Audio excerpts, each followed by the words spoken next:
Hey, do you watch anime?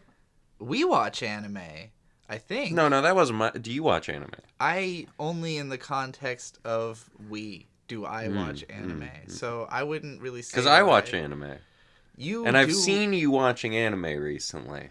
by myself without you? No, no, no. I'm just Okay. saying, I feel like we might watch anime. We watch anime. That is true. We watch anime. We watch anime We watch anime. and you watch anime and I might have watched anime in the past, but I'm not sure when the last time independent of we watched anime. I mean, when was the last time we watched anime? It's been a while, and it's not that It's been a while.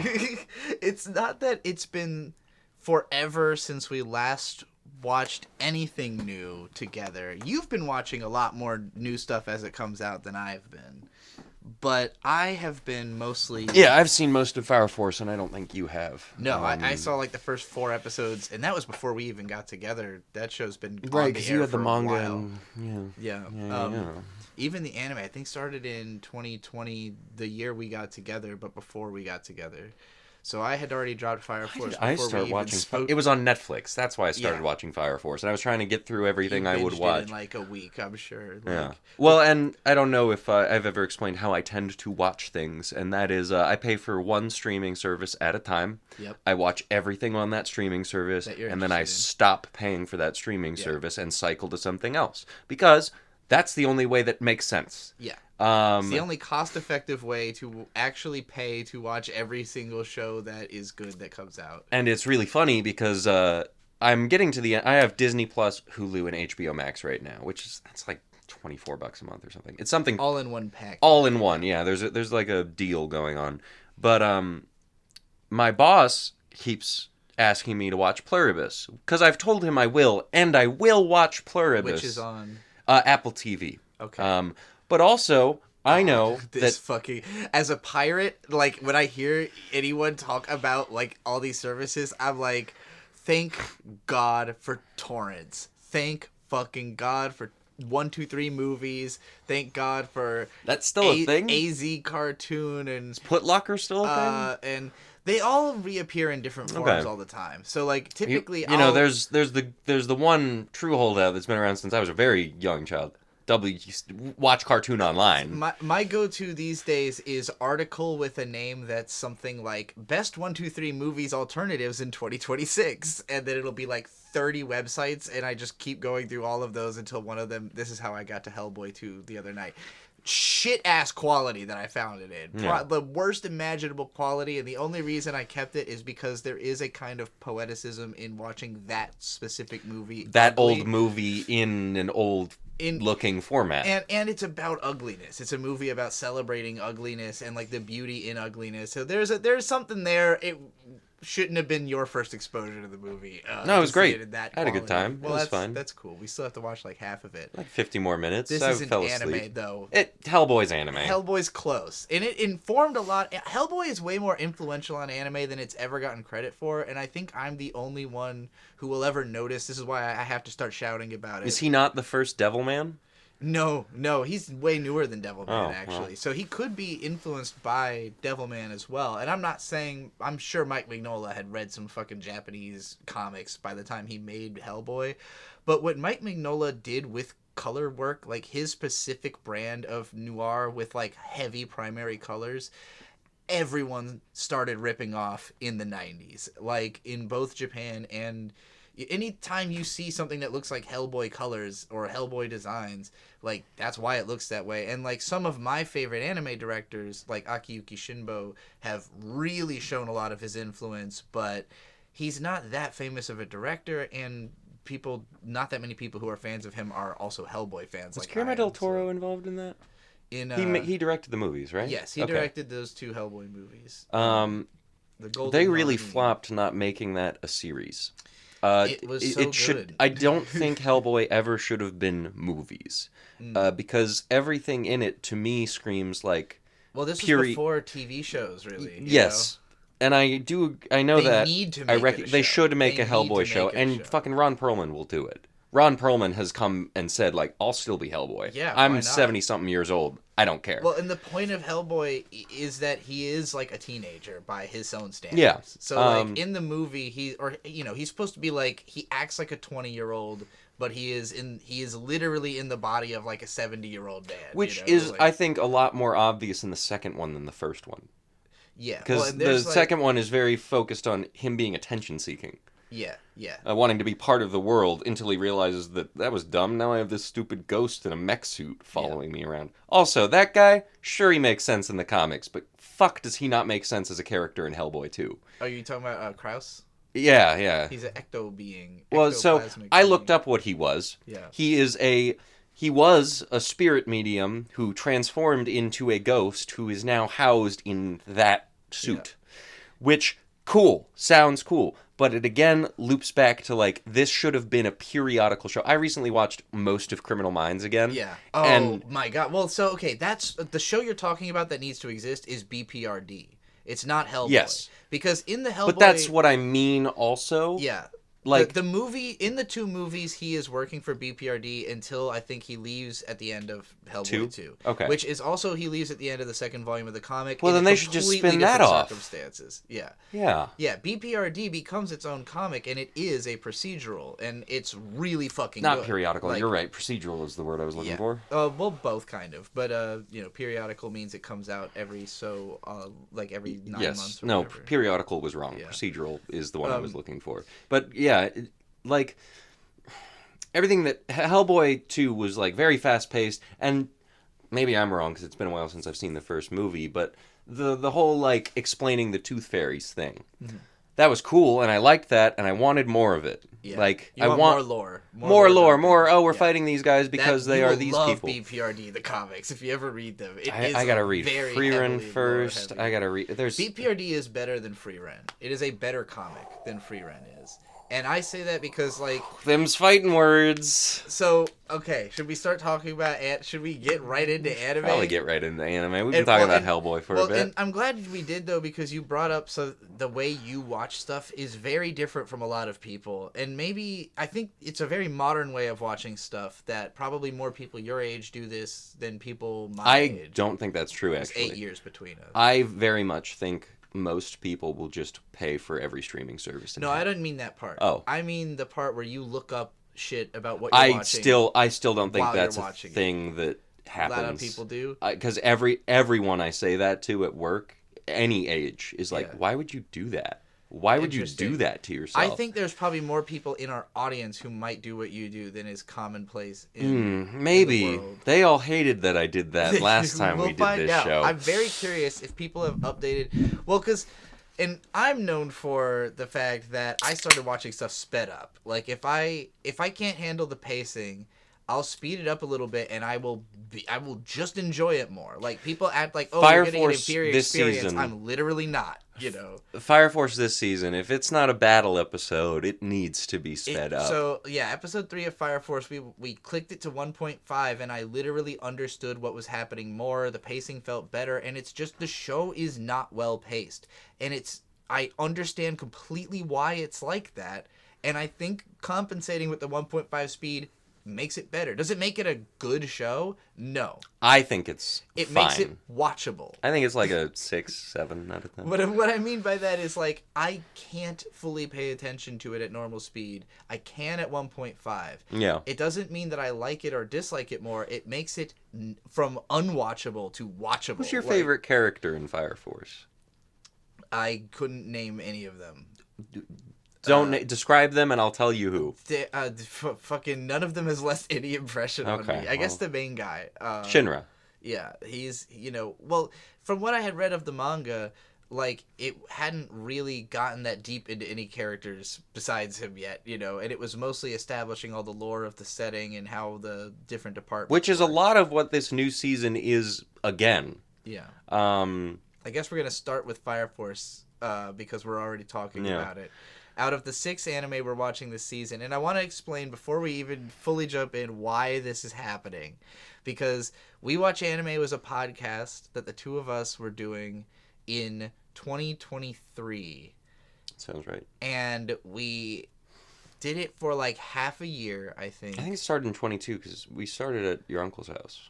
No. No? No. We watch anime at your uncle's house. No. We started it at Riley's house while we were leaving to go start our job. We started Bird Friends Play. That's what it was. Yes. Sorry, my bad. We've had a lot of different shows. But we're doing this We Watch Anime podcast in 2023 at the spring season because Hell's Paradise was really good.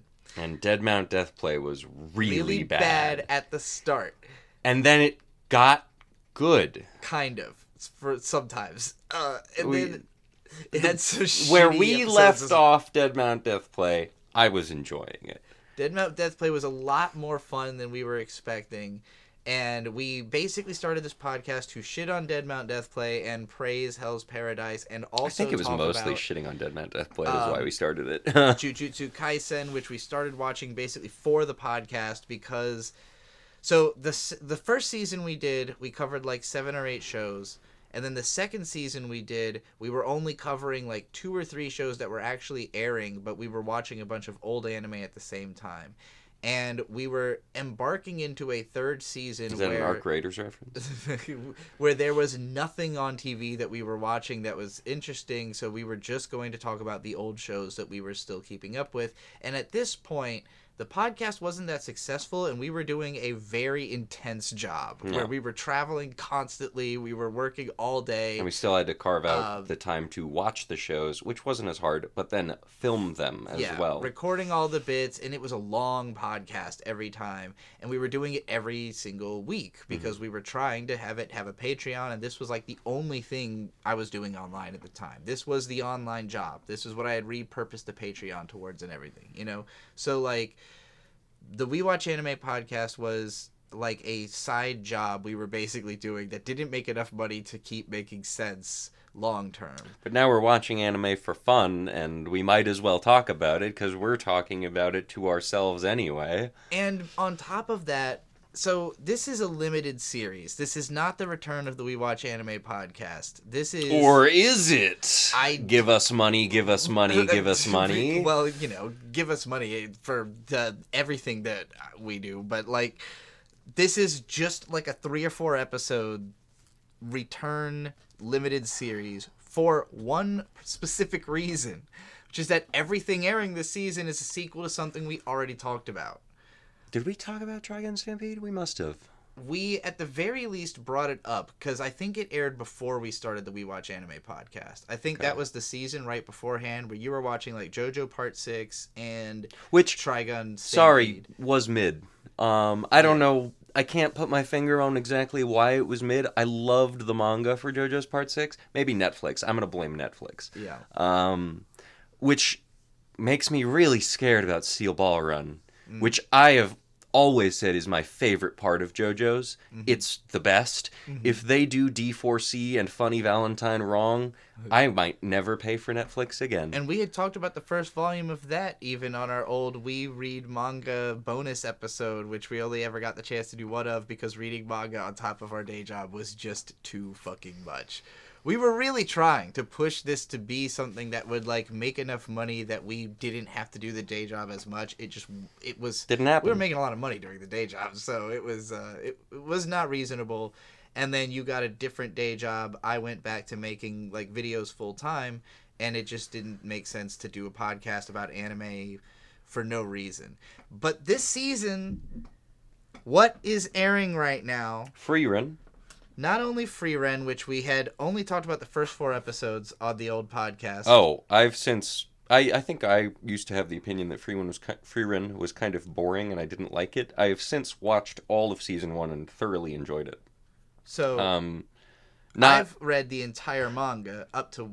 I think I've read all of it because the guy went on hiatus not very long after I stopped. They're both on a health hiatus. The artist and the manga. Or writer, rather. You know... my assumption is after making a fuckload of money from having like the most successful franchise of the decade so far, they decided to go live life and not like kill themselves the way most manga how are you artists going do. to make a manga like Frieren if you aren't taking some time and doing stuff? Exactly. Like, it's a manga about patience. You cannot do it on a fucking every single, like, a constant time clock forever. And I do think it was getting to a point where I was suspecting that it might run out of ideas soon. Where, like, they were starting to recycle characters a little too much, and... Does the priest ever come back? I probably... Okay, I miss him. He was fun. The poison healing priest or whatever.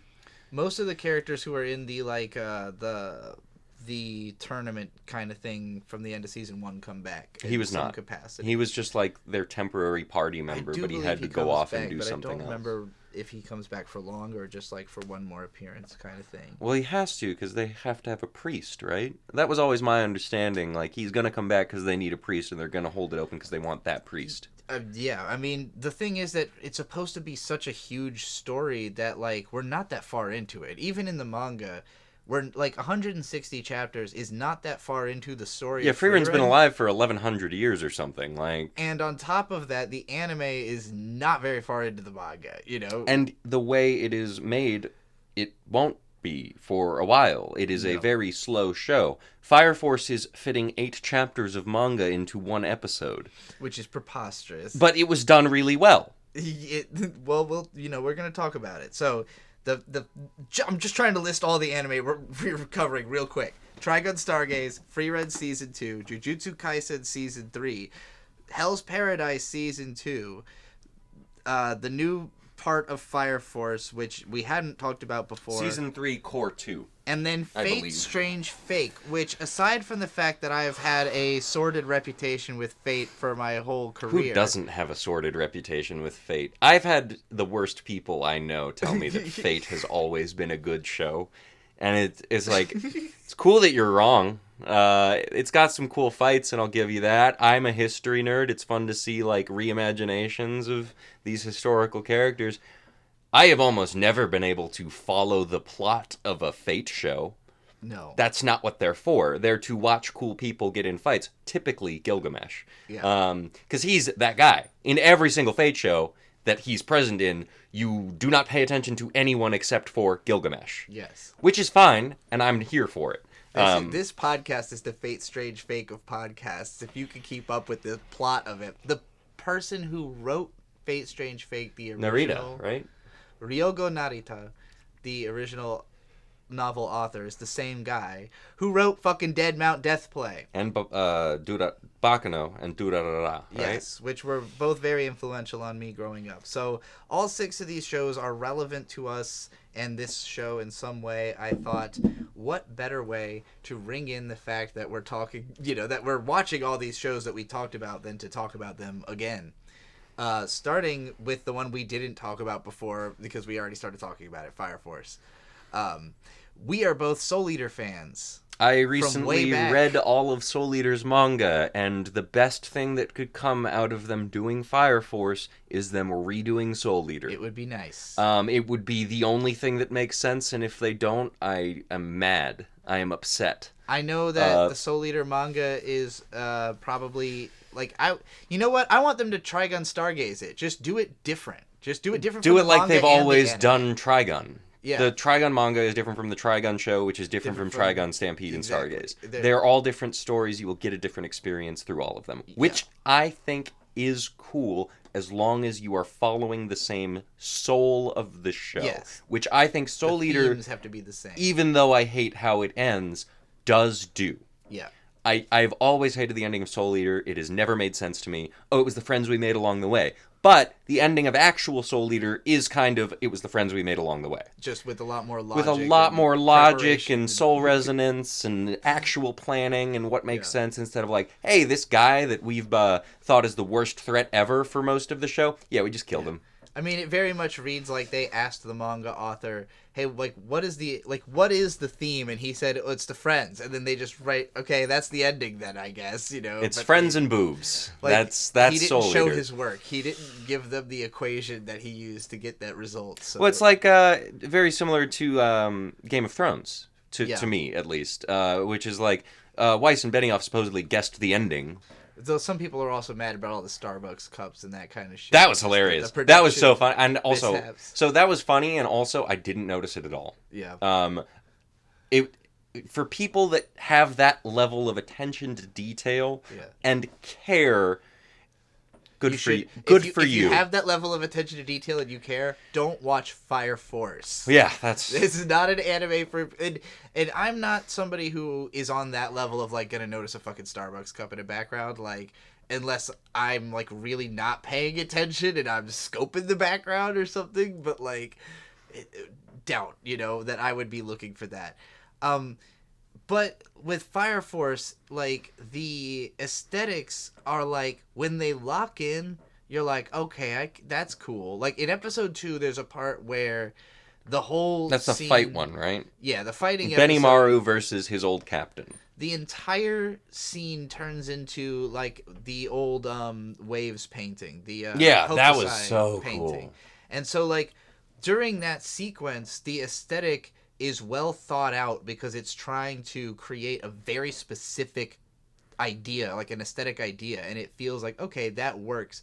Most of the time, it's like just the most generic imaginable, like, version of, okay, they're outside in a town. And so, they're like, explaining stuff to you. So there's going to be some bushes, and the bushes are like the most highlighter green fucking CGI, like, clone stamp bush you've ever seen.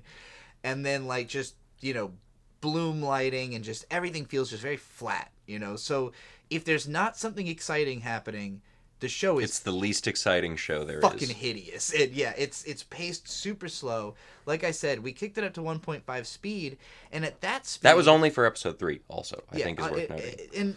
And we did it, like, halfway through the episode, because we were fucking bored, Yeah. So it's not like we watched Which we should have done with the first episode, because the first episode was boring also as fucking fuck. Boring. And it was hard to follow because it was so boring. Because, like, I kept just, like, lapsing in attention and being like, why are they... You start thinking about why am I in this scene instead of thinking about what's happening. I do think, to an extent, having seen the rest of Fire Force would help you a lot with those scenes. I don't think it makes it good, but it does make it make a little more sense. Not a lot more sense. I think it wasn't so much a problem of not making sense, of me not caring. It was that, like... That's, I guess, what I mean, And yeah, I might be more emotionally invested if I had seen the stuff that they're talking... Because, like, I could pick up on, like...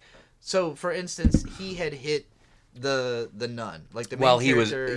the sister. Clearly had hit the nun at the end of the previous arc, and, like... But he had also been, like, being controlled by... Yeah. I know who he was being controlled by, but you don't. An evil entity. It's like the normal shonen version of what happens to Yuji when Sukuna destroys all of Shibuya. If Jujutsu Kaisen was like pussy shit for actual 12-year-olds... It's like if you actually didn't have an idea of what happened after that versus, like, Yuji is present and a passenger to Sukuna doing all of this. Yeah. And is just hyper aware and like, oh god, that's me killing everyone right now. I guess the impression I've got from what little I've seen of this far into Fire Force is this was a soft fucking story, like, compared to... I haven't read how all modern of it. Shonen is. I just read what happens in it. I thought you had read all of Fire Force. No. Okay. No, I haven't. Maybe I've said that, but no, I know what happens in all of it because I'm like, how the fuck does this lead into Soul Eater? Right. And it does apparently lead into It Soul does, yeah. And I'd have to read the manga to actually have it make sense to me. Mm-hmm. Because the way Fire Force, the whole thing... Let's not spoil it by I'm not spoiling it. Okay. I'm just... The whole world of Fire Force centers around the Great Cataclysm happened, now we're all obsessed with fire. Mm-hmm. And they can pretend to, like, not be obsessed with fire, but they are. Their religion is fire, all their powers are fire, it's all fire. Fire is the soul, basically, of, like, Soul Eater, how there are souls and that kind of thing. And there is, I'm sure, some kind of, like... So, there's also... This isn't a spoiler. This was explained. If you've seen this far into Fire Force, you know. There's the other world. The Adula is what they call it.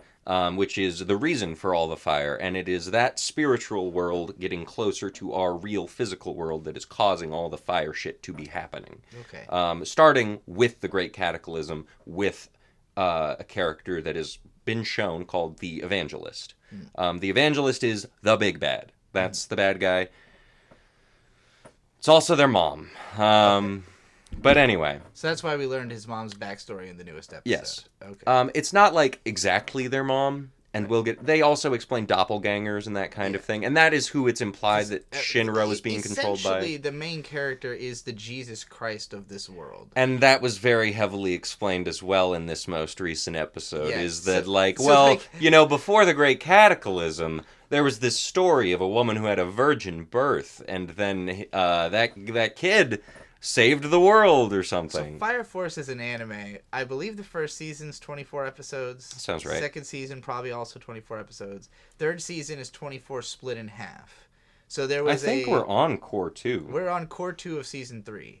So there was season 3 part 1, we're on season 3 part 2, and I believe you've indicated that this is going to be the last part, right? Like, if they're not trying to stretch it out, which they're clearly not, because they crammed 8 chapters into one episode in episode 2. Then yes, and I'm pretty sure they've advertised it as it being the finale. I would not be surprised if they parlay it into a movie instead of because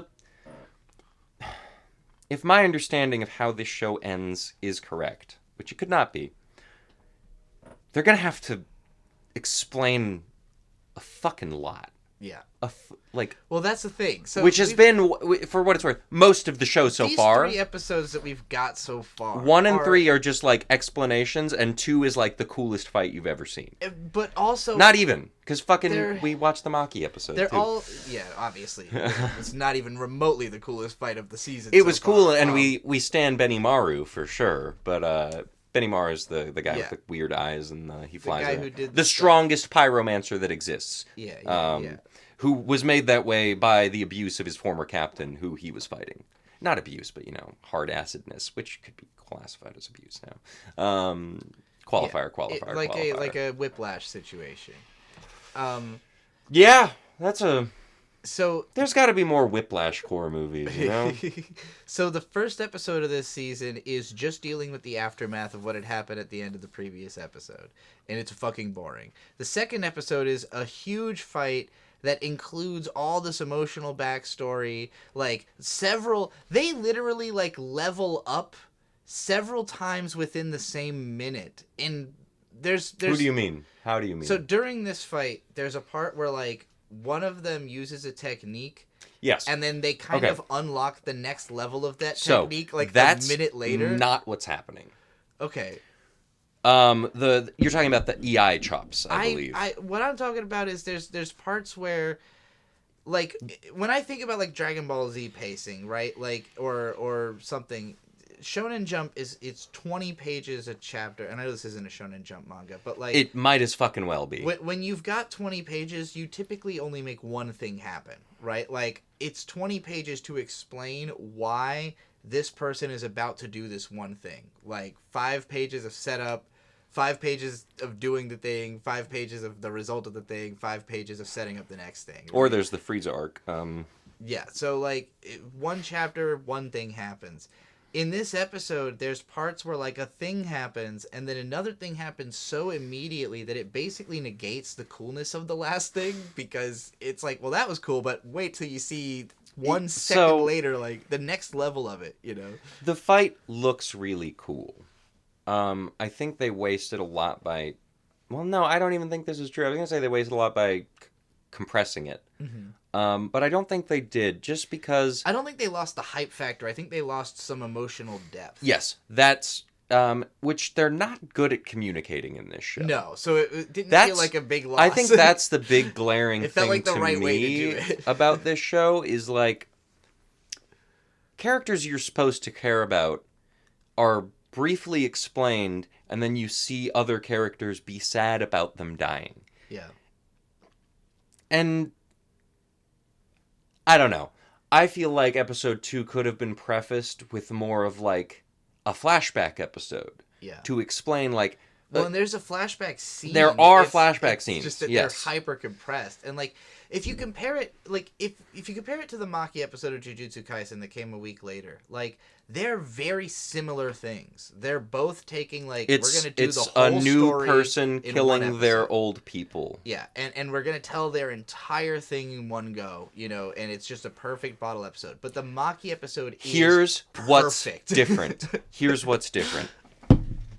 Jujutsu Kaisen has spent a fair amount of its entire story going, the Zenin clan sucks. Yeah. The Zenin clan really sucks. We don't like the Zenin clan. Yeah. And there have been allusions to Benimaru's former captain as to how he became the most powerful pyromancer that exists and will ever exist until the end of the show. But there's not a lot of, oh, here's how he got that way, aside from it being alluded to the previous captain made him this. And that is shown a lot in this second episode, but seeding it it's is very right before you it's right after he's introduced, right before you see him killed. And I think so the leveling up thing you're talking about. Yeah. That's not what they're doing. Mm-hmm.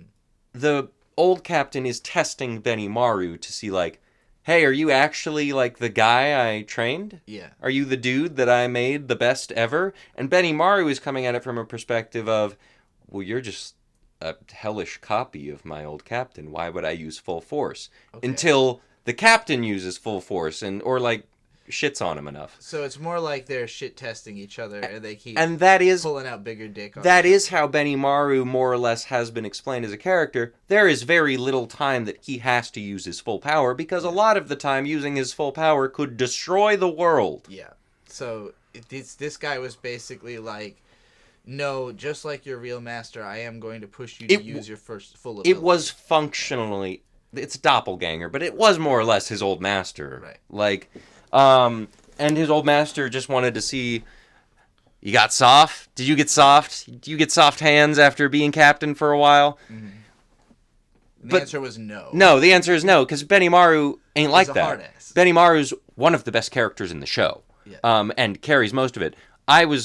The reason I watched Fire Force was because I learned about Benimaru, and I went, I gotta see this guy in action. And there's barely any of it. I think I said to you watching the first episode, if we don't get a Benimaru fight soon, because he had been introduced at this point. He's around. He's doing things. And I think in the first episode, with it being so boring, I was like, if we don't get a Benimaru fight soon, I'm done with this show. I'm tired, because they buried him. They buried the lead of him for like 2 fucking seasons. Yeah. And then it's the coolest guy ever shows up. Has an amazing fight scene in 1 episode. And then we're back to the most interesting thing about Benimaru to me, I think, is he is a lot like Jotaro Kujo, who is, I don't know if I've said this on this podcast, but I've said it a lot, my least favorite JoJo. I do not like Jotaro Kujo. He's not that interesting because most of his character can be boiled down to yare yare daze, which sucks. Oh wow, you sure don't care. Good for you. Yeah. You sure don't care and you're in a school uniform. Wow. And then Stardust Crusaders, fine, fun, cool stands, introduction of stands, but a lot of it is him just going, oh, I gotta fucking deal with this now? Yeah, brother. And I get all the JoJos are like ridiculous caricatures of their one personality trait, but most of the other JoJos are fun about it. Yeah. Jonathan Joestar is like peak optimism. Joseph Joestar is peak getting away with shit. Jotaro Kujo hates it. Hates being. He's just like, he doesn't like being. Can I go back? And then Diamond is Unbreakable guy. What's his name? Josuke Higashikata. He loves his hair. Yeah. He loves his hair and he loves his mom. Yeah. Giorno Giovanna wants to be an ethical gangster, even though that's not a thing, and I wish someone would explain that to him. Yeah, well, you know, like the Yakuza. Jolene Kujo is a hard ass like her dad, but is... Jolene Kujo has a lot more to deal with because she was wrongfully arrested. And so she's like, wait a minute. Nuh-uh. And there's, I don't know, she's got more character than her dad. She just does. And I like the Part 6 manga. I know I said I didn't like the Part 6 anime, but I think a lot of that was pacing. I think that show could have been a lot faster. Wasn't the worst. It communicated everything that happened in the manga. But there is a down... Maybe we should have watched it sped up or slowed down. I don't know. Did. I did watch it sped up towards the end of it. But I also think there is a problem with directly ripping things from manga sometimes. And that's what Part 6 felt like to me. It's like, oh, this is just the manga. Yeah. Like, word for word, panel for panel, we're watching the manga. Yeah. That's not what anime exists for. Exactly. To me. And that's what Fire Force transformed into when we've hit 1.5 speed, was it felt like reading the manga. Like, it felt like the same pacing that I would read the panels at, which, like I said, made it easier to watch, but it also made it like, why would this be anime? And I know the manga is literally better looking in this case, because Atsushi Okubo is a phenomenal fucking artist. He's got some of the best character design in the world, to the point that he had to nerf himself by giving everyone the same goddamn outfit. In my review of Fire Force when I read the manga was, this is the best action flow ever. Like, when you, like, it has the most page turns that make you go, holy shit, I've ever seen in a manga. Where, like, you turn the page and you go, oh, fuck, because, like, a huge impact frame is about to happen. Which, conversely, to me, you look at things like Jujutsu Kaisen and Chainsawman, and they do have that sometimes, but a lot of the time what I have in reading those manga is what am I looking at? Yeah. It's not communicated very well, and that's where anime shines. Yes. Is communicating the things that are really hard to parse when you're reading manga that the characters aren't literally saying. And I think it's also what gets animators the most excited, because, like... That's where they shine. Yeah, and if you're looking at, like, if the manga is gonna be a storyboard for the anime, there are some manga that are drawn like an anime storyboard, because the artist isn't that good at drawing... like stills, but they're great at communicating motion, and they're great at communicating the idea that this thing is happening in real time. And so that's where you get stuff like where the One Punch Man original comic, looks like dog ass, but it's literally animated. Like, the panels are animated in such a way that when it was adapted into the from what I've read version, of original One Punch Man, like with the bad art and everything, yeah, it's a lot easier to tell what the hell's going on. Yeah. Which I think is the downside of really great art. Yeah. To a point, you get like so down in the weeds of, well, let me make this as detailed. I'm thinking of Chainsaw Man specifically here, because we're at a point in Chainsaw Man. If you're not caught up, I'm not going to spoil that much.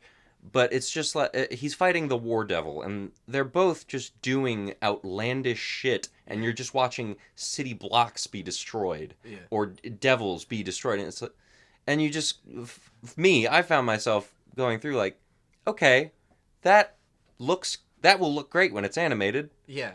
I'm not really 100% on what actually just happened, and they don't always explain it. And to be fair, sometimes the anime also doesn't like really make sense. Like, sometimes it does, like some of what happens in Jujutsu Kaisen, I also can't tell what it is in animation, but it looks fucking sick. When that's why it matters to read the manga. Sometimes it's like just crazy vibes, and I'm like all right, the Naoya fight, or wait, that's his name, right? The Zenin, the fast Zenin boy. Are we done talking about Fire Force? The first 3 episodes of the second half of the. It turns out the main character is literally Jesus. He was born from an immaculate conception, and so was his little brother. Also, his little brother is there to really protect learned him. In episode 3. His little brother seems nice. His little brother is implied to be an angel, She's like the guardian angel. But so does Shinra. That's what's cool about her. She spent a lot of time being disowned by her cunt mom. Well, because her mom just thought she was lying. Yeah, her mom's like, you're just a slut, so fuck you. Well, and I mean, her mom had to be that was not a good woman before that moment. There's no way. Sure. But yeah, her parents sucked and basically disowned her over getting pregnant. She had 2 immaculate conceptions and then fucking went up in flames at some point. And I guess maybe is the devil or God, or it's the Godberry. She's the chosen one. I don't know. The episode was really boring in spite of how interesting that all sounds on paper. The funniest part of episode 3 to me is the thing you had kind of the most point of contention with was the Adola burst, where what's his little brother fucking named? I don't remember what his little brother's named. I'm sorry. But the little angel boy who can like warp time or whatever. Yeah. He gets an Adola burst because he's learning all this stuff about his mom, and so it is plot convenient for him to get this Adola burst. And the Adola burst happens to be with his mom, right? Who is at this point a crazed-looking infernal, and he's just learning everything. And he's like, "Oh, Shinra's a hero. I should be hanging out with Shinra." And after the Adola burst, which is like 7 or 8 minutes of just like lore.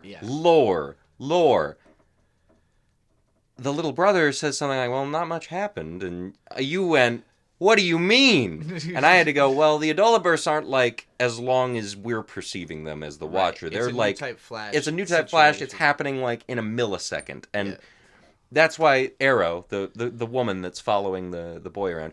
So, another thing. The little boy and Shinra and a couple other characters are pillars. So, you know the pillars that are manifesting in the ocean? Mm-hmm. They are also pillars. This will become a lot more important later, I promise. To protect those pillars, the bad guys, the Holy Soul Church and the people working for negative things within it, have protectors of the pillars who are theoretically as strong as, or at least can protect the pillars better than the pillars could themselves. Mm-hmm. So, Arrow Girl, sorry, not Arrow Girl. Her name is Arrow. She's got arrows in her eyes. Yeah. Yes. Which is my favorite thing about Fire Looks Force. Like a Pokemon. They've got a lot of fun different eyes. They both look like Pokemon trainers. Arrow Girl is just protecting him with kind of like, I don't know, do whatever you want. And she goes, did something just happen? Which I think is supposed to communicate how brief the flashing was.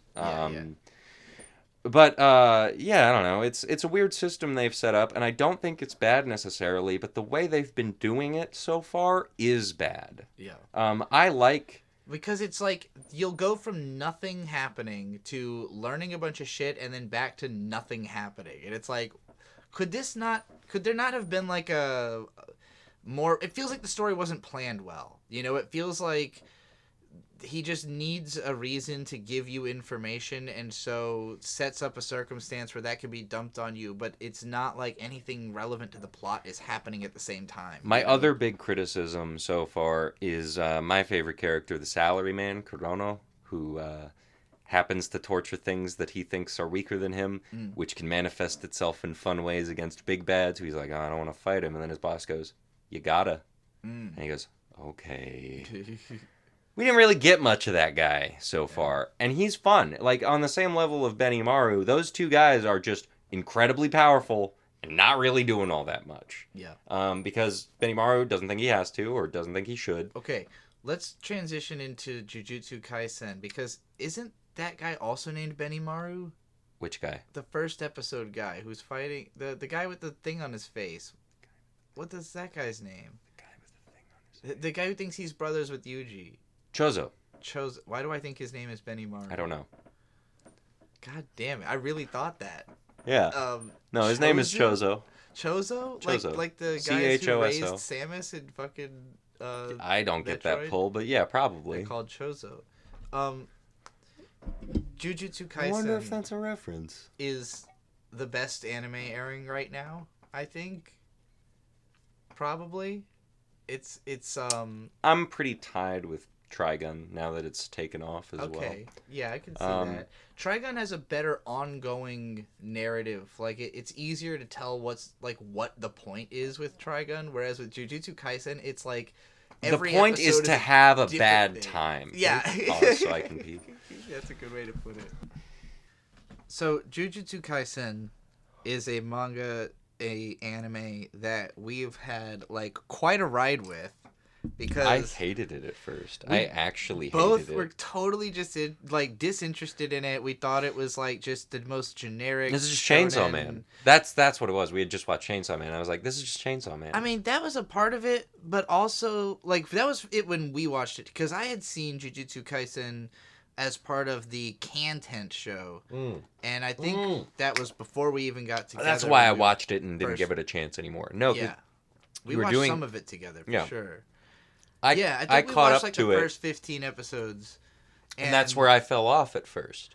And, like, basically, our take had been on Content that, like, the whole first arc, we just didn't really get it. We didn't vibe with it. It just seemed like a Bleach ripoff mixed with a bit of Chainsaw Man.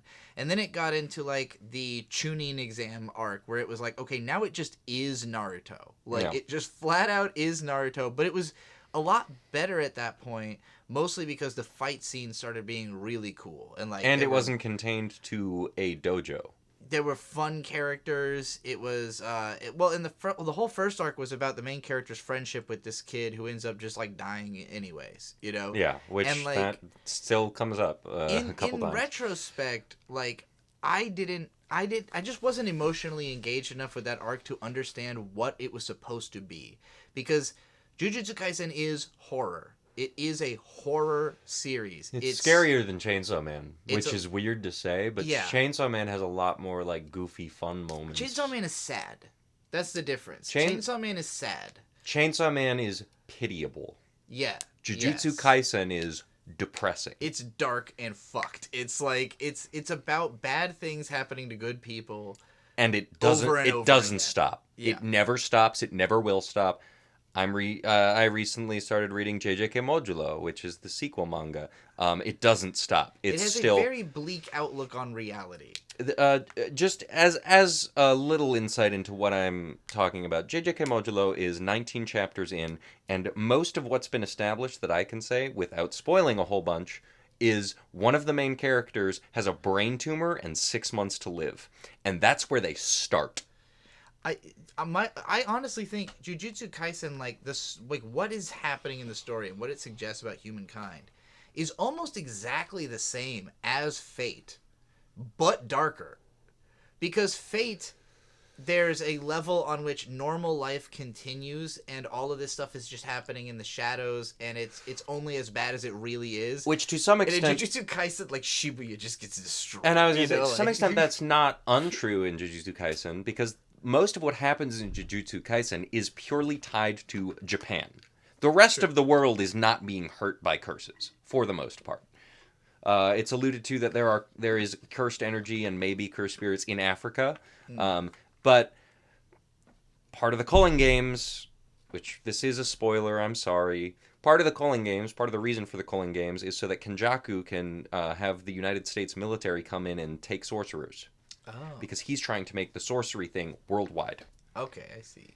That's what it's leading into. So he's trying to spread curse past Japan. He's trying to evolve it. Yeah. He's trying to evolve all of it. Okay. And mostly himself, but all of it. Yeah.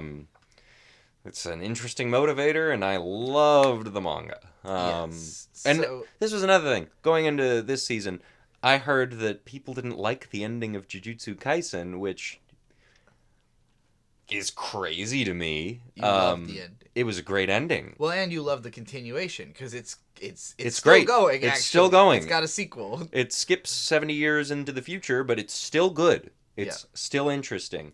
My one complaint is the same thing I have anytime I'm watching something or reading something as it's coming out, which is, fuck, now I gotta wait a week. Yep. Or occasionally with fucking Jujutsu Kaisen specifically, fuck, now I gotta wait a month. Yeah. Which happened a lot in the original series. It's only happened once so far that I can remember with Modulo. And it's not just him drawing it anymore, right? I don't think it has ever just been him drawing it. Well, okay, he probably. I'm probably wrong on that, but it would be really hard to do what Gege is doing at the level he's doing it. Not that I don't think he could. I just think, fortunately, it seems like manga culture is a little bit evolving past the just let me work. Right. Just let me work. I'm dying. Please just let me work. I am making a very specific reference right now. Tezuka, the psychopath who ruined everything for everyone by working too hard. He's not the only one.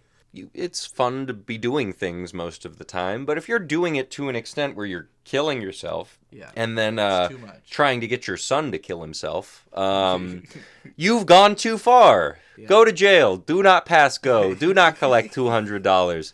Stop it. Yeah. Just stop, And I have immense respect for Hayao Miyazaki as a person. I know I called him Hideaki Anno twice, but oops. That's more ADHD brain than anything else. That's just everything I've learned about Hayao Miyazaki. He did incredible work, and he was a really hard worker, and that's admirable. It's forcing the kind of unhealthy work he was forced or wanted to do, forced to do, is not the way forward. No. I think I brought this up on somewhere, I don't remember, but there was a short comic by this author who was, I believe the guy who created Gegege no Kitaro, and he was a contemporary of Osamu Tezuka, and Tezuka's number one guy who he worked with, another big famous manga author.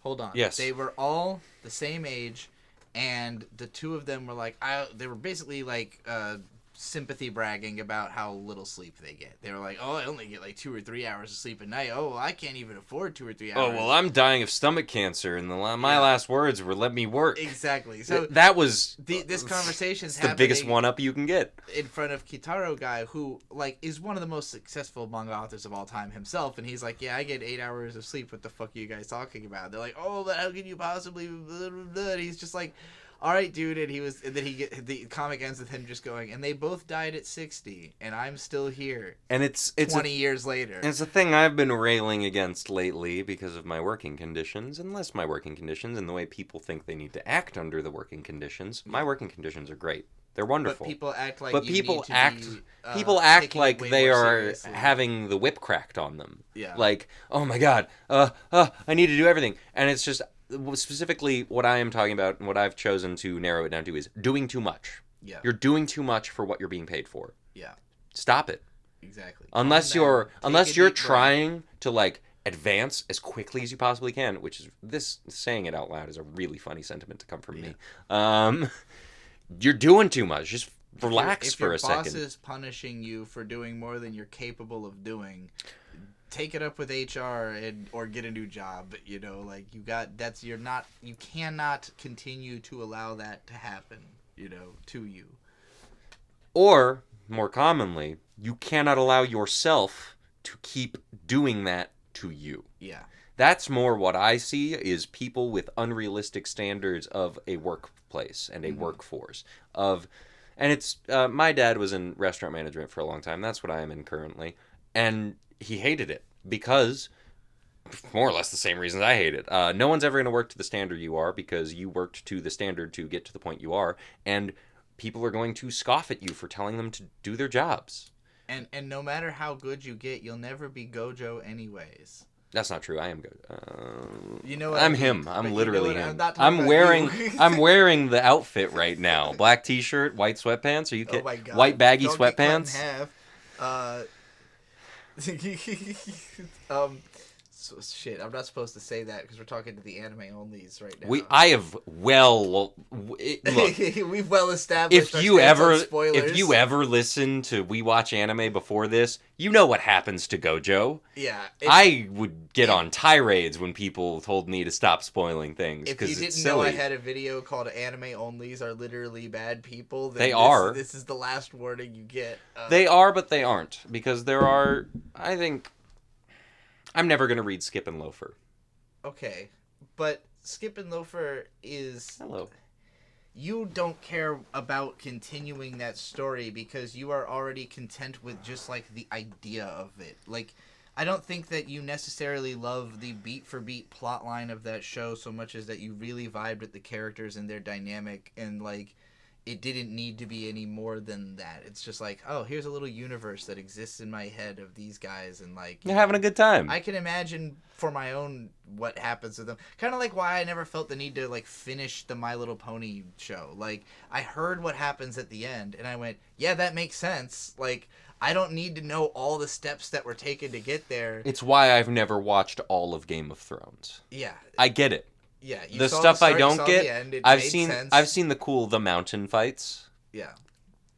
I'm not missing all that much, and the good parts I am missing are fortunately fed to me through YouTube shorts. I think overall you and I both have the mentality that like what you should be coming to a piece of media for is what you can get out of it. You should not be force-feeding yourself everything it has to offer. You should not be force-feeding yourself exactly. for the purpose of consuming it. Right.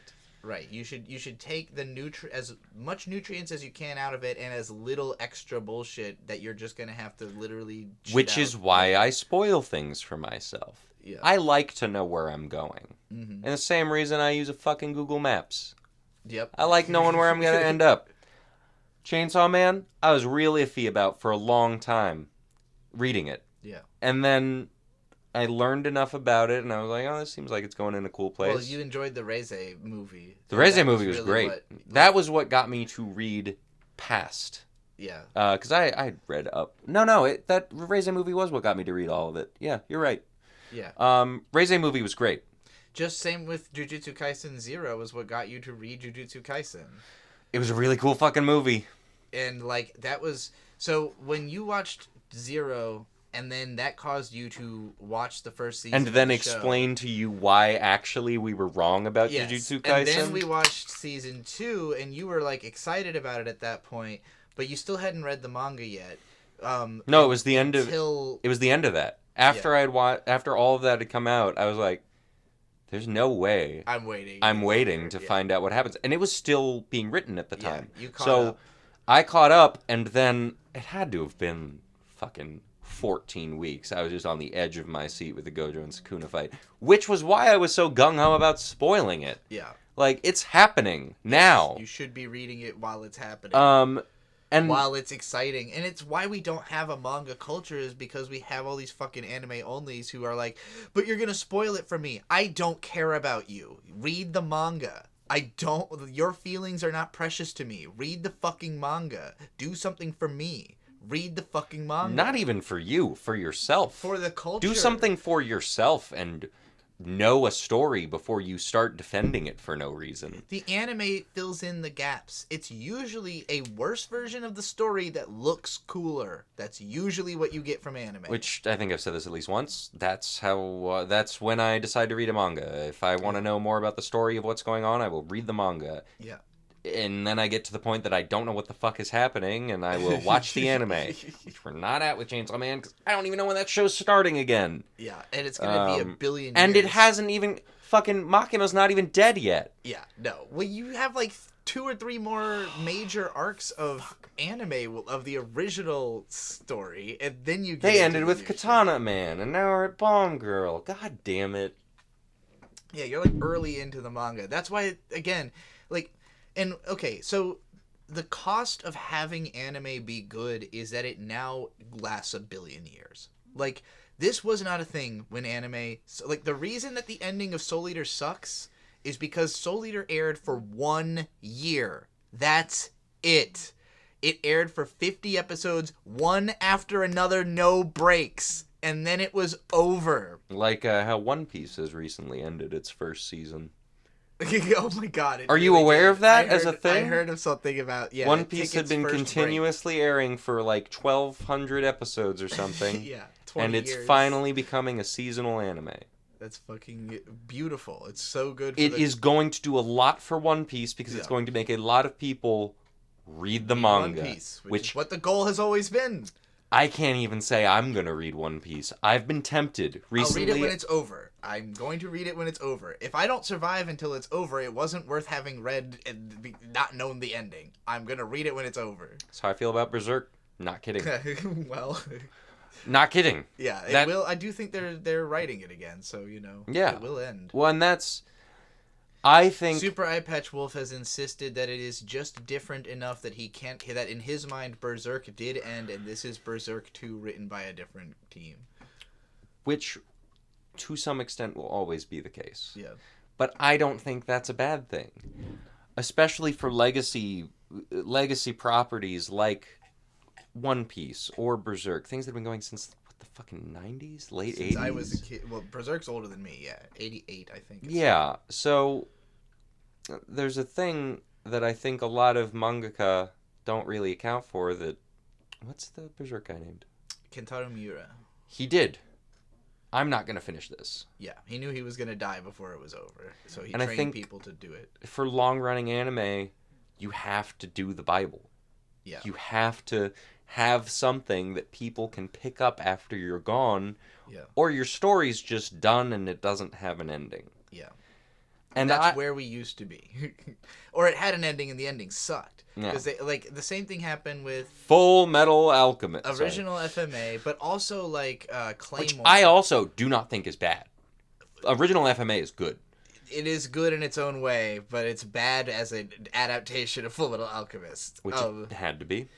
But it didn't leave the same sour taste in my mouth that Soul Eater did, because it had an ending. So, and those are both Studio Bones. Studio Madhouse used to do this as well, and Studio Madhouse is now doing Frieren. It used to be... So, Madhouse was founded by Masao Maruyama, the GOAT, the greatest producer of all time. That's why he's the GOAT! But Maruyama did not want the studio to do the same show twice. They did not do 2 seasons of shows. If you bought 26 episodes, you got 26 episodes, and they're gonna make up a fucking ending. So, for instance, Claymore, a long-running manga, got 26 episodes where half of them is just the made-up bullshit that nobody filler likes. Exactly. And so, like, Claymore is a great manga, and the first 13 episodes are a great anime, but you have to accept that you're just not gonna get, like, the story that you came for the rest of it. And this was common practice for a long time of just studios making up endings, and it was just because so many of them were controversial in a row. Like Claymore in 2007, Soul Eater 2008, Full Metal Alchemist got readapted starting in 2008, and everyone, it was, you know, the best-selling anime fucking of the decade. Brotherhood was my first anime. So that, you know, made it so everybody changed their opinion for what about it's how they were gonna worth, do this. I watched maybe half of Brotherhood and thought, well, what's the first? And then I went back and watched the first one first. And I think that falls a lot more into the Trigun area of, well, they're all just different stories told in a different way. I don't think the first Full Metal Alchemist is bad. It's been about a decade since I've actually watched it all the way through. But I remember liking it. Yeah. Like, and what I mean by that is I watched all of it, I finished Brotherhood, and thought, well, these were both incredible stories that just took a little bit of different paths. They're not that different. Well, and the reason that the original show is good all the way to the end is that Studio Bones just makes good anime. And Yes. it's why, like, even Soul Eater, even if the ending sucks, it still looks great, you know? And like, that is true, but what I think my problem with the Soul Eater adaptation is they knew they weren't really going anywhere, and they didn't make up an ending. They made up an ending that is the ending, right. but it did not feel earned. Yeah. In Full Metal Alchemist, the original, it feels earned. They did plan out There the was actual enough. second There was half of enough the show. for the story to actually make sense, even though they didn't know they where even the made story a whole was fucking going. movie of, like, Yeah, the totally World War original One movie or content. whatever, Yeah. right? Yeah. Like, they were, I think, the studio that really set the groundwork for, hey, let's just do 13 episodes and then fucking chill for a year and then do 13 episodes. And Boku no Hero Academia did it that way and became the biggest fucking anime of its time. So Madhouse and Mappa are now copying what Bones was doing, and that's why we're in this situation where we're getting, you know, we're only getting a season once every year or two, but it is the most hype shit you've ever seen in your life. It started with Attack on Titan.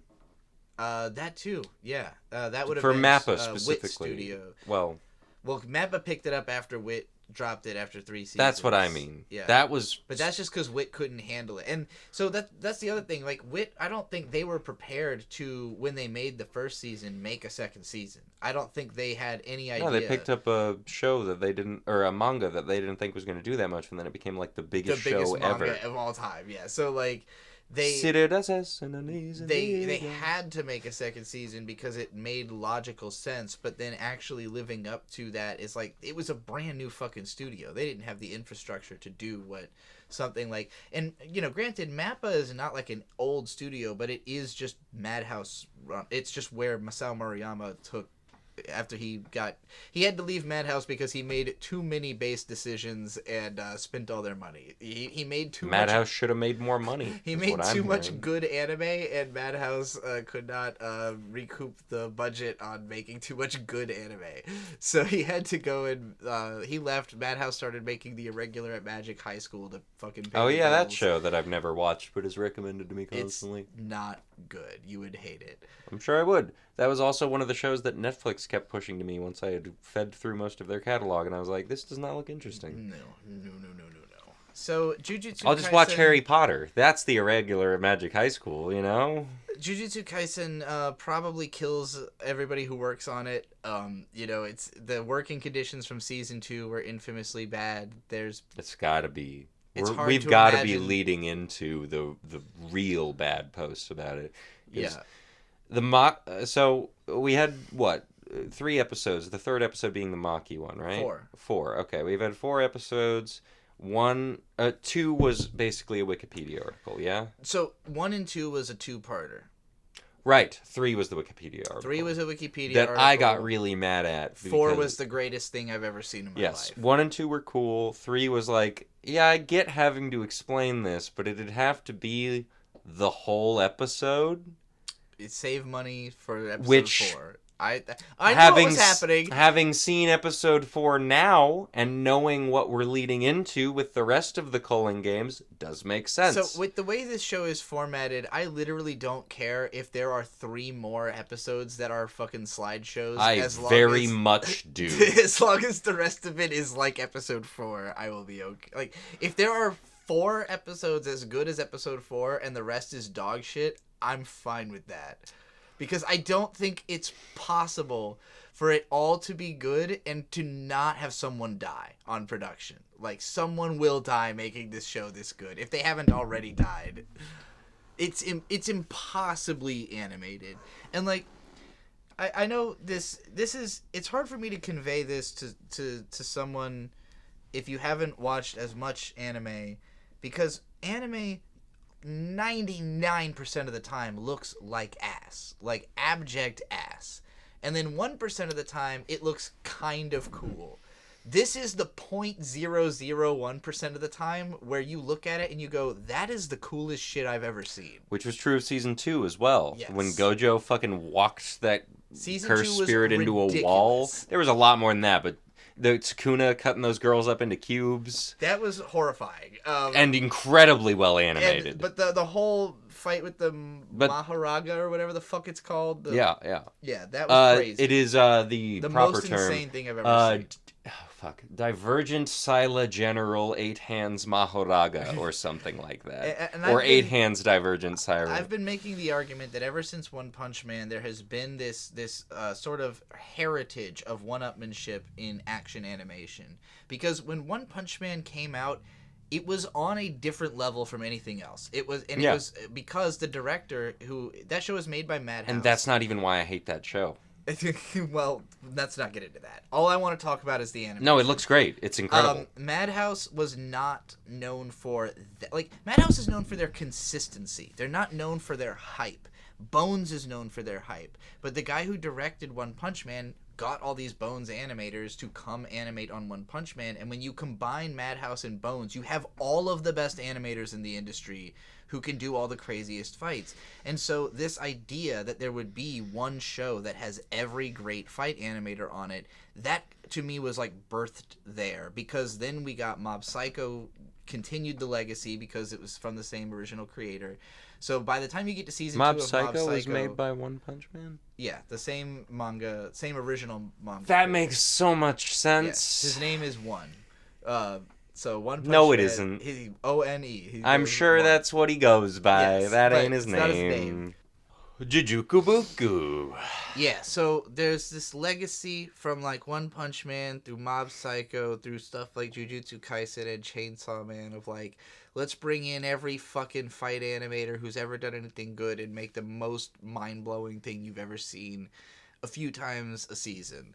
And then Jujutsu Kaisen Season 2 was, like, just so ridiculous with it. Where It's it was just like, over and over again. This is the craziest thing you've ever seen. Yeah. Starting with what I mentioned earlier, Gojo walking... It's not Nanami, but it's something... Like, the nature curse spirit. Mm-hmm. Just fucking walking her into a wall. Like, who else is gonna come at me after this? And the answer is everyone. It was just like episode after episode of not just that that a crazy animation or fight happened, but almost every time like someone's getting killed, some kind of new like revelation about how powers even work is happening, you know? It's like, conceptually evolving constantly. Yeah, and it starts with like, okay, that was hype. Oh god, they destroyed the city. And so what I'm excited for going into the Culling games, they're not the craziest fights in the series, but they're pretty fucking close. Of just the Culling games will introduce a lot of characters. My favorite character, and I think I've mentioned him before, Kinji Hikari, the gambler, the gambler Jujutsu sorcerer.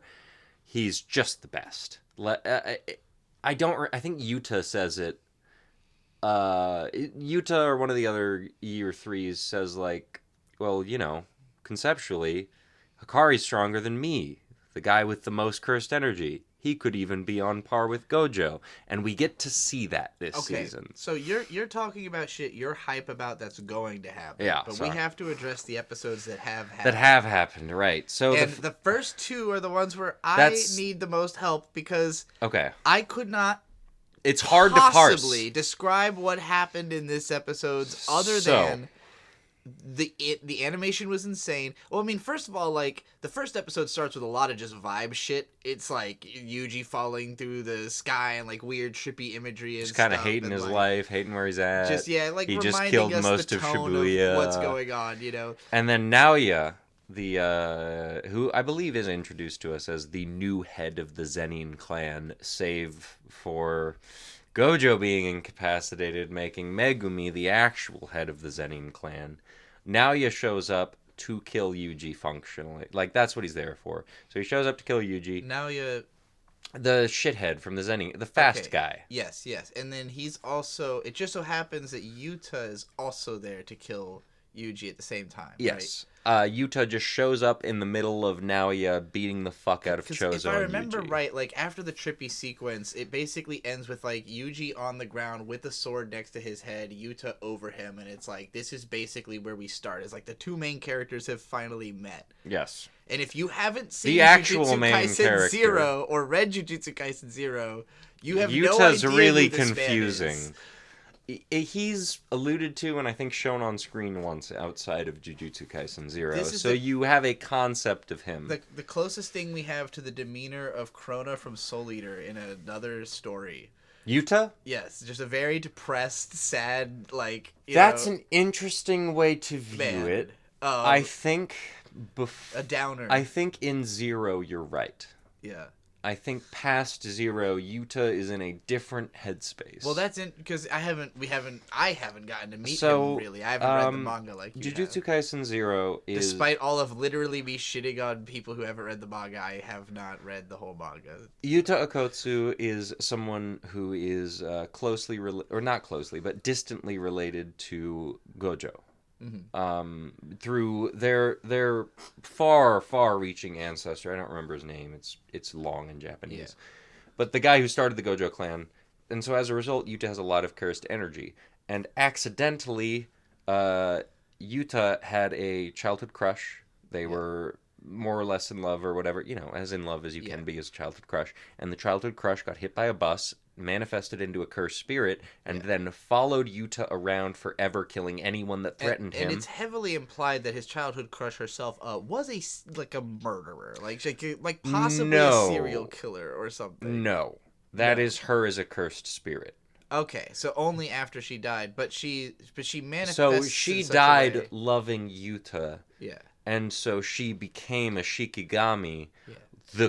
I believe she's referred to as the Queen of Curses. Which, if you remember, who's the King of Curses? Sukuna. Yes. It is heavily implied that Rika is on the same level, if not higher, as Sukuna. JJK Zero, I don't remember, I think it happens to JJK Zero. He gets her under control, basically. He learns how to use his powers, but the way he's inducted into Jujutsu Society is very similar to Yuji, of Gojo goes, hey, we don't have to kill this person, right?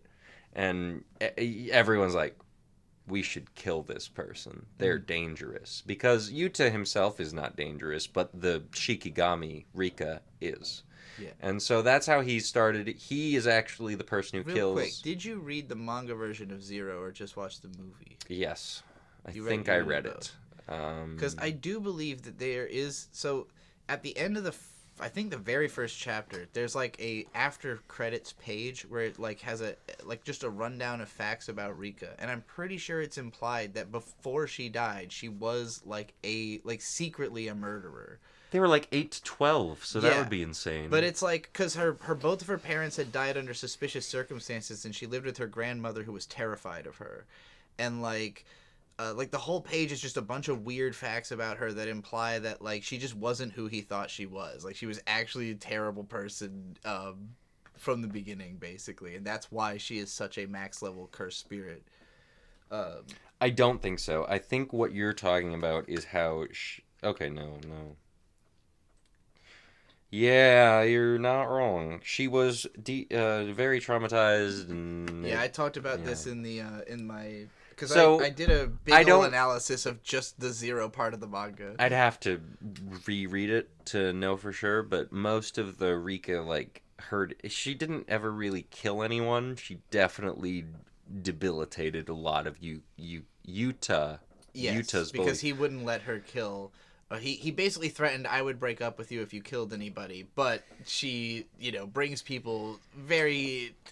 to the brink, and by that I don't mean in like a you got a coma for the rest of your life. Yeah, exactly. And eventually, Yuta gets it under control, and she is more of a curse technique than a looming presence. And what I mean by that is, I don't think this is fully explained yet, but it's explained in the manga. Yuta has a ring that is tied to Rika, and he can use Rika's powers for like 5 minutes at a time per day. It's something like that. And Yuta's actual cursed ability is copy. He can copy any cursed ability, which is not explained. That is kind of a spoiler, but I think it's helpful to know going into what we're going into. So yes, Rika is his big powerhouse, but Yuta is also very strong in other ways. He can copy Limitless, theoretically. Is Limitless the name That's Gojo's thing. Okay. Like, he doesn't have the 6 eyes, so he can copy it, but it's not perfect. Right. Because the 6 eyes is... Do you remember what the 6 eyes entails? You can see cursed energy. Yeah. You can see it, you can feel how it is expended, and you can make it not a thing. Gojo is constantly running reverse curse technique because he constantly has Limitless active, and the reverse curse technique is so that his brain doesn't dissolve. Yeah. Because he shouldn't be able to clock. He shouldn't be able to do that No, it's not the information, because the whole infinity thing. The throughput of power, or just like... Yeah, it's that he's using his curse technique constantly, and that is not a thing that can be done by most people. Right. But because he has the 6 eyes and he really understands the flow of cursed energy and reverse curse technique and everything, he is just allowed to do it. Yuta is very powerful with less precision. Gojo has had 15 years since Zero? Or since... Not Zero.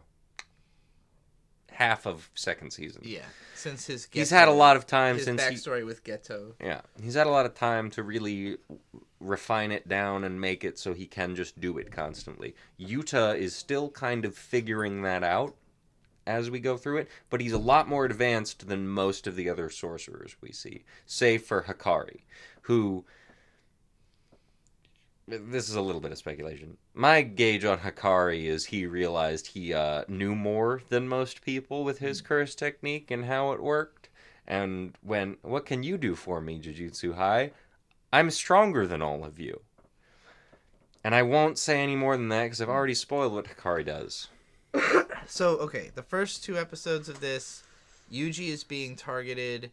Not only because... First by Naoya, and then Yuta steps in and goes, let me kill him. Let me kill Yuji. I've been told by Jujutsu High Society that I'm allowed to kill him. So Yuta, as a personal agent, I believe, is lying. Like, he's trying to get Yuji out of danger, but he's pretending he's going to... and that is revealed. He does kill Yuji, but he also heals Yuji at the same time he kills him, so that he has killed Yuji. Because High Jujutsu Society made him take a binding vow that he has to kill Yuji. So he does kill Yuji, but he also brings Yuji back to life because Gojo said, hey, look out for Yuji. Yeah. So prior to this, ultimately the twist of this episode is that Yuta is introduced like he's trying to kill Yuji, but actually he's not. Yeah. The second episode goes into explaining that he's not actually trying to kill Yuji, and the Naoya and Choso fight, in which Naoya initially dominating. So Naoya was there to kill Yuji, but Choso said, "Hey, let me step in and let you go escape. ahead. I'll take this." It very much giving like he was gonna die, but I don't believe he dies in this fight. No, he dies I don't even actually... Hey, whoa, hold on. We don't need to talk about... No, I was going to say, I don't even actually know if he is confirmed dead. I think he dies, but I don't remember. It's Jujutsu Kaisen. We'll assume everybody dies.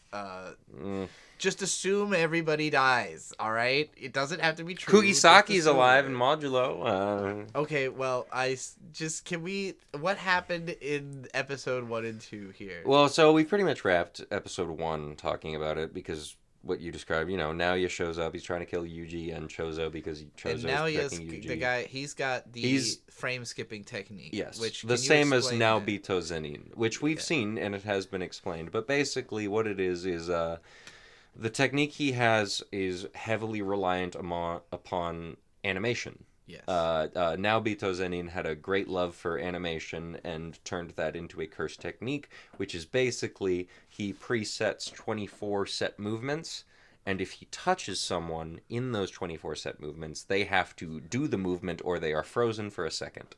Yeah. The curse technique user can fit 24 movements into a second. Yes. So even though it's pitched as this is based on animation frames, but specifically fighting game animation frames, because it's about getting frame perfect. It's not. It is heavily implied to be based on old animation. Well, you mean like hand-drawn animation? Naobito Zenin. Yes. Because he's an old man. Fighting games are done that way. They are hand-drawn animations. And I don't disagree with the comparison, but that's not how it's explained. It's explained by way of them showing animation cells, going from the 50s. Well, from all of it. Animation's still done the same way. Yes, I agree, but the way Naobito, the original creator of the technique, is he just had such an appreciation for how animation was done then. Right. At the time when he was, I assume, developing as a curse technique sorcerer, because it's also said that it's a new technique. It's not like a thing that had really existed before Naobito. Mm-hmm. And it being passed to Naoya kind of is just he idolized his dad. Yeah. So in universe, it is very explicitly about animation it had to be from the 50s because that's when the guy would have... Or, early animation. Yeah. In terms of how it is used in fights, it is fighting games. Yes. Because you have to frame perfect. That is the idea. Yes. That makes sense. Yes. Because the what is it called in Dark? You can counter. You can counter the move. If you do the same, like you said, if you don't do the movement, you get frozen. If you do the movement, you can counter. Or if you are aware of how it's working. Yeah.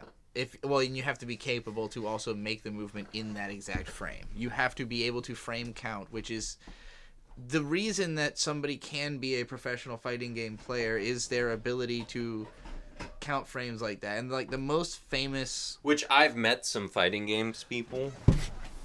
Fighting games are fun conceptually. Yeah. I've never been able to enjoy them because of fighting games people. Yeah. Fighting games people, I think, are some of the worst people that exist. We don't need to get into that. The guy the absolute god who did the greatest thing that's ever happened in a fighting game is a guy called Daigo Umehara, and he did a 13 combos in a row. In one frame? It was because Chun-Li does her multi-kick where she kicks you a bunch of times. It's 12 kicks directly in a row, and he had to frame perfect counter all 13 of them in a row. That's insane. And it's still the most famous moment in esports history. And it's why he's called Daigo the Beast, and he's considered the greatest, pretty much the greatest competitive gamer of all time for that. That is crazy. And so you have to be as good as Daigo in order to beat this technique at the highest level, and that is exactly And the only person who can do it is Maki. In episode 4. But we're not there yet, because episode 2 still has... Well, Yuta killing... Episode 1 ends with Yuta killing Yuji. Episode 2 starts with him explaining, oh, sorry, I had to do that. Yeah. And then the Choso and Naoya fight, which is also Naoya just getting his ass handed to him, but in a different way. Yes. It is through overwhelming force as opposed Choso to just reading the floods technique. a subway with blood, and there's And Naoya is constantly like, what? This dude looks like a guy. How is he producing this much blood? Yeah. And we all know, because it's been explained over and over again, and is explained again in this episode, well, he's not a human. He's a human and a cursed painting, and so he just has unlimited blood, which is so Kenjaku was at one point fucking Narutoshi something or other, but we've seen the blood manipulation before.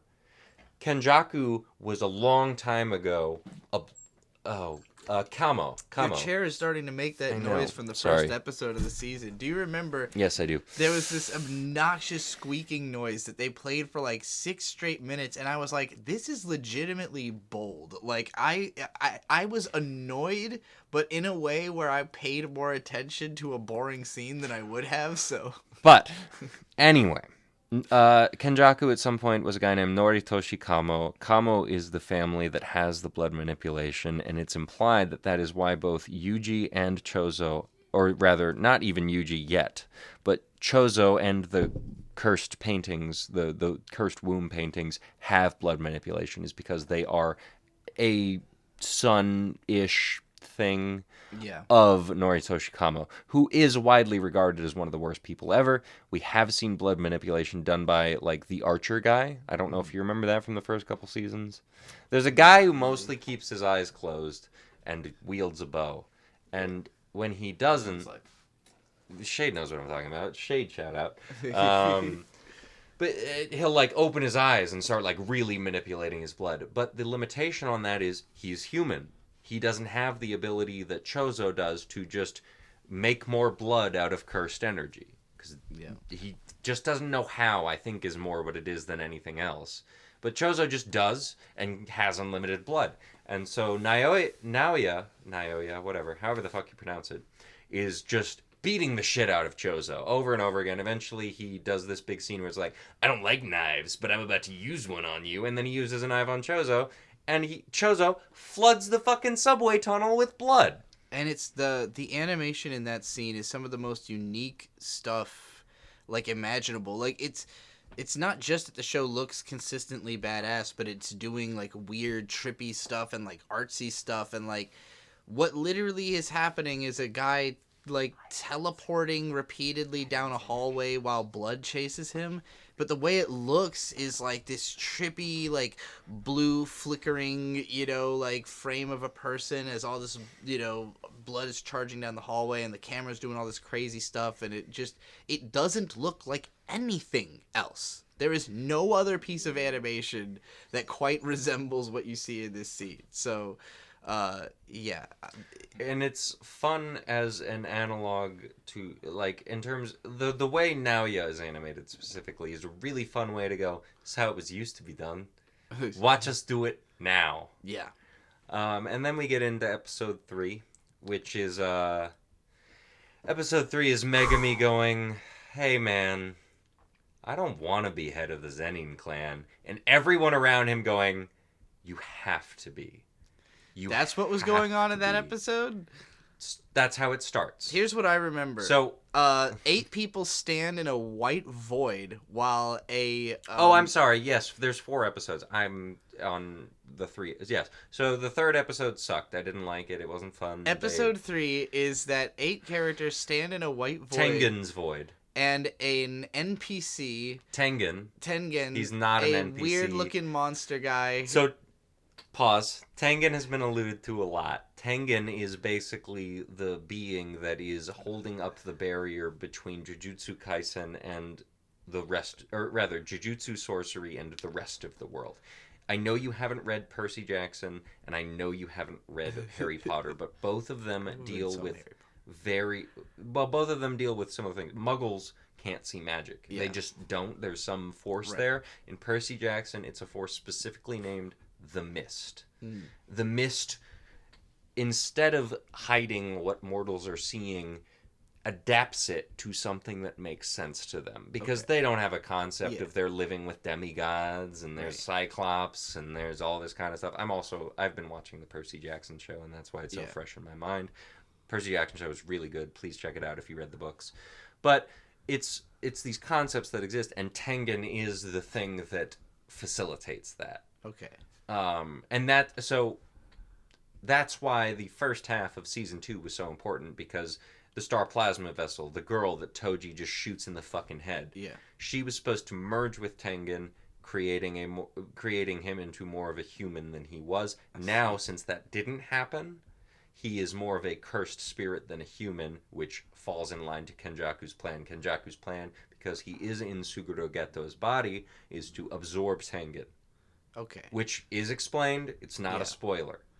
So, Tengen basically gets all of the relevant main Well, they all characters. show up. They all show up to Tengen's, like, domain or whatever. He's just got, like, 8 or 9 people there, and he just straight exposition dumps on these motherfuckers for 22 minutes. The funniest part of that, I think this is the end of episode 2. They all show up to Tengen's domain, and her name's Yuki. No, it's not Yuki. The strong girl. Yeah. The strong girl goes like, oh, you don't want me here. I'll leave. And then they all turn around to leave, and Tengen's like, y'all gonna do me like that? Y'all just gonna disappear because I didn't immediately show my face for you? And then we get into episode 3, which is The Culling Games. It's a Wikipedia article. Literally, it is non-stop. It's animated well. So that's the thing, right? It's not animated. It's like... For what it is. It's okay, it is animation, but it's graphic animation. They're like, the characters don't really move. The characters stand in a white void. It's a bottle episode by traditional definition, meaning it all happens in one space. Nobody goes anywhere. There's no second location. You see other things on screen. You see the Culling Games, like, happening. Basically, this demon dude summons... He's not a demon. Whatever. The guy summons a bunch of shit to look at. He summons, like, pictures and he summons menus. Wikipedia articles. He summons articles. He just summons a bunch of shit into the void. And that stuff looks pleasant because it's giving, like, futuristic operating system as depicted in the 2000s, very much so, but with modern graphics. It's giving Psycho-Pass is what it's giving. Like, I hadn't made that connection, or but like it is Summer very Wars, or like, yes, like a liminal, not liminal, that's the wrong word, because that's, but like it is a non-existent space that is just full of like flashy, cool-looking menus that are satisfying to look at, and the music. Sword Art Online occasionally does this. Yeah, it feels like you're looking at menus. It feels like I'm hearing the Arc Raiders menu music in my head, trying to imagine what was the vibe of this episode. You said the Arc Raiders menu music, and my mind started playing Helldivers, which is hilarious to me. Da-na-na-na. That was what I was into last time we were doing the show. Now it's Arc Raiders. But anyway, we played that after we were already done with this show, I think. No, because I know I was in this show going da-na-na-na, da-na. Maybe. But anyway, so yeah, the third episode is a Wikipedia article, which I think, if you've read the manga, is slightly offensive, because my thing with Jujutsu Kaisen above all other shows is it's really good at explaining stuff as it happens. And I think devoting an entire episode, while I understand it for budgetary constraints, does not do the show justice. Even though I know 2 chapters of the manga were pretty much just what we fucking saw. Yeah. I don't think that played to its strengths the way it could have. This episode felt skippable. Entirely. If you knew what was going on, skip episode 3. If you have read the manga, you do not need to watch episode 3 at all. You haven't, so you did. But I didn't understand a single fucking word of it. Because it's confusing. Well, and not only is it confusing, but it's not emotionally engaging. Like, all of this information is going to matter at a later point when I am emotionally engaged. And it will be explained at the time it is relevant. So I'm not going to need to go back to this even. Like, which is where I'm coming from, going like, well, you didn't need to do this. Yeah. You didn't... I know... It's a formality. To an extent. You and I, we're like big brains, Yeah. We know what's going on. We can figure it out based on context clues most of the time. But to some people, that episode is a necessity. is gonna be necessary. Well, and we're gonna get it's about the way you think. Like, if you're the type of person who's gonna remember all of that, and you're gonna some people will start thinking about the implications. You know, that's who I think of in if I was trying to get my twin brother into Jujutsu Kaisen, show him this. He would need that episode for the rest of the season to make sense, or he'd need to read the manga. To me, it was a very similar experience to the Nen lessons from Hunter x Hunter, where there's several episodes. Yes, very much so, but those were engaging and fun.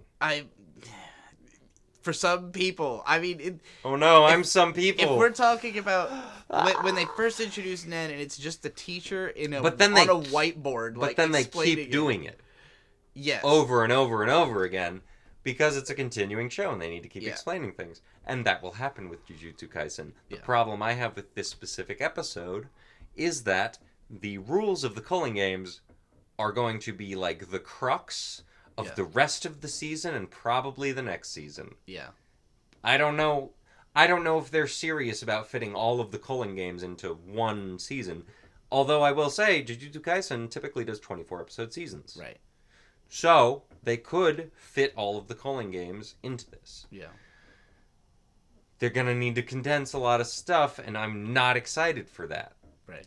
Given that they wasted an episode explaining the culling games, of which we will, if they don't explain the culling games again through the rest of the season, I will have no complaints. Yeah. It will have done it perfectly. But if it's like the manga, they're going to have to.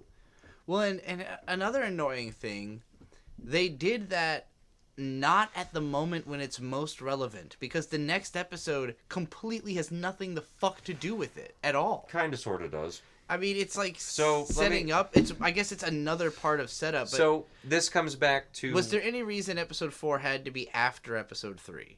No. There was no reason we had to have all that explained before episode 4, right? Budgetary constraints is my only... Yeah, give us a week so that we can work harder on episode 4 is the only reason I can think of. So I am with you. I think airing order, we should have seen the Maki stuff first. Mm-hmm. The episode 4 is one of the best episodes of anime. It's incredible. Like, actually, you could pick up and play, I think, Jujutsu Kaisen from there and be fine. And that's the one, if I'm trying to convince somebody to watch this show and they don't want to, if they're like, can I just what's a really cool episode? I'll just be like, watch episode 4 season 3. If that doesn't sell you, you're not going to like the show. Just straight up. If you don't enjoy that episode, everything good about Jujutsu Kaisen is in this episode. Yeah. It's spooky, it's uncomfortable for the first half, and then shit gets awesome, and then it's just rip and tear the coolest action scene you've ever seen for 20 fucking minutes. Episode 4. Episode 4. We've seen how the culling games are explained without getting into them. And actually, yeah, you're right.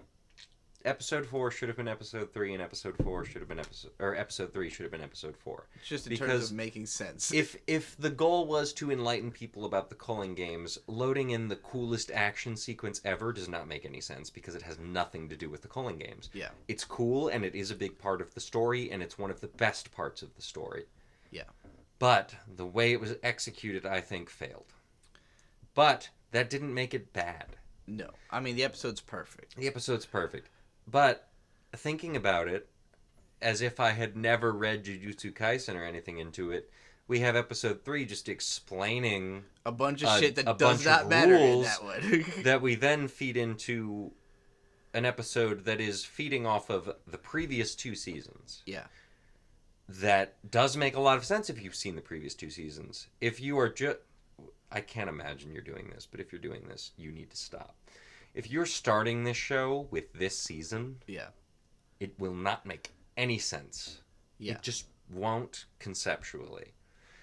So we get into episode 4 after all the explanation stuff. Episode 4 is Maki going back to the Zenin clan, and it's flashback right before the real action happens of all the Jujutsu High people are together and basically explaining to Megami, you have to be the leader of the Zenin clan. Yeah. There's no way forward, there's no way we win this unless you're the leader of the Zenin clan. At some point it is explained that Naobito dies, the previous head of the Zenin clan, the guy with the original animation technique, dies. And his will is basically My first two sons, not cool enough. My last youngest son, the guy with my animation technique, is the head of the Zenin clan. Unless Gojo Satoru is incapacitated or dead, and then Megumi Fushiguro is the lead of the Zenin clan. So when we see Naoya going for Yuji, he's not going for Yuji. He's looking for Megumi, to kill Megumi. Because he is, in his mind, the natural next leader of the Zenin clan. Yeah. And he wants Megumi out. Because Megumi has been raised by Gojo the whole time. That's all. Megumi was traded on a deal with his dad. His dad was Toji Fushiguro. If you don't remember who he is, get good. And Toji, businessman as it always was, said to Jujutsu High Society, hey, you can have my kid. He's got the Ten Shadows technique. Give me $5 million. And then he was the happiest guy ever. Yeah. That's how he's portrayed in the first half of the second season. All we see from Toji in this season is the most depressed guy ever. Literally, like, sad. Yeah. Just a sad guy. Because the Zenin clan sucks. Yeah. The Zenin clan does not have any ability to recognize, like, oh, you don't have cursed energy? But you're the strongest person ever? Yeah. To a point where cursed energy doesn't even matter? You're still trash. Yeah. And so that was the big thing going into episode 4. Naoya idolized Toji in a way. Not fully. He still kind of viewed him as trash. But Naoya very much saw Toji as, like, the benchmark. Yeah. He was the guy. He did a lot. And so watching Naoya engage with Maki, constantly calling her trash, constantly doing this, constantly doing that, and this is before she fully awakens. We'll get into that. It very much gives me just no self-awareness. Yeah. You've seen... That is the downfall of the whole clan. And that's basically everybody dies of a lack of self-awareness. The big Zenin clan thing is inherited techniques. Maki's mom wasn't aware enough that she actually loved her kids. Maki's mom loved her kids. But she wasn't aware of it. She No. She didn't act like it. Because she was forced and abused not to. Right, but everybody in the clan was forced and abused to be an idiot. Yes, like that's the idea of this arc. Is like this clan are all dumb because they have systematically made this clan is dumb because they care about inherited techniques, and they do not realize that lack of cursed energy and lack of technique. Yeah. But it's a technique. Because what you're saying about Naoya, like, he's not realizing it. He's having cognitive dissonance. He can't believe it because he's been forced to think, like, you have to treat that person But he's already seen it. Yeah, he knows he's wrong, but he won't say he's wrong. You know? Until his fucking skull wrong. Gets shattered. Yeah. And it's important to note that he's twice over killed in this episode, but still not really dead because there is more to do with this arc, you know, like. So Maki gets the key. So sorry, rewinding even more. The Zenin clan has taken all of their cursed tools and everything out of the Jujutsu vault and put it into their vault. Maki goes to the Zenin clan with the key. Her mom says, stop it, please stop it, please stop it. Because I think her mom knows what she's walking into and doesn't want her to get into it. I was never given the impression that Maki's mom did not care about her children, especially with the flashback as she's dying. Mm. Maki's mom loved and cared about her children, as most mothers do. Mm.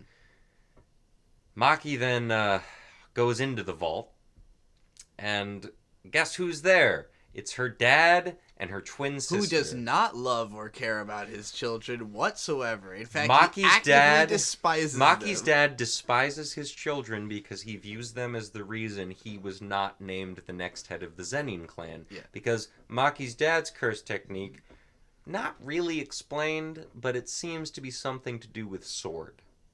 Because, you know, Maki breaks his sword, but he still has a sword. Yeah. Whereas like now Bito's curse technique is more of a curse technique, and Naoya directly inherits it. Yeah. Whereas Mai's curse technique is that she can create things, but it's very limited because she's a twin, and twins are cursed in Jujutsu sorcery. So, yes, Maki's dad mortally wounds both Maki and Mai and leaves them in a room filled with second-grade curses that he expects to kill them. Yeah. Mai makes the biggest sacrifice of all, and that is she recreates a curse tool that hasn't been seen since Toji was around. Yeah. And that is her parting gift. She dies. Maki is awakened. Maki is Toji now. And so what we realize is the reason that twins are cursed is that you have to give something up. Right. In Jujutsu Sorcery, to unlock the most power, you have to give up the thing that is most important to you. And as a twin, it's always going to be your twin, so you're always going to have to sacrifice your twin. I'm a twin. Yeah. I love my twin brother. I do not have that relationship with him. Right. But do you think you would be able to kill him to unlock your maximum curse potential because you don't have that kind of relationship with him, or do you think that's a bit much? I think that's a bit much just based on our relationship, to be honest with you. I love my twin brother. He's great. We're not that close. But viewing it from a Mei and Maki relationship, it probably would be necessary. Yeah. Well, I mean, I guess I don't know if it's like that twins are cursed because inevitably they will care the most about each other, or if it's literally like, well, you're biologically linked and therefore I think it's probably more that. Yeah, I would think so based on the way they treat it. But at the same time, part of the plot of Jujutsu Kaisen is that all these old fucking people who think they know wrong. the rules do not know the because rules. It's constantly changing, because Jujutsu Sorcery is basically science, and the people are constantly trailblazing. The guy I keep referencing to is my favorite character, Hikari. It's not that much of a spoiler, sorry. His curse technique is gambling. Mm-hmm. Like, literally, his curse technique, his domain expansion is a pachinko slot machine. I will not go further than that, but his curse technique is a pachinko slot machine. Yeah. And that alone was viewed as too scary, too, like, aside from what Jujutsu Sorcery is, because Jujutsu Sorcerer High Society is a controlled experiment. It's a controlled experiment where what we know is what we know, and that's how it is. Even, it's not explained, but now Bito's whole thing, the animation thing, that had to be controversial when he first came up with it. Right. Everything's controversial when it's new, you know. But in the same respect of... Now Bito is the fastest guy ever, which is explained later in this episode, because Naoya is one of the fastest guys ever, because it's explained as you keep using this animation technique over and over again, you just get faster and faster and faster and faster and faster to the point that you're breaking the sound barrier or something. Yeah. And Hikari has a very similar thing of just breaking the laws of physics through gambling. Mm-hmm. And so now we're reaching into the part of Jujutsu Kaisen that I think is actually peak. Yeah. I don't think leading up to this, we've had Gojo as a real example. Yeah. Of reality warping, technique. And that's kind of just what his technique is. But now we're getting into it where there's the gambling guy, there's Lightning guy, there's Judge Man. Mm-hmm. Judge Man is not a character, he's a Shikigami that a character summons. Mm-hmm. This is a spoiler, but I think it's one that's worthwhile.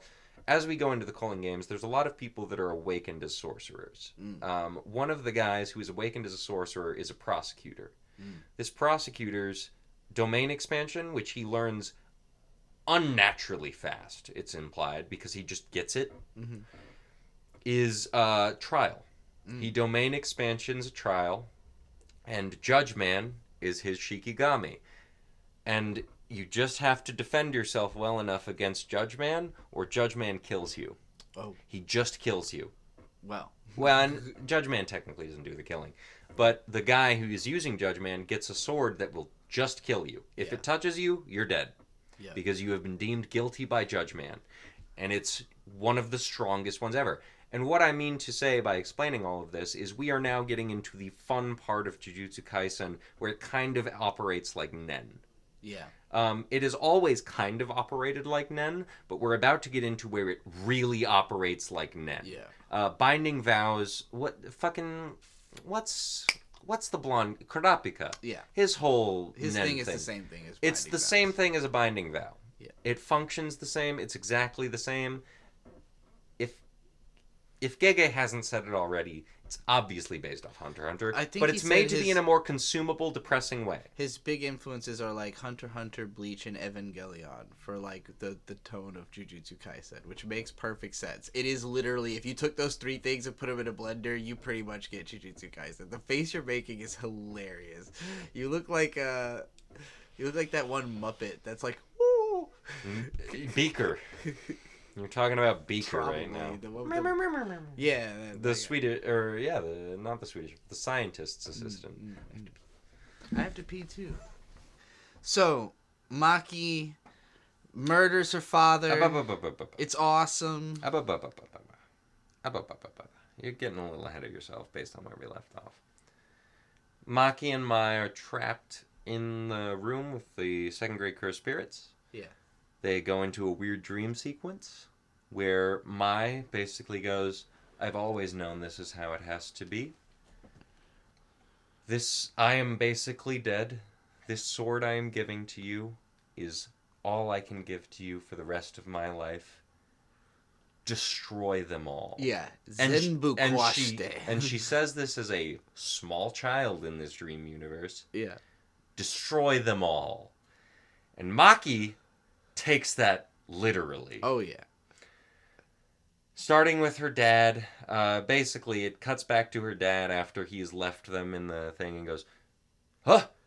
All the cursed spirits have been exorcised. And then 2 seconds later, he's dead. Well, he also has a moment where he goes like, I forgot about feeling fear like this. I've forgotten about feeling fear like this since him. Yo, yeah. And it cuts to Toji. The implication is basically that now that she has her sister's weapon, she is literally and Toji. And this is what I mean by the Zenin clan is stupid. Yeah, they should have seen this coming. It's not that they're stupid because they value cursed techniques. That's fair. Mm. It's that they're stupid because they don't value Toji and what is clearly an inherited cursed technique. As a cursed technique, the lack of detecting cursed energy, the lack of really being able to control it, and just pure physicality. He's just criminally asymptomatic. It's like fucking pure what's his physicality. Name from, Psychopaths. Like they can't. He probably has a cursed technique. They just can't detect the kind of cursed technique it is because they have never encountered it before. Sorry, modulo brain kicking in. I was like, oh, fuck, that's where they're going, isn't it? Yeah. We'll talk about modulo at the end of this. For real. But so, Maki just... Oh, man. Maki kills her dad. Careful with having your leg on the mic cord. Maki kills her dad and then escapes the vault. And Naoya is being told by someone, a member of... I believe they're called the Hei. Hei, and that is all of the Zenin clan that does not have a cursed technique.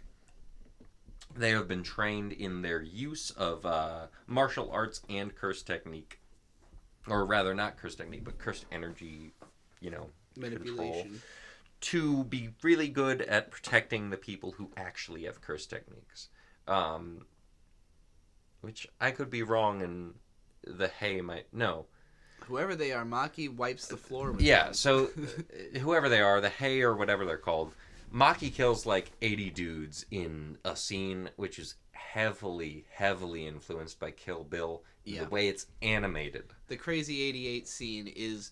It's funny because there is an anime sequence in Kill Bill done by Studio 4C that doesn't... And there's the Fortnite shit now, too. It doesn't look like very anime, and like that... apparently had disappointed Tarantino because he was looking for like anime. He wanted it to be a goofy, an anime scene, and they made it all like realistic and that would redeem Quentin Tarantino as a person for me. Making a real honest to God anime, being able to put up with that. That would be cool. Yeah. But Jujutsu Kaisen basically did like, what if the Crazy 88 scene had been the anime fight scene in Kill Bill? And basically, like, recreated it, but did a bunch of shit you couldn't do in live action to make it, that much more spicy in anime. And they even did the black and white bit and, like, several shot-for-shot recreations.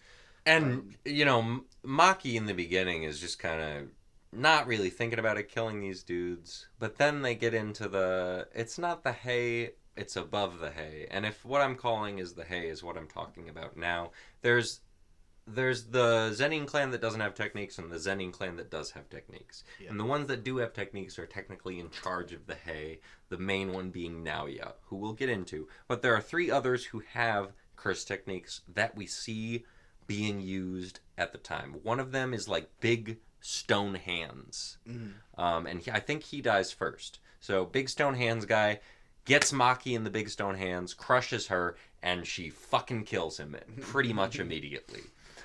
Then there are these other 2 guys. One of them is seen as, or what I've seen in the discourse on the internet is like the good Zenin of the eyes guy, the one who holds her in place and is forcing her down. A crater is put under her based on how much force he's imposing on her, and his eyes start bleeding because his eyes basically melt out, and he thinks that they want. And he goes, I don't remember the other guy, but he goes, please attack her, please attack her. And I've seen a lot of criticism based off of or what happens in the manga, which is in the anime, he's kind of walking slowly towards her to attack her, whereas in the manga, he is charging at her. Right. But I think aura farming is a lot more important in Jujutsu sorcery, and it's communicated a lot better in the anime than it is in the manga. Yeah. In the manga, urgency is necessary to be communicated. Yeah. In the anime, it's a lot better to communicate focus. Yes. For Jujutsu sorcery specifically.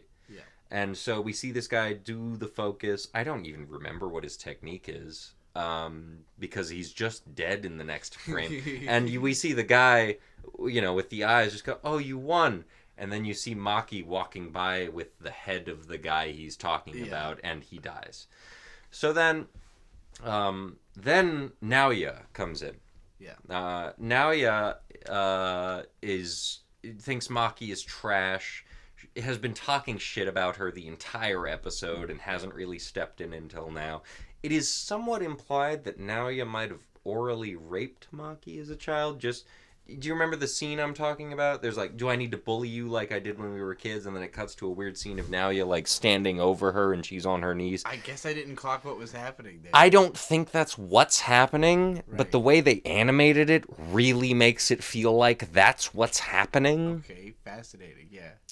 And I know I'm not the only person to hold this opinion, because I watched it and was like, what the fuck is going on right now? Did this happen?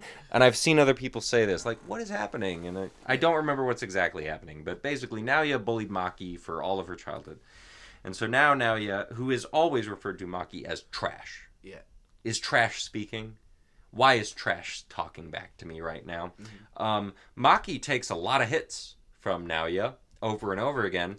And the whole time she's doing it, she goes, 1, 2, 3, 4, 5, 6, 7, 8, 9, 10, 11, 12, 13, 14, 15, 16, 17, 18, 19, 20, 21, 22, 23, 24.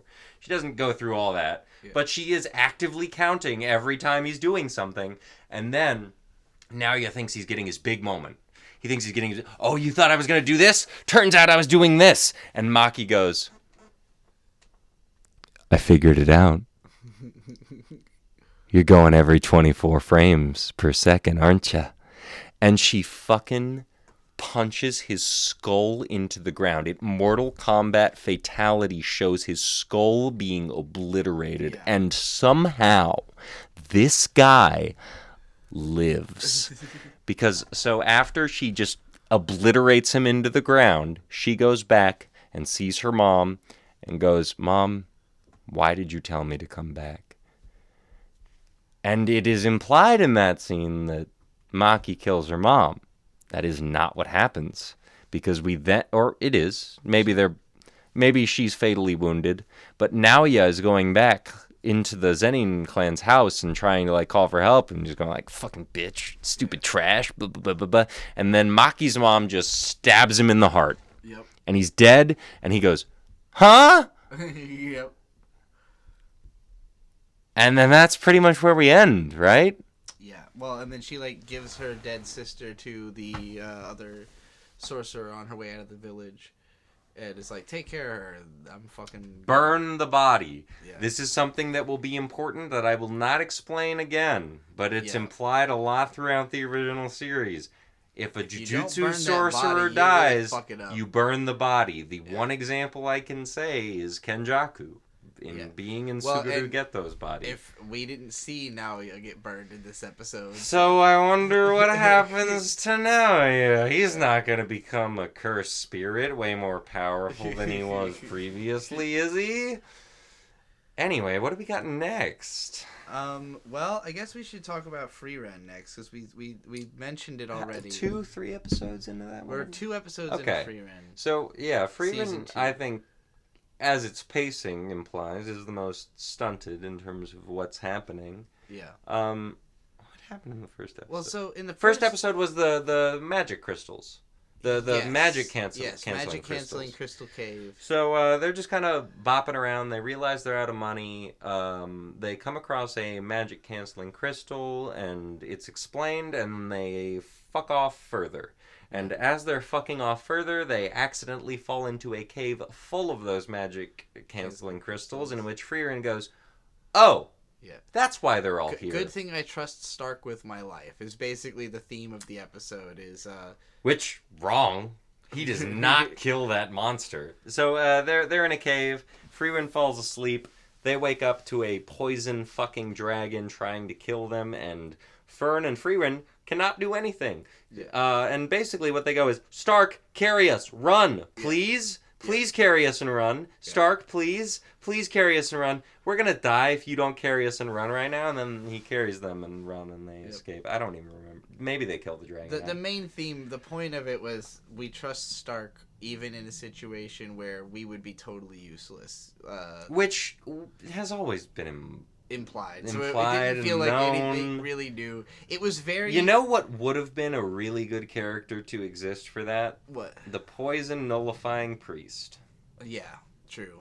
But that would have made it too easy. And what was episode 2 about? Episode 2 was them going to the Hero of the South's area and getting the sword demon and she all has a memory of the Hero of the South who was like a pencil mustache. They're short on money. They go to a town where they have to polish a statue of a hero, and Fern and Stark immediately go, "Oh, Himmel. Of course it's Himmel." Right. And they show up to the statue and they go, "Wait a minute. This is a different guy. Who are you?" Who's this old guy? He wasn't old either. He was older than Himmel, or not pretty at the very least. He had a mustache. He's like a normal-looking man. He's probably the same age as Himmel. I assume Himmel lived to old age and died. We saw it. Right? Yeah, then Himmel lived to old age and died. Is he? Yeah, he is dead, right? Yes, he's definitely dead when Frieren is happening, or he's not. And no, yeah, he had his funeral in the first episode. Yes. That's when she realized, like, oh, I need to pay more attention. Hero of the South fought the Seven Sages and the big bad, or not the big bad because it wasn't the Demon King, but the guy who can see the future. The guy. So the Hero of the South is famous because he held back the front lines of the Demon King for so long, and he killed, air quotes, the Seven Sages. And there's another guy, I don't remember what his name is because he's fucking dead, who could see 1,000 years into the future. The thing about the Hero of the South, human. Purely human. No, I'm going to go back a little bit. This episode made me a little mad. Because of the formula Frieren tends to take with its episodes. Frieren goes to a place, expo dumps about someone she obviously knew personally. Right. And then it cuts to her knowing the person personally. Right. And the problem I have with it is I don't think her expo dumping needs to be included. Yeah. In an anime. Cutting back to it already, like, it would be nice if they just showed up in town, we saw the backstory scene, and then it was implied that she had told that story to them, instead of it being one very boring story, and then here's what actually happened. But so then after that, they're in this town, and Frieren is like, we gotta get the fuck out of here right now. We gotta go. We're not stopping for good food. We're not doing anything. We get the supplies we need, and we leave. Yeah. And then the lord of that town goes, "Hey, you're one of the party of heroes. Come have dinner with me." And Frieren is, like, half off the screen at this point. And Stark and Fern go, "Well, you have to have dinner with him, right?" Which Frieren is very smart for wanting to fuck off. Yeah. They get roped into finding an heirloom sword for this guy. An heirloom sword. Type of thing that she's been asked to do previously, which is why she's But wearing the reason she chooses to do it is that Himmel had already recovered this sword once. And the specific nature of this sword... I honestly was blanking during most of this episode because it was largely boring. But my understanding is the nature of this sword is it is a demon sword. Mm-hmm. And so anyone who takes the demon sword becomes a demon functionally and wants to kill people and eat them. But it's a royal heirloom, and so the royal family wants to have it because it's their royal heirloom, but it is also a terrible thing that should never be put into the hands of a demon, because the demon will just immediately show how much power he has and that he has it. Yeah. Demons are bad people. Demons are bad beings. Very, very important to remember in Frieren. Demons are bad.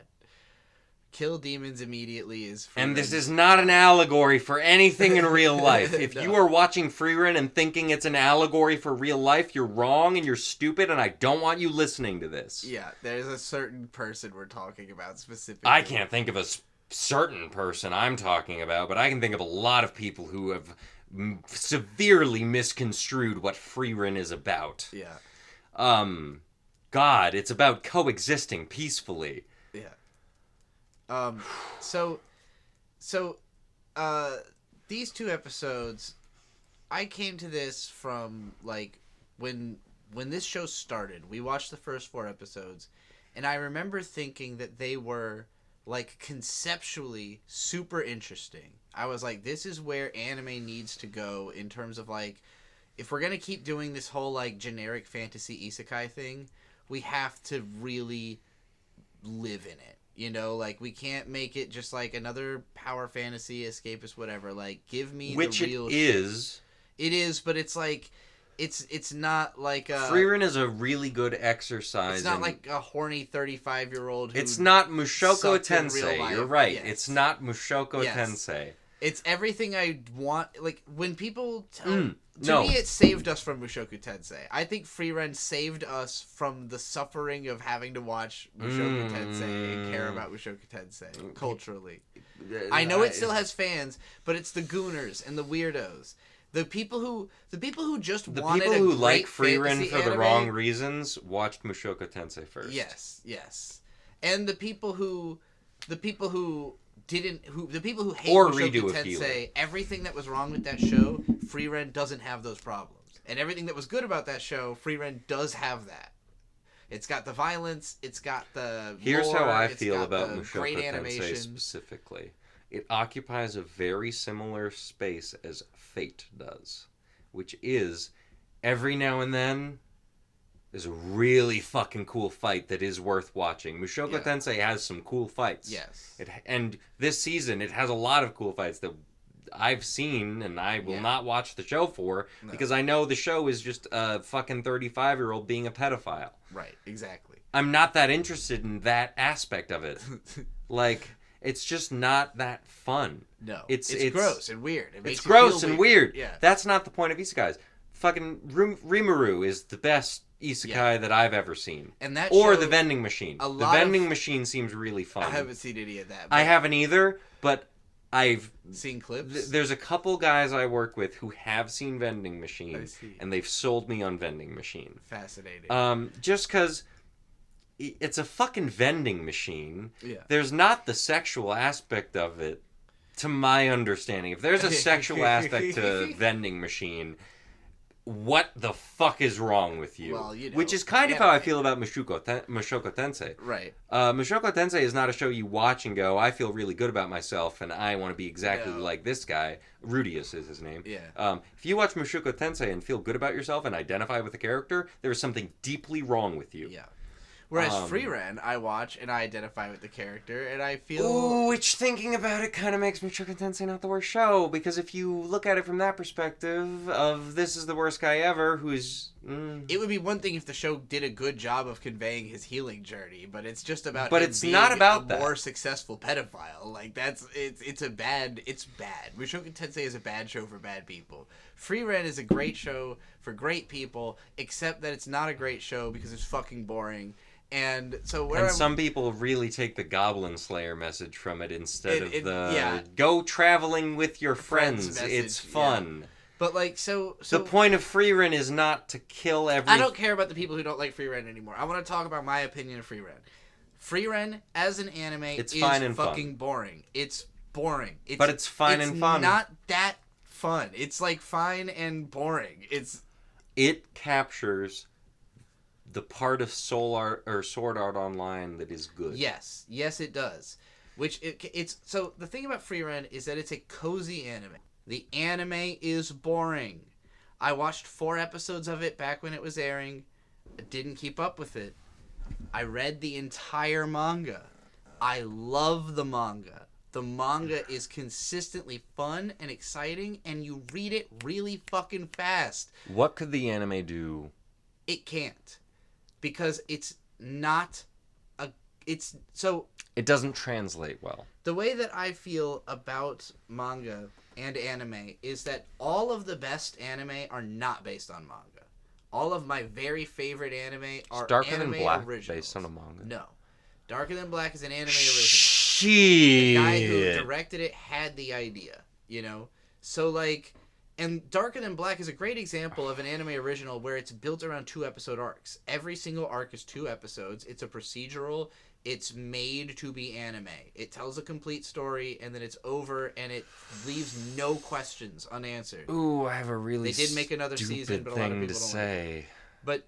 But so if you want to make a good anime, you base it off of Criminal Minds or House MD. Yeah.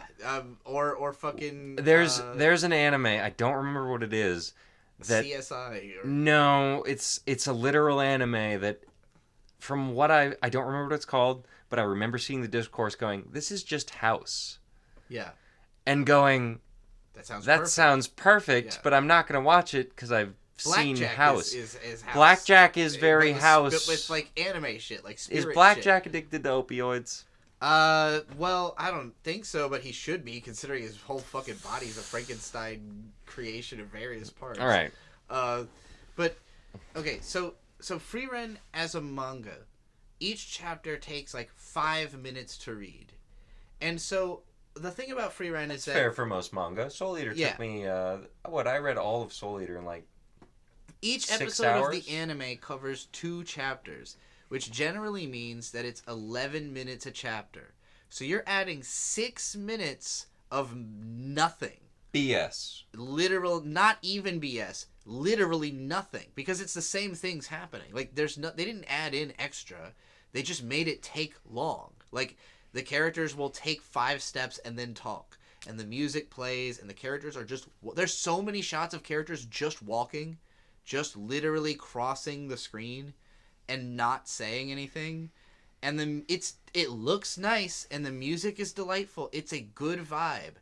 But if I'm just watching it, it's fucking boring. It's different if we're talking over it. It's literally something you can have on in the background at a ramen place, and I'll be like, oh shit, Frieren's on. So when I look up from my ramen, I see Frieren. Hey Lois. Hey Lois. Hey Lois. Yes. Hey Peter. It's Family Guy. That's what I'm saying. Okay, yes. It would be a good Family Guy. You see it on in the background, and occasionally you key into what's happening, and every now and then it's funny or interesting. So late night anime, it's a whole. This is something that's hard to convey to Westerners. That late night anime is a specific vibe. Late night anime. Name some popular late night animes. Real almost quick. all of them. Almost all of the anime that are popular. 3 big examples. Shit, I can't. Literally anything. All right, fucking Full Metal Alchemist. No, anything but that. That's mainstream primetime. When I was a kid, that was airing. But that was in America late night. All right, anime. so I'm talking about night Japanese late night anime. This is something you can't convey to Westerners. It's a Japanese thing. Then that's more what I needed from you. Not late night anime. What we're used to. Not Cartoon Network late night anime. Shit that they don't think is going to get a lot of viewers. Exactly. So like Code Geass or Full Metal Alchemist, that's like 8 p.m. prime time, or 10 p.m. even, 6-7 p.m. to be honest with you. When we're talking about like fucking magical destroyers, that's airing at midnight. You know, fucking. You remember it? It was the trippy magical girl show where there was an otaku main character. We talked about every episode on We Watch Anime. Yes. Kind of. It was nonsense. It was just nonsense. That was something that would have laid dormant in my brain for the rest of my life until you just reminded me about Mahou Shoujo. I would have forgot about it if Shitty Kickflips didn't do a video about it being PEAM, the definitional PEAM anime, meaning peak mid. Something you think is supposed to be peak, but it's actually mid, but you can't stop thinking about it. That's mature. That's it. To me. But, So the Frieren anime is something that I can easily have on and be okay with it being on. But as an active watching experience, it is too boring for me to want to seek it out. Whereas the manga, I can binge read that manga and it's consistently entertaining and fun because it's not written to be slow. It is conceptually slow. The concept of what's happening... Take your time. ...is that you're taking your time, smelling the roses. It should be called Sousou no Frieren, smell the fucking roses. Right. And that's why the anime is going to make sense to most people, because they're thinking, like, well, thematically, yes, the show is saying, take your time, it communicates indulge in every moment. The point of it is. Yes. And I literally think... that is not a positive necessarily. If your opinion is that Frieren the anime is a better piece of art because it labors in every moment, I don't disagree with you. But for me, I am bored. And I would rather just read the manga because it doesn't test my patience and I get all the same information. That's why I had to watch the rest of Frieren, is because it got into Zoltrak. Yeah. And the fucking kill yourself. Yes. I don't remember what her name was, but telling a fucking demon lord to kill yourself after she's stunting on you constantly, going, you don't have more power than I do, you don't have more power than I do, talking to an elf that's lived for 1,200 years, and the elf going, ORLY. Yeah. Kill yourself, and then you have to do it. Yeah. That communicates power in a way that I don't think Frieren in a manga does, and I don't think Frieren as a character needs to. But I think Frieren as a character should more. I don't think Frieren being this meek person, even though that's what she is, is fun or entertaining. And that's the other thing, is that where the manga goes, so like, where the anime has gone so far is that you have the first half of the first season is a bunch of just like basically barely connected stories. And then you get to the second half and it's like the tuning exams for Frieren. Then you get to where we're at now, and we are back in a bunch Fern's of a grade 1 sorcerer, and Frieren is shunned because she's Frieren. Yeah, but none of that's even come up in this season. Like, as far as we're concerned... It's just where we left off. These two episodes it has come up could also. Have come before those episodes, and it almost wouldn't have made a fucking difference. Like, it just feels like we're right back to normal. It feels like we're right back to where we had been. And the thing is that I know, because I've read the manga, this goes for a little while, and then we enter another huge arc. And then there's a few side stories, and then another huge arc. And those huge arcs are way more interesting than the random side stories. And when you're reading a manga and it's only 5 minutes a side story, you're like, whatever, that wasn't that interesting, but it fleshes out your understanding of the world. When you sit through 11 minutes of not that interesting, you're like, damn, I didn't need to see that. I didn't need to see the Crystal Cave episode. It did nothing. It added nothing to my understanding of the story. We trust Stark. What did that change from the last time we saw Stark do some cool Episode 2 changed nothing. Rather, what did that change from the episode where it was explained that Stark was the prodigy of the little dwarf guy? Yeah. Nothing. It didn't change anything. Stark has indomitable will. That's his superpower. Yeah. And again, in the manga, when a chapter's not that big a deal, whatever. That was 5 minutes of my time. You can just, fucking skip through it. Exactly. And by skip through it, I mean speed read. So that's my take on Frieren.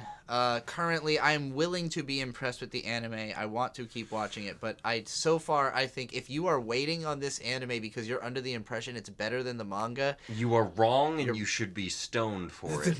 Yeah, get real stoned and read the manga. Sure, take that aspect of it, but do you have more you want to say about Frieren before we move on? No, it hasn't been engaging. Yeah. It's been the It's sword. only been 2 episodes. The but sword it demon is fight not was cool, but it's engaging. also only been 2 episodes, and we're into like 3 or 4 episode anime at this point. Where, yeah, not all of them have been engaging, but some of them have been the best episodes. Even Fate has been more engaging than Frieren has been. We're gonna have to do that next. I have to pee again before we do it. But we gotta So get sorry, into real Fate quick. What do we have left? Fate, Trigun, and what and else? Hell's Paradise. Okay. Fate, Strange, Fake. The first good Fate show in a while. At least since Lord El Meloy, which this may or may not be a sequel to, technically. And here's the problem I have with Fate shows. I think I've seen all of them that exist. And then you find out that there's 30 more. No. Continuity is really hard to keep track of. Yeah. And I get it's a visual novel, it's a game. Yeah. And so there's a lot of different options, but the anime are just hard to keep track of. Yeah. I know I think I missed one, and I can't tell you which one that was. I know you haven't seen the Heaven's Feel movies. I've never, anime movies are a hard sell for me, so that's fair. But most of the shows I think I've seen, even if I'm like blitzed out of my mind and I just want to watch something where cool historical characters do dumb shit and I'm skipping through a lot of it. That's the thing, right? There's a lot of different types of reasons to be into Fate, and I think that's why it's so huge. Is that like it tackles a lot of the entries. Intersects all kinds of shit. It's for history nerds. It's for systems nerds. You know, because it's got like a ridiculous number of systems in it. It's for like gooners. You know, because it's got all the hot chicks and character designs. And it's that's you know, this is a thing with the most recent episode of Fate. Something I think is it's appealing to and playing against, and I appreciate. In the most recent episode we watched, there's the whole like lolicon quote unquote scene, and then she's talking about her special lady parts, and it turns out her fucking stomach is a mouth. She's gonna devour you in a scary way. So that character to me did not necessarily read as lolly because she doesn't look that young, and I think he says she's like 1,000 years old or something like that. So it's that as I do with other things, a paleo lolly. I try to look into like what's happening with Fate. The problem with Fate is not just it's hard to keep track of, even knowing everything that's going on, it's nebulous and hard to keep track of. Yeah. Well, and that's the thing. This anime is uniquely playing with that aspect of Fate. Which is the smartest thing I've ever seen a Fate show do. So this is the most that it's ever been acknowledged that Fate is nonsense. And it's nonsense for the camera's sake is the fun part that's been introduced in the most recent episode as well. You can't do all your noble phantasms in the first 3 episodes. You have to hold off, is literally said at some point. Yeah. It's so Ryogo Narita, I mean, Bakano literally is an Italian like sound effect word that basically means meaningless noise.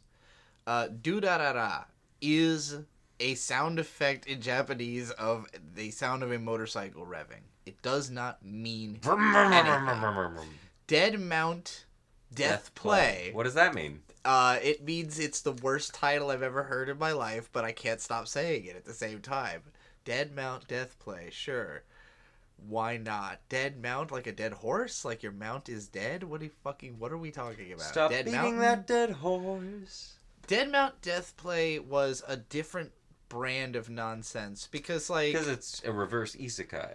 Like, well, and part of it was also a manga because Narita's so Bakano and Durarara are both novels and they're just really ADHD. Like, they just constantly cut between different characters, different situations. Yes, this podcast feels very Ryogo Narita writing style. It's all the fuck over the place. Everything is jumbled together. But the anime versions of the first 2 anime were both directed by a really solid, classic director who... worked with the same team through both shows, basically. They created a new studio to continue making Durarara because the brain space wasn't going to keep doing it. So they made Studio Chizu, which later made 91 Days. They're doing something right now. I don't remember what.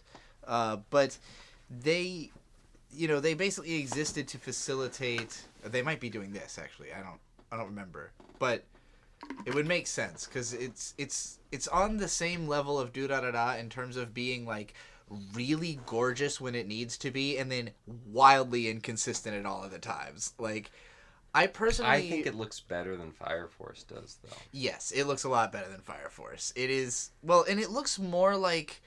It looks like an anime from 15 years ago, but in a good way. Like, this anime, everything that's being done in it, it's not like boundary pushing the way Jujutsu Kaisen is. Like, Jujutsu Kaisen looks cutting edge. Like, anime didn't look like this before. Anime has looked like Fate Strange Fake, but only when it was really good. Like, when they were really putting a lot into it. And the inconsistency is really just because the character designs are fucking complicated. And personally, I hate the way their heads are shaped. I just, like, especially the guy characters, they've all got these weirdly stout, short heads, and it drives me nuts. But I really like that they often use, like, really thick outlines on characters, like, just super thick brush strokes. There's a real sense of, like, different shots just look different.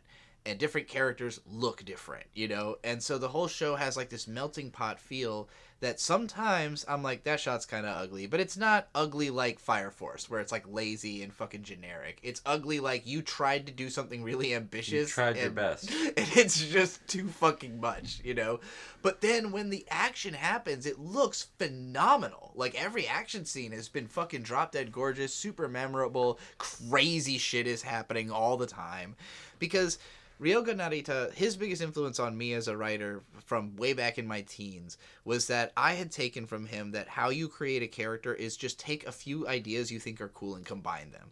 It's a vampire and it's a fucking mage, It's a this and it's a that. And Fate is already like that. It's already he's King Arthur and it's a woman. The Dead and Apostles it's a fucking, already existed. He just added just that one of in. them controls controls a Holy Grail war. Pretty much all he's doing is just, like, this whole series is taking stuff that's already in Fate and just putting it into specific combinations that haven't been done in Fate, even though they make as much sense as anything that happens in Fate. Fate was already nonsense. But this is just really, like, zeroing in on, like, what if all of the, like, least likely things all happened? And it's because it is fake. Like, it's a fake Grail war or something. Or with like, a real Grail war happening as well. Yeah, so there's like a parallel real and fake Grail war, and they're accidentally intersecting each other, and that's the plot. So we're, 4 episodes into this now, right? This is another 4. The first 2 episodes were establishing the fake Grail war, and now we're getting it. And, there is the exception of Richard the Lionhearted, who is the real saber of the real war, because the fake war doesn't have a saber. Mm-hmm. I think because you couldn't make a saber do it. Okay, I see.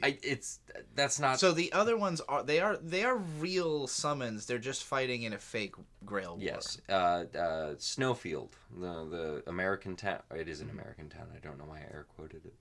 Snowfield is a real town in America that was taken over from the people protecting it because it is the closest to the ley lines. Mm-hmm. Do you know what a ley line is? Yeah. All right. So there you go. Magic lines, they exist. The strongest ones in the United States, like the ones in Fuyuki, where the Holy Grail War typically happens. That's it. Yeah. And so America, foolishly, is trying to do a fake Holy Grail War for funsies or something. Probably to pitch themselves as the location for the next Probably. one.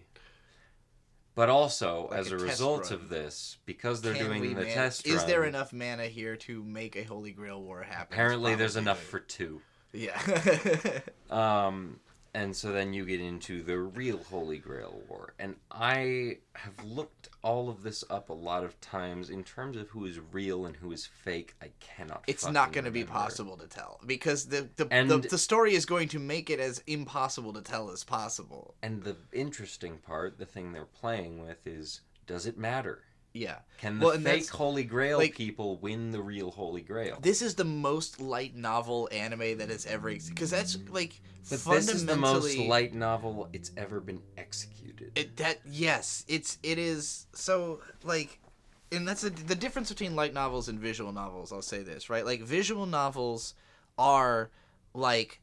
epic schizo horny posting, right? Like it's basically, they're made for, I think, engineer type minded people who, and that's why they're so systems rich, and why Fate is so popular is because it combines, Or Danganronpa. like, That's the other big one I think of.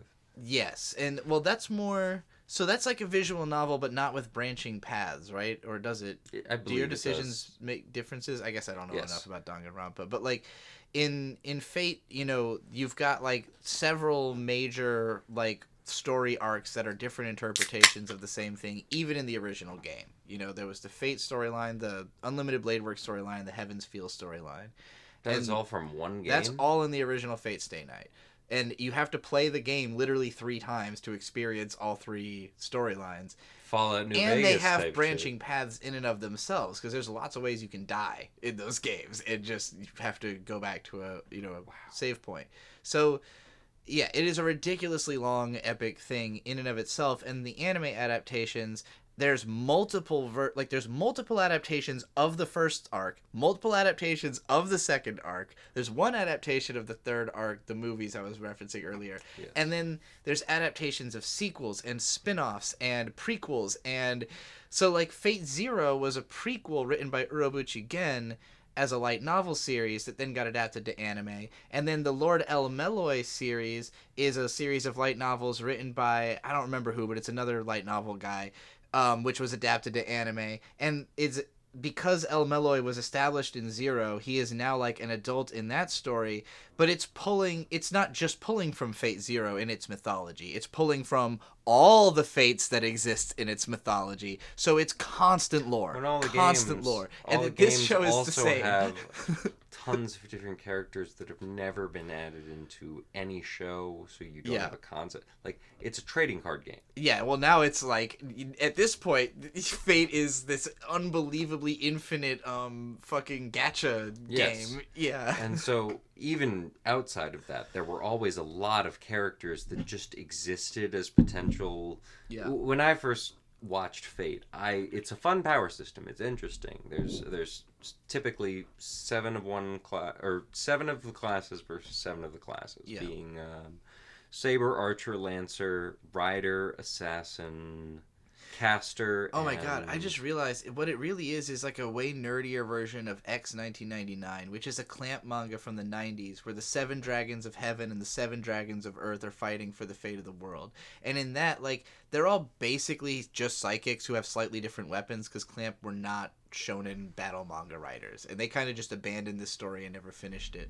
So like, I'm a huge fan of that type of a story where it's just like 7 badasses on each side. It's what Kusomega was turning into in Volume 3 before I couldn't come up with enough badasses and unique powers, and had to start exploring Bet America. you could now? I could, but I have to set aside some time to actually do it. I would... That... Finishing Kusomega, yeah. Out of all of your content, that is actually the most that I've consumed of you. I've listened to all of Kusomega. Yes, and it's great. It is. It's on. I would like to, in my opinion, on par with like Rick Riordan, like teen novel type stuff. Yes, it's a little definitely edgy in that vein. But it is. It would fill that, or it would have. Yeah. It might still. It's dealing with magic, so it's a little different. It's like a Jujutsu Kaisen, like older teen, young adult. But it could fill that zone really well, and I could imagine buying those books and reading them. Yeah. One day you will, I promise. I'm saying it here right now on the We Watch Anime podcast. One day you'll read Kusomega. I've read all of it that exists. You'll read the rest of it. I'm going to have to read it again before it comes out again. Yeah. Well, I'm probably going to rewrite it before it comes out again. That's probably... Because I already started a rewrite project of it at some point. Then I don't mean like fully rewrite it, That's just like re-edit. Why I'm your biggest fan as an author. Anyway, we are talking about Fate, Strange Fake. Strange Fake. It's a visual novel, which and also I guess the it's reason a show. Kusomega came up is it feels the most like Kusomega out of any Fate story, because it is exactly as stupid and ridiculous. But it's so fun. It has the same level of like, just throw a cool character into a scene with another cool character and like see what happens. Like they're gonna have a bunch of silly dialogue about why they're kicking each other's ass, and it's gonna look amazing. And like, Yeah, So episode 1. I was hoping it would be. I was hoping it would at least clear Deadmount Deathplay, and it did. Like, I was thinking it would be... In terms of first episode interest, absolutely. I think the first 4 episodes are all stronger than the first 4 episodes of Deadmount Deathplay. Deadmount Deathplay didn't really get even decent until, like, episode 6 or something like that. Or 7. 6, 7, when it started being more action-heavy and started... because it started feeling like this, where it was just a bunch of badasses show up in a place and a bunch of crazy shit happens. And, like... Deadmount Deathplay took a while to get there because it was establishing so much weird otherworldly extra bullshit. Yeah, this show, in spite of being Fate and therefore having more lore, what it uses that lore to do is just to facilitate fighting, and it kind of expects you to understand Fate. It does not try to explain the basics of Fate, which I really appreciate. On that, I've seen 2 camps in the Fate fans about this show that I care about, and that is, this is the perfect show to start Fate watching, and what the fuck are you talking about? Why would you start watching Fate with this show? But I am on the camp of, this is the perfect start to Fate. I think if you watch this as your first Fate, you will not enjoy the other ones because it's too much more fun. And, like, I think that its story relies pretty heavily on you knowing what a normal Holy Grail War is before you learn what the fake Holy Grail War is that's intersecting I can see that, but also, I think, if I had not been exposed to Fate at all for my entire life somehow, and this was the first time I heard about it and that it looked cool, I could just watch this and get into it. Okay, here's my opinion on this. Fate Zero is the perfect way to start watching Fate. After that, it literally doesn't matter. Remind me so that's the problem I have with Fate, actually. Yeah. The show titles all blend together. Yes. I know I've seen most of Fate. Fate Zero is the story of how Gilgamesh won the first Holy Grail. And that's with Waver. Yes, that's the one that has Waver and Ryder. They lose. But Gilgamesh wins with Saber's Gilgamesh Arthur betrays Pendragon in that one, right? Yes. Okay. Saber is Arthur, and Berserker is Lancelot. And he's just kind of a minor side character, basically. Yeah. Tosaka Rin, you know who she is. Yes. Her father, sweater girl with the cross. Yes. Her father was the leader of one of the big 3 families. He was much like Jujutsu Kaisen. Yes, he was the one who summoned Gilgamesh, but ultimately she Gilgamesh was in charge of Gilgamesh, or no. Okay, she's a chick. She's a kid. She has basically nothing to do in Fate Zero. She's a baby, or she's like 8. Okay, who does Gilgamesh come up? Gilgamesh is with her dad, but Gilgamesh betrays her dad, or her dad dies independently of Gilgamesh, and he ends up teaming up with the priest, who is sort of the main bad guy because he's just a nihilist. And the short gray hair. No, he's got shoulder length black hair. Short gray hair is Emiya's is Emiya, and he is the main good guy, and that's Shiro's not literal That's Unlimited dad, Blade Works guy, right? Shiro is Unlimited Blade Works. Yes, Shiro is the main character of Fate Stay Night, who in the future becomes Archer. Yes. And he is, that's the plot twist, big plot twist of Unlimited Blade Works is actually Archer is just Shiro from the future, because you can summon from any point in time, even though there's never been another future really warrior. Yeah, it's literally only him. Otherwise it's just a history nerd thing. I can't remember who are all of the historical figures that have been introduced in this show. Jack the Ripper is in actually this show, but he has previously been an assassin. This time I think he's a berserker. Who is the guy? The guy with the every other tooth is red. That is the fucking guy who wrote The Count of Monte Cristo. Yes, which is such a bizarre fucking pull. Because he doesn't act like the Count of Monte Cristo necessarily. He's just an over-the-top, crazy guy who's He likes hamburgers and information. Yeah, he's a very unique character, and you kind of think, okay, I guess I can see how if he I was also has a very defined sense of brotherhood. Because every time he calls his match is the police chief. And his noble phantasm is giving all of the policemen noble phantasm weapons. I don't know if you caught that. I didn't realize it's that's not how he exactly did, that's how they got explained them, yet, but that's what it is. Well, and this is the kind of thing where, like, so how this show immediately starts playing with ideas from Fate is, like, in previous incarnations, it's like a big buildup of, like, everybody's got their own unique weapon, and revealing the weapon's a big deal. And in this show, your name is a big deal. Yeah, in this show, it's like, well, what if we just had a bunch of normal, like, non-magical humans, but they just all have god-tier weapons? We're still talking about end of episode 2, beginning of episode 3. So I think... what we do here is go back. Episode 1, we see some weird fucking amnesiac shit. This blonde girl with glasses wakes up in a gas station, is just kind of talking, and then... She's real out of it for most of the show. She's real out of it. She doesn't know her name. She doesn't know where she's from. She figures out her name. She figures out Japan, maybe, I think. She may or may not be a Meister. She might have just a tattoo. That is not the term for it. What are they called? That's Soul Eater. What are they? They're not called Meisters? Masters. Meisters are the people that wield the weapons in Soul Eater. Doesn't Meister just mean master in German or something? Maybe. Well... She's a master. So she is questionably a master of a heroic spirit, I believe. Who is also Arthur, but man. But that's not revealed yet. So we're still. She's just kind of in the gas station. Some fuck shit starts happening outside of the gas station. She goes to investigate the fuck shit and gets kidnapped. Yeah. And this guy who kidnaps her is in the middle of a summoning ritual for a heroic spirit. However, while he's doing that, he fully activates it and everything.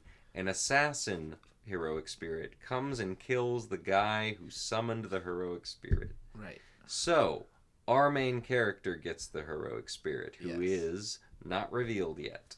But he claims to be Arthur Pendragon. He makes a big show out of it. He blows up an orchestra. And that's where we end episode 1, more or less. Yeah. We are introduced to a priest character. He'll become important later. The priest is a robot. Yeah. So that's not there yet. So we get introduced to a priest and an old priest. Yeah. And they're both implied to be somewhat powerful. We also get introduced to the fact that there is a Holy Grail war going on. And it's supposed to be secretive.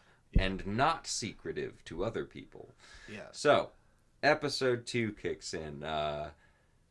Hey, I just blew a big fucking hole in an orchestra. I'm Arthur Pendragon. Yes. He's talking to the cops. He's a heroic spirit. He's talking to cops. He's making himself a media personality. This is not a thing you're supposed to do in a Holy Grail War.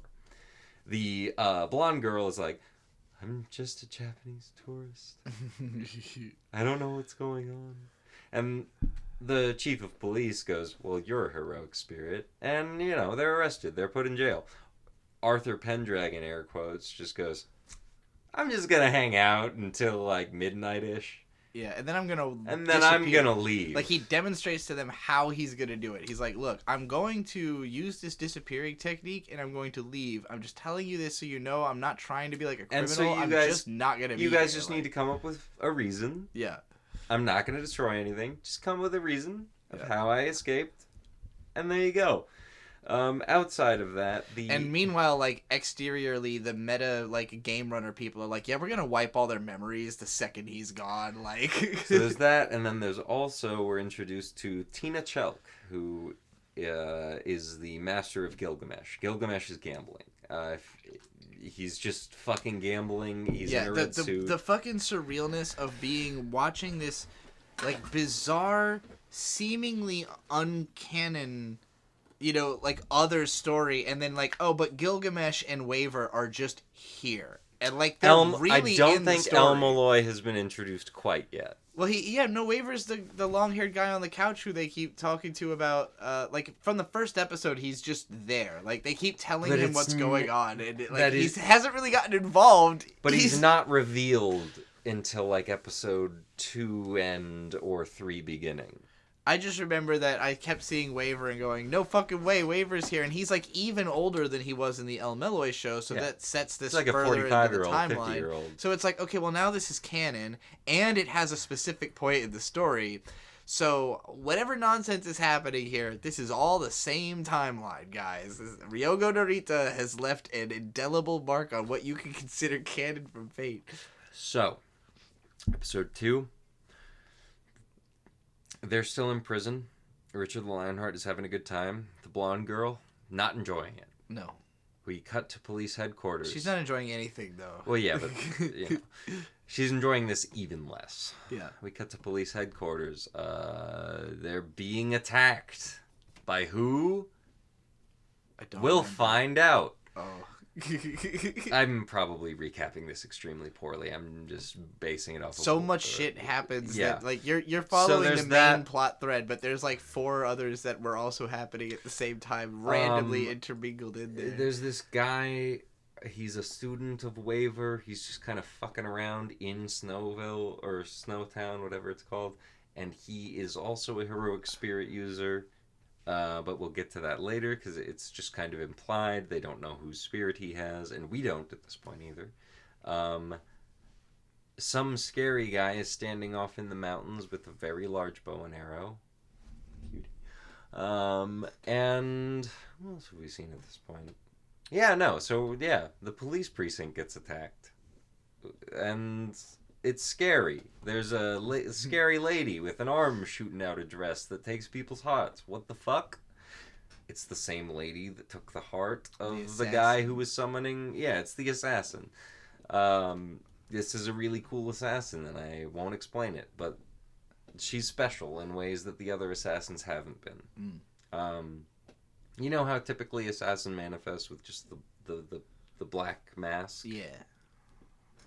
Why ain't she like that? She looks kind of like, I think, Ryder or something from the original. That's what it is. And there's also, in this, Ryder looks like Saber, so maybe they've all shuffled their looks. Ryder doesn't look like Saber. The girl who is Ryder in this, she's just like a red-haired Saber. Like, she's got the same hairstyle as Saber, but it's red hair. Purple. What it looks like Saber's hairstyle though. It's like the top knot bun thing, and she's shooting a bow and arrow. Yeah, but I'm saying she looks like Saber if she was a writer. And Caster is Teeth Man. Yeah, Caster is Teeth Man. That's False Caster. False Caster. We haven't seen real Caster yet. Okay, but but Ryder was real Ryder. I don't remember. I just know that the caster... Do you want to move on from Fate, Strange Fate? Do you have more you want to summarize? Yeah, no, because I can't follow the story. I just think it really looks sick. So then, episode 3, look, there's been a fight in the police station with the assassin. It's revealed all the police people have the noble phantasms. They kind of kick assassin's ass, and then the guy, the dead apostle shows up. And he's like, I'm a vampire! And they're like, that's not a thing. This was and the thing I was seeing of a lot of... Read the Wikipedia. This is where I was seeing a lot of Fate people go like, don't watch this show because Dead Apostle doesn't make any sense. And I'm like, he's a vampire. Yeah, it's not hard to understand. Also, it's from like Tsukihime, I'm pretty sure, which is even older than Fate. But so anyway, Dead Apostle shows up and basically goes, I'm literally him. Yeah. Like, I'm that guy. And then the problem with all of you police officers, even your chief, who is the master of a heroic spirit, you just don't see him in yourself. Exactly. You're not the main character. None of you are going to touch me. Nothing is going to touch me. If you know Ryogo Narita's stories, every story he has a guy who is that guy. Rail Tracer from Baccano was that guy. And we have 2 that guys in this story. Do That or Not kind of doesn't. It has Izaya who thinks he is that guy, but is constantly reminded that he is not that guy. Whereas Shizuo is that guy, but does not think he is that guy. So Dead Apostle goes, none of you gonna touch me. Nothing's gonna touch me. And then out of nowhere, splash, he gets coffee on his all-white suit. And the priest, who has just kind of been around, not really shown to be a powerful guy, he's the moderator or whatever of the Holy Grail War, just goes, my coffee just touched you. Yeah, and then the episode ends. He literally is like, if you're that guy, then how come you've got coffee on your shirt? And then they're like, uh-oh. The next episode, it's a throwdown.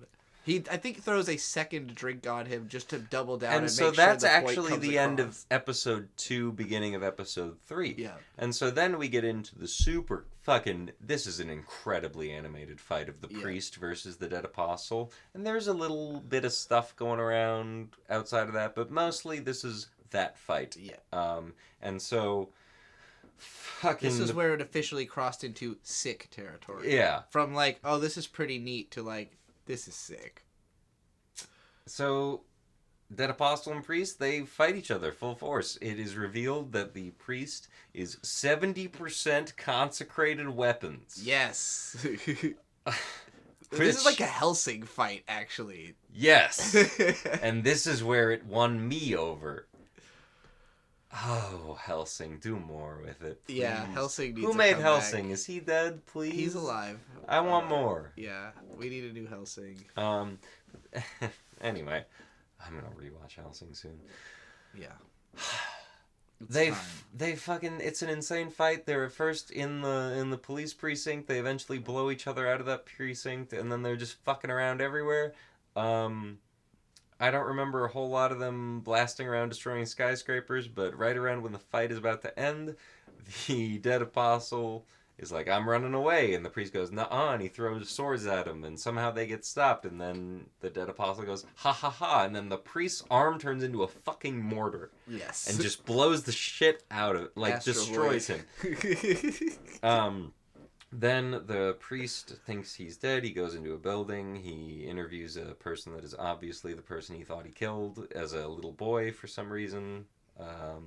Just obviously, it's exactly the same person. I don't know if you remember this. Barely. And he gets away, and then it cuts to the little boy going, he tricked him, and... Right, okay, yeah. And then it cuts to a big scary man in the desert shooting a big scary red arrow at Gilgamesh. Yes. End of episode 3. Episode 4 is where it actually goes, hey, remember what show you're watching about all the actual it's heroic Fate Stay spirits? Night, guys. Hello. Actually, it felt more like Fate Zero than anything. Gilgamesh is protecting his master, Tina Chalk, who is... I didn't really explain this. Tina Chalk is maybe like 12 years old or something. She's young. And she was a member of the tribe that originally held Snowfield that America displaced to do this fake or real Holy Grail War. So her goal is to get her land back. Okay, And Gilgamesh, I had not picked up on that at all. But Gilgamesh posits to her a couple times, kill them all. Yeah. And she goes, well, that would make me no better than the people who took my land. Right. So, she has the most powerful guy, but she's the nicest person, so that's the reason she's not going to immediately win with Gilgamesh. She's not nice. She is nice, but, like, She trusts Gilgamesh more. Right. It's very much implied she's just kind of gonna lead with Gilgamesh. Yeah. Gilgamesh knows what he's doing. He's won one of these before. Yeah. It's not said explicitly. 2 or something. I'm not sure how many fucking he's things that guy, man. He is that guy. So... Despite what Dead Apostle guy thought, he was absolutely not that guy. Yeah, I can't wait to see that guy try and fight Gilgamesh if that ever happens. But anyway, Gilgamesh catches the arrow or blocks the arrow, blocks another arrow, and goes, Tina Chalk, you... And then, sorry, he summons a fucking ship, which I don't remember being... No, it was in... We've seen the ship before, but it's different now, because he just summoned it. He just immediately summoned it like, fuck it, this isn't a big thing. We're going to travel now, because we have to go long distance. And it also looks way cooler. I feel like last time it was more like rustic gold, and now it's just pure yellow. It looks like a goofy Borg ship, kind of. 5-Star Stories, which is an anime about like a gold Gundam in the desert. So they fly. He goes, Tina Chalk, you got to ride in the back seat because I can't protect you otherwise in this ship. So you're coming with me. And so they go out to the desert to the person fighting at them. Gilgamesh throws, 2 Gilgamesh appropriate volleys, which is to say 2,000 swords each. Yeah. And the guy says, if you're not going to engage me in combat, you're just going to throw swords at me, you might as well be doing nothing. And Gilgamesh said, and also he goes, bring out that sword, the special sword, Leia or whatever his Yeah. special sword. Gilgamesh has a sword that has the power of God or something. And The this power of God and anime are on his yeah, side. and this guy wants to fight that, and Gilgamesh says, "Prove it," because Gilgamesh be like that. He want that. He want evidence. He's not gonna pull out his best just for some dude. No. And so this guy, he takes that personally. Yeah. And he starts going full force, as Airsoft Fatty would say. Then, out of nowhere, some lady shows up, also shooting a bow and arrow. And she's like... And here's the conniption I'm at this point. Gilgamesh is Archer. This guy we're seeing is obviously Archer. Why is she shooting a bow and arrow? So is... Because she ain't Archer. So wait. So one of them is real Archer and one of them is fake Archer? Yes. Okay, but she's neither. She's Ryder. She is Ryder. Yeah. And also we'll get into how he's not really Archer either. So... Okay. There's two fake Archers. While all of this is happening, the police chief, leader of Heroic Caster, is talking to a strange lolicon who has silver hair. Who... Yeah, probably better to, like, rather than that she is a lolly, she is a lolicon, is more how I would describe it. Like, she wants to look like a lolly. She is definitely the character. She is literally hundreds of years old, but this clan, and I don't remember what they're called, it's a thing in Fate, I swear, has, like, they're homunculi people. They just keep reincarnating into things, and this person, this lolicon keeps alluding to how the organs on her current model are fresh. Yeah. And she says that a couple times. She keeps going like, "Yeah, sticking in my organs, daddy," but then she opens her stomach. It cuts to it, and it's at first a panty shot, and then it's, hey, half of my body is a terrifying jaws that will eat you. And then the police chief just kind of is like, why are you doing this right now? This is not what the Holy Grail War is about. And she goes, I'll tell you what the Holy Grail War is about. Spectacle. Spectacle. And then a big fight starts happening. Ryder is also because she is the master of Arrow Man, the guy that's been shooting at Gilgamesh the whole time, who is revealed to be Heracles. He's not Heracles.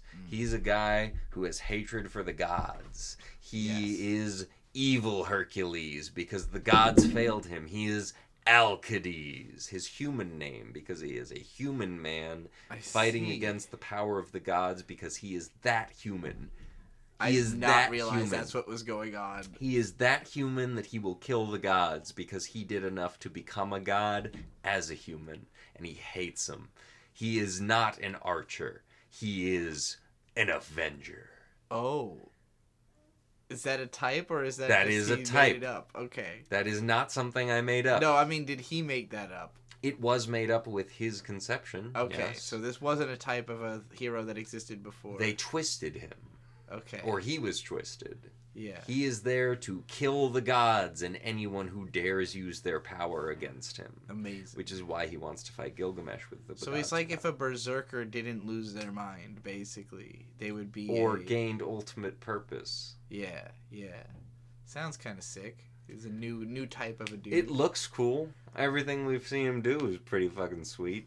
So anyway, it's a very engaging show to look at. Riders running around, and both Gilgamesh and Alcides are just kind of like, why are you doing this? Mm-hmm. Why are you bothering us right now? Mostly Gilgamesh is offended personally. Yeah. Alcides is of the school of mind, kill them both. Mm-hmm.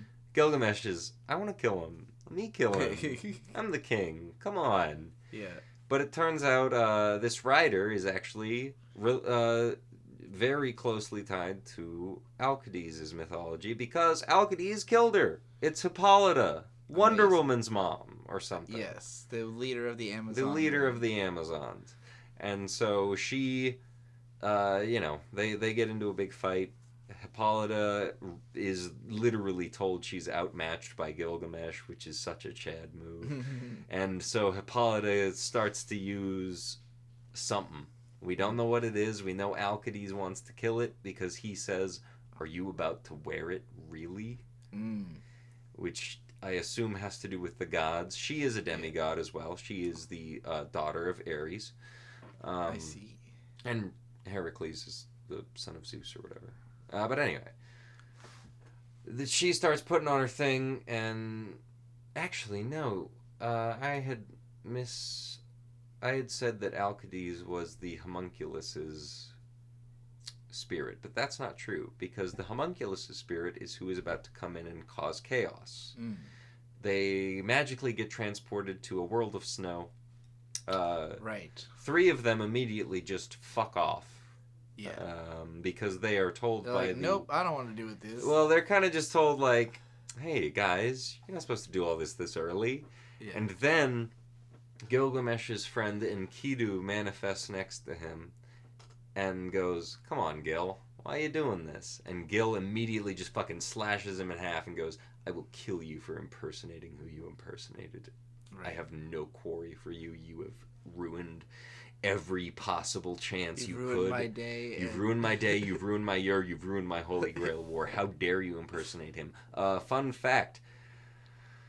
That wasn't an impersonation. Oh. It is his best friend. Enkidu's here. Amazing. That's Truecaster, I think. It's Truecaster or True Lancer. I can't remember exactly which. But I was geeking during that. Cause your ability to follow this show is commendable, because I could not. Like, if you didn't describe all that to me, I would not have been able to do it myself at all. I'm glad I did, because you understand it more, but also it has taken a lot of actual reading of research, what is going on. Going back over it. Wait, what the fuck was this? But that is the point of Fate. Like, it is nerdy, research heavy. If you don't care about history, it's not going to hit. If you don't know who fucking King Arthur is, you don't care who Saber is. And also, I think less about caring about Fate. Like, I care about what's going on in that, but it's a lot more fun to just... The point of it is the namesake, the history behind it. Yeah. It should be inspiring you to look into these people. And I think that is commendable of Fate, even though it's not that good a lot of the time. And usually its extrapolation on the historical figures is complete fucking nonsense. Yeah. Same with Record of Ragnarok. Yeah. That's more mythology based, but there are heroes. That show does a lot more to like make the heroes at least couched in like their mythology compared to Fate. That is true. I would say that's like an overall better show. Just like I don't agree. Actually, well, okay, maybe not better than this specific Fate because this one's fun, but like I think Fate is like more complicated and it like. I think what you like about Fate is what I dislike about Fate, and that's exactly why we would feel differently about this, because Record of Ragnarok is like exactly the level of straightforwardness I would want from a story like it, where it's just like, here's the guy, here's everything he does, and would he be stronger than this dude? You know, like it's basically death battles, but anime. I like them being thrust into different circumstances. I don't like it just being the fight, I guess is why I have more of a problem with Record of Ragnarok. I do think that it being a straightforward tournament makes it get boring more easily because it's just the same place every time, and you kind of get like, okay, I get it. You know, like, it's going to be a fight. It's going to be the two guys are going to do the things, you know? But, like, Fate definitely creates, like, incredibly unique and bizarre circumstances, but oftentimes I find that like my engagement with it is I want to see cool fighting, you know. So like you can explain it all day, the part I'm gonna remember is when the rocket went kaboom, you know. Like, no, me knowing what's actually happening is purely for me. Yeah. This is what I was saying earlier with people. The worst people I know say Fate has always been good. They think that because there are a lot of cool fight scenes. I, not as well as some people, mostly understand what is happening in Fate, or what could possibly be happening in Fate at any given time, which is not a good place to be. It's not, it doesn't add to it. It's a lot more fun to engage this show going, I don't know anything. And when it's good, it's good. When it's bad, it's bad. Or just watch the fight scenes. Yeah. Fate is the best fights are crazy. for fight scenes. That's where this show shines. And Since that is Unlimited Blade perfectly fine. I like or that. Zero, even. Because before Zero, the first couple Fate adaptations looked like ass. Anyway, I would like to stop talking about this show because I think we've pretty much covered it. No, we got 2 more we got to get through. And I'm excited to talk about the next 2. Break. I'm so happy I chose the order I did because we get to end on 2 high notes ish.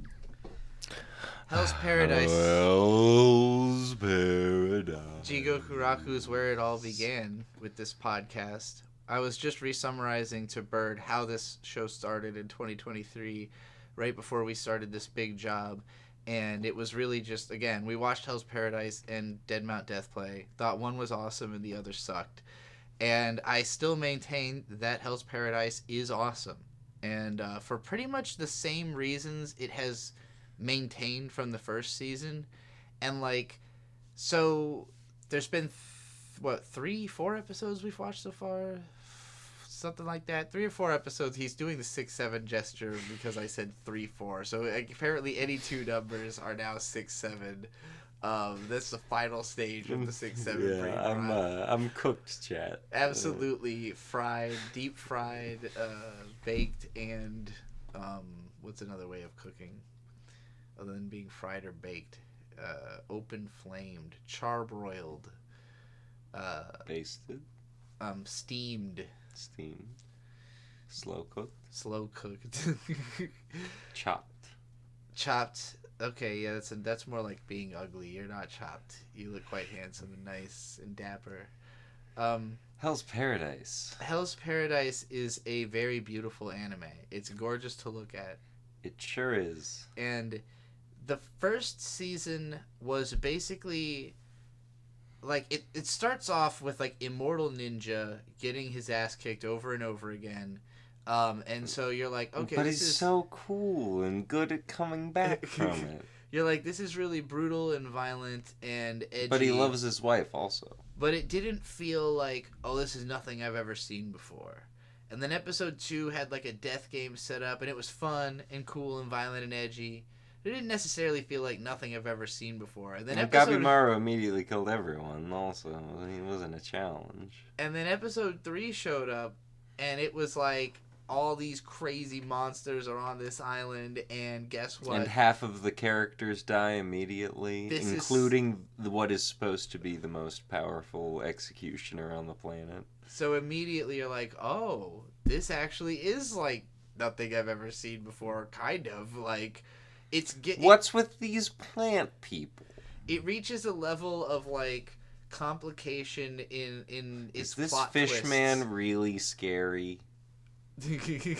Sorry, I'm recapping the first season. The thoughts I had. The way it played out was like you could never tell who was going to be a main character or not until you got to like the end of the first season, and like it really kind of solidified. 8. Yeah, like there's a point where you've killed off all the fodder, and then like you start building guys up as like, okay, these guys survived their first arc. Like they've changed as people, they're making it to the next arc, and like. And then they still kill 2 more of those guys. The show is sad. It's like the rare anime with real stakes and like real actual unpredictability. It's not just sad, it's happy and actually sad and happy. Yeah, that's real stakes. It makes me think back a lot on one of my favorite anime bloggers, Bakaraptor, has been doing it for 20 years, and he's always really complained about how most anime won't kill off characters, and when you repeatedly don't kill characters, it creates the expectation that nobody really can die. Like, nobody important is ever gonna die. No one's ever really gone. Yeah. They fly now. And so, like, Bleach is an example of a manga where, like, you reach a point where it becomes clear that he's never going to kill the main characters. They're going to be there till the end because there's been so many opportunities, and, you know, you're just not worried about the lives of people who... But didn't Aizen kill big main character or something? I'm not a Bleach. Aizen killed everybody who's dead in Bleach, but none of them mattered. Like, I mean, I think he killed Ichigo's mom, like, before the start of the story or something, so, but, yeah, like, anything bad that ever happened, it was all Aizen all along. He was just that bad of a guy. It was me, Barry. I was there. Yes, exactly. So, getting back to Hell's Paradise, like, this show reminds me of Bakuraptor when he was talking about what makes shows like some of his favorites that are not favorites of mine, but Attack on Titan and Akame ga Kill. Have you ever seen Akame ga Kill? I've not. Akame ga Kill is probably the closest thing to Jigokuraku in terms of being, like, hyper-violent, characters die regularly, like, there's always twists and turns in the story, but what it's missing is the aesthetics. And Bakuraptor, pointedly being basically blind, does not care about aesthetics. He's always been the exact opposite of me in this one facet of, like, aesthetics are my first concern. Does the thing look cool? Can I look at it the whole way through? That is, like, because otherwise I can read a book, you know, like, anime is never going to have a deeper story than what I can get from a text media. I'm here for it to be aesthetic first and foremost. But anime also does a lot of specific things in storytelling that just don't usually happen in books. You don't usually get super long form stories with, like, multiple subplots and the hundreds of characters and, like, all the stuff that's good about, like, a Naruto or a One Piece. Like, the stuff we really like about these stories, or the Bone or Guy, Ball, you know. Sorry, like, the Naruto pull. That one all guy. of these, like, epic fantasy adventures that manga is best known for, and that people who grew up with manga, a lot of them ideate. Like, even Fullmetal Alchemist, like, the fact that it's like 30 volumes and it ends. And a lot of people, it's like, this is the perfect manga. Like, it's epic, it's sweeping, it's got a ton of stuff happens, and then it all concludes and it wraps up nicely. And some characters die, and there's melodrama, but the good guys, they win, you know, and there's a future. You understand where everybody's going to go. That's seen as, like, the platonic ideal of traditional anime manga. And like, then Boruto starts. Yes, and then almost all of them, they have to spawn a new life and keep going because the IP is too fucking powerful to not do that. But, like, can you imagine if we had a Full Metal Alchemist Boruto? Like FMA, the new generation, you know? They'll do it. They will do that. You already sprack it into existence now. So, I'd want it. You know, it's gonna happen. Alchemy was my favorite power system. What stupid ass name will they give Ed's kid? It's Ed Al, so it has to be another name that could be, like, 2 letters. Like a name that's like a full name, but you could shorten it to a 2-letter name, like Ed or Al. Or it'll be a girl, I don't know. It'll be L, but, like, you know, ELLE, but pronounced like L. It'll be dumb. It has to be dumb. Inuyasha did it. They came back, like, 20 years later with their fucking kids. It's gonna happen. I fucking promise you.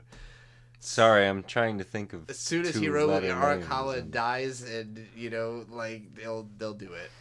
If she doesn't want to do it herself.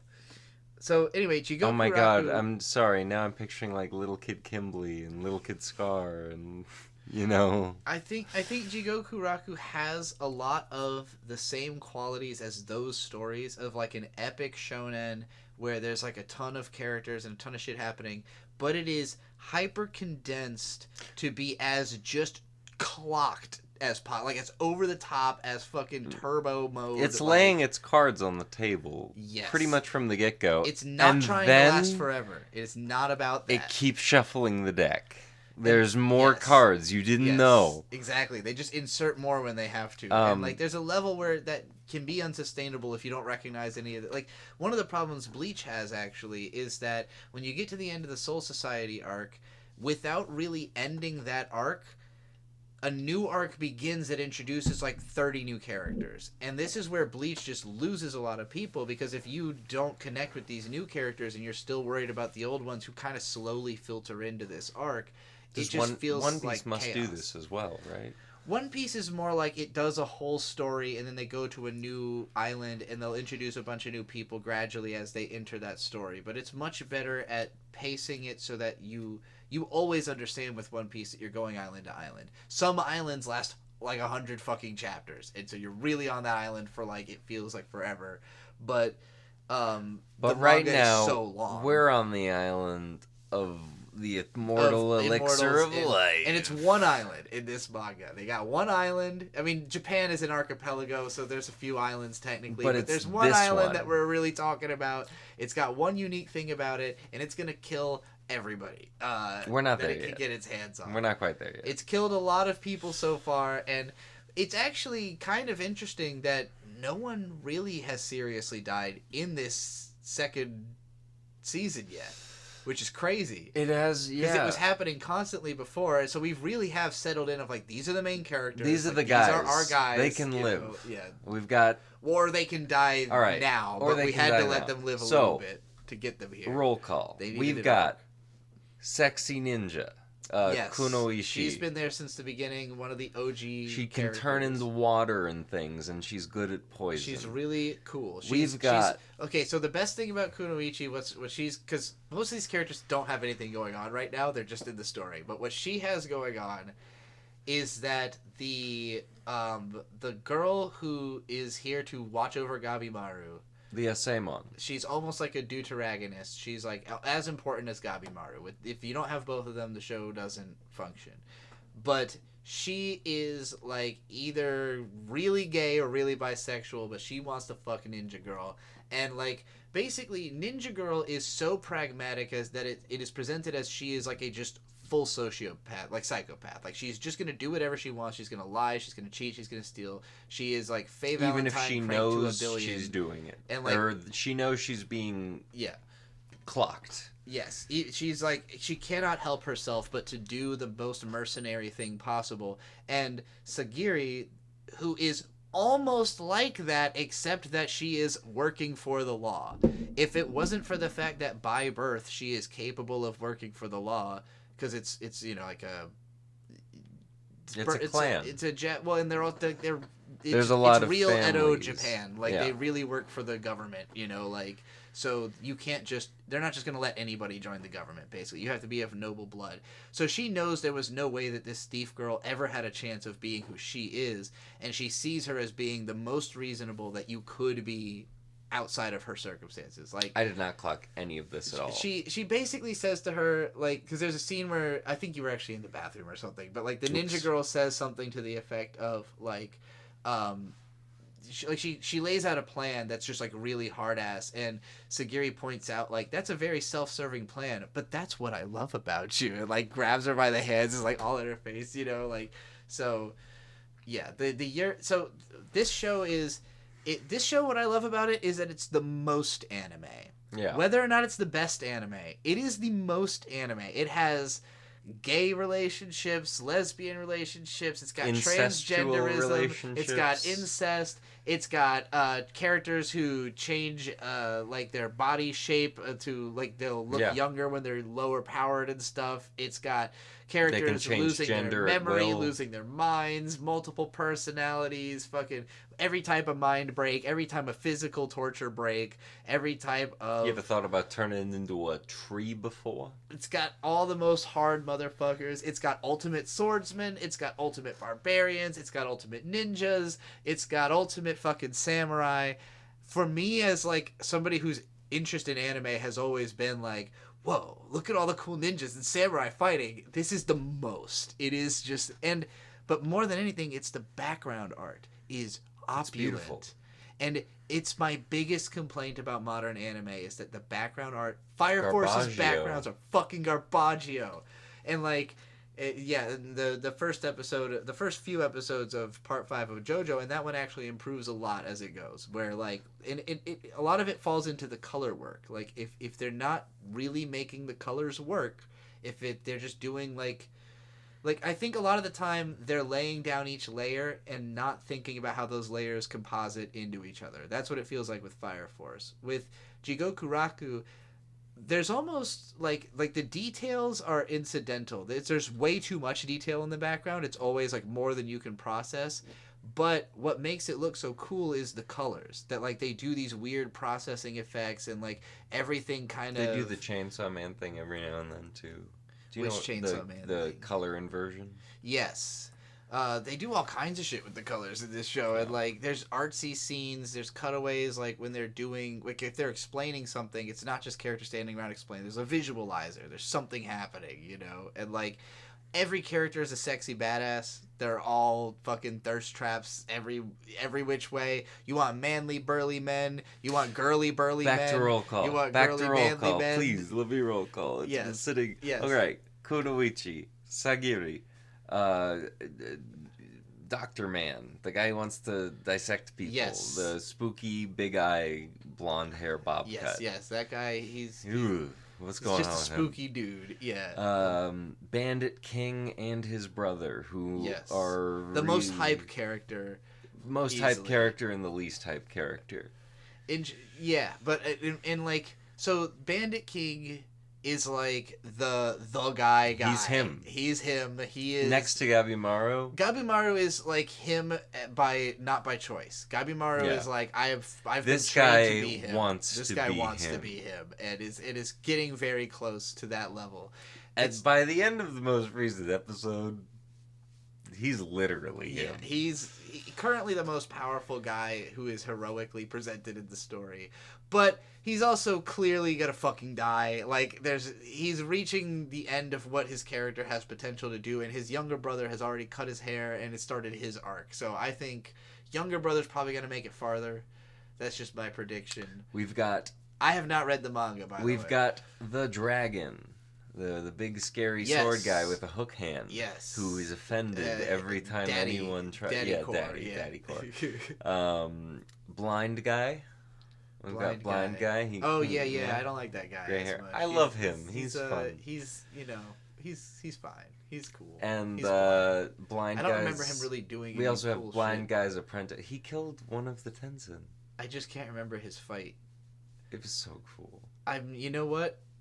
I'm starting to remember some sword stuff happening. He's really good at swords. He figured out the weakness of the Tenzin. You know what? He's probably a badass. I gotta rewatch the first season. This is the problem of it taking so long. 3 fucking years. 3 years for the second season of something that has ended as a manga. Yeah. I know how this story ends, and it's very well contained. I think the manga actually ended before the first season was over. I can't wait for it. And so I've heard, it's not that long, and it will probably wrap up this season, I'm guessing. I don't know how far It's like 100 and something chapters. I don't know. Do you think it'll be 3 seasons? I really hope it doesn't take another 3 fucking years to get this anime concluded. I mean, I will read the manga if it doesn't I end don't this want it to season. end this season, but if I'm going to have to wait that long, yeah, I do. So that's the thing, like, I've been saying I encourage everybody to read the manga because these things, you can just get the whole fucking story. The anime is bonus material. I don't think it is necessarily worth waiting so long because... And it's not that I don't think this anime is worth the wait. I'm enjoying it. It's just that, like, I can't really remember what happened in the first season. I would have to rewatch it, which I'm not averse to doing, but it's like, damn, if this had come out, like, a year later, I would have remembered what the fuck was going on. A year earlier. Well, I mean, if it had come out 1 year later than the original. I mean, I'm not trying to say I want them to rush through these things either. I appreciate the way this is being done. It's just like, with anime, it's such a, like, they can't take a big enough risk to, like, make it the right way. Like, ideally, you would make the whole fucking thing... How they're making Percy Jackson and the Olympians right now. How they're filming it all at once, and how they ended Season 2 with Season 3 this year. Huge. Absolutely huge. Oh my god. It's an anime. It feels like they go into anime these days where, like, every single season they're assuming just the same amount of risk. Like, they make the first season thinking, well, we gotta just, like, test the waters. We think this is gonna be a huge success, but we gotta test the waters and make sure. And then it's a huge success, and then they're like, Well, what if we put that off for 4 fucking years? Well, we're gonna take 3 years to make the second season, but we're not gonna just make, all the rest of the show that is obviously going to be successful. We're going to make another 13 and test the waters again. For Funko Pops. Make sure that it's still popular and make sure that it's like. At what point do you just say, like, hey, this is the most successful manga of the last decade. Let's, like, make a plan for adapting the entire thing at a consistent rate and, like, put all the money that it's going to need into it. I mean, I'm thinking of all of them. Like, all of these ones, because Jujutsu Kaisen also was, more than 2 years between seasons. And it's like, I feel like you will make more money if you make it stay hype while it's relevant. Attack on Titan fell off so much between, that is true. Like where it was at the height of season 3 and where it was at when it was finally fucking over. And it's like, I don't think I really watched season 3 of Attack on Titan. I think I just fell off after the end of season 2 and picked back up when it was cool again. Yeah. And then a lot of it just got recapped, and so I didn't miss that much, Yeah. in season 4. I don't know. I guess they're all. I do think these anime I are ultimately bad at watching like shows, guys. I think they are legacy works in the sense that, like, Hunter x Hunter has been watched way more after it finished airing than it was watched while it was airing. But Hunter x Hunter is a great example of a case where they were able to run 148 episodes week after week because it was actually the second Hunter x Hunter anime. Like they had already done it similar to Full Metal Alchemist where they caught up to the manga, but didn't have a plan to adapt everything from the beginning. And so when it had gotten to a point where they were like, okay, well, we can definitely do this amount, then they did the whole thing. They planned the whole thing, and it feels... I don't even think that the Hunter x Hunter 2011 anime is impressive. It is consistent. It feels the same the whole way through, and that's why people are so attached to it, because like it doesn't have that shitty part. It doesn't have like, oh, and then the fucking pacing goes to shit and the animation goes to shit. Like it feels the same way, and you can just marathon it again and again, and it always is like exactly what the Hunter x Hunter experience is going to be. I must have watched that version of Hunter x Hunter, and that's why I never know where to start in the version of Hunter x Hunter that I constantly see now. And I've just been thinking they're the same thing the whole time because the banner looks the same. Could be. I don't know. Are we done talking about Hell's Paradise? No. Everyone in it is a badass. Everything that happened is cool. Alright, episode 1. Episode 1 is mostly reminding us the mechanics of the story. Tao. Gabimaru's fighting...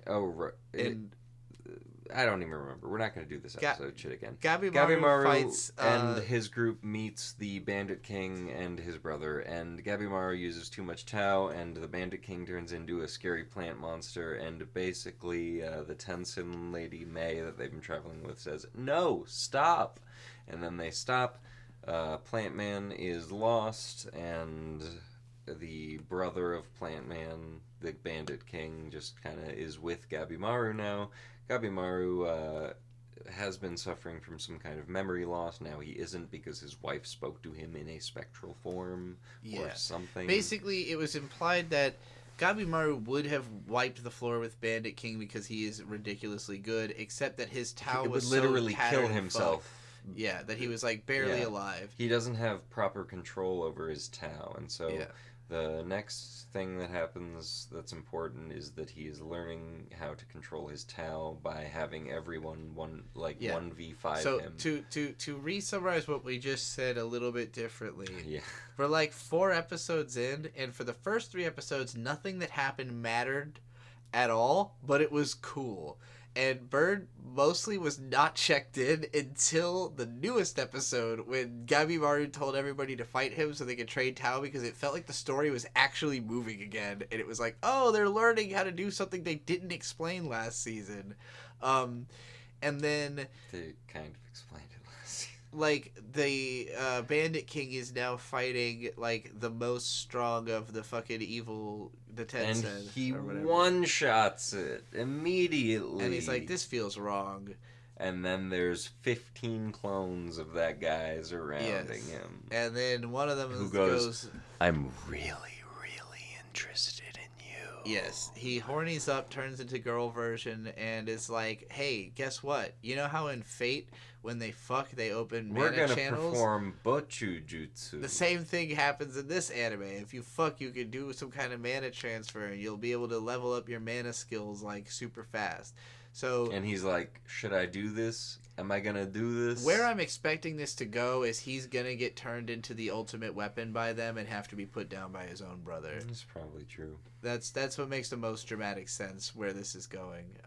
Because he gives in and is just like, yeah, I'm trying to get a nut, and then that's pretty much where we've left off with him. And Gabimaru can kind of control his Tao and other people's Tao now. And the last important thing that happens is that the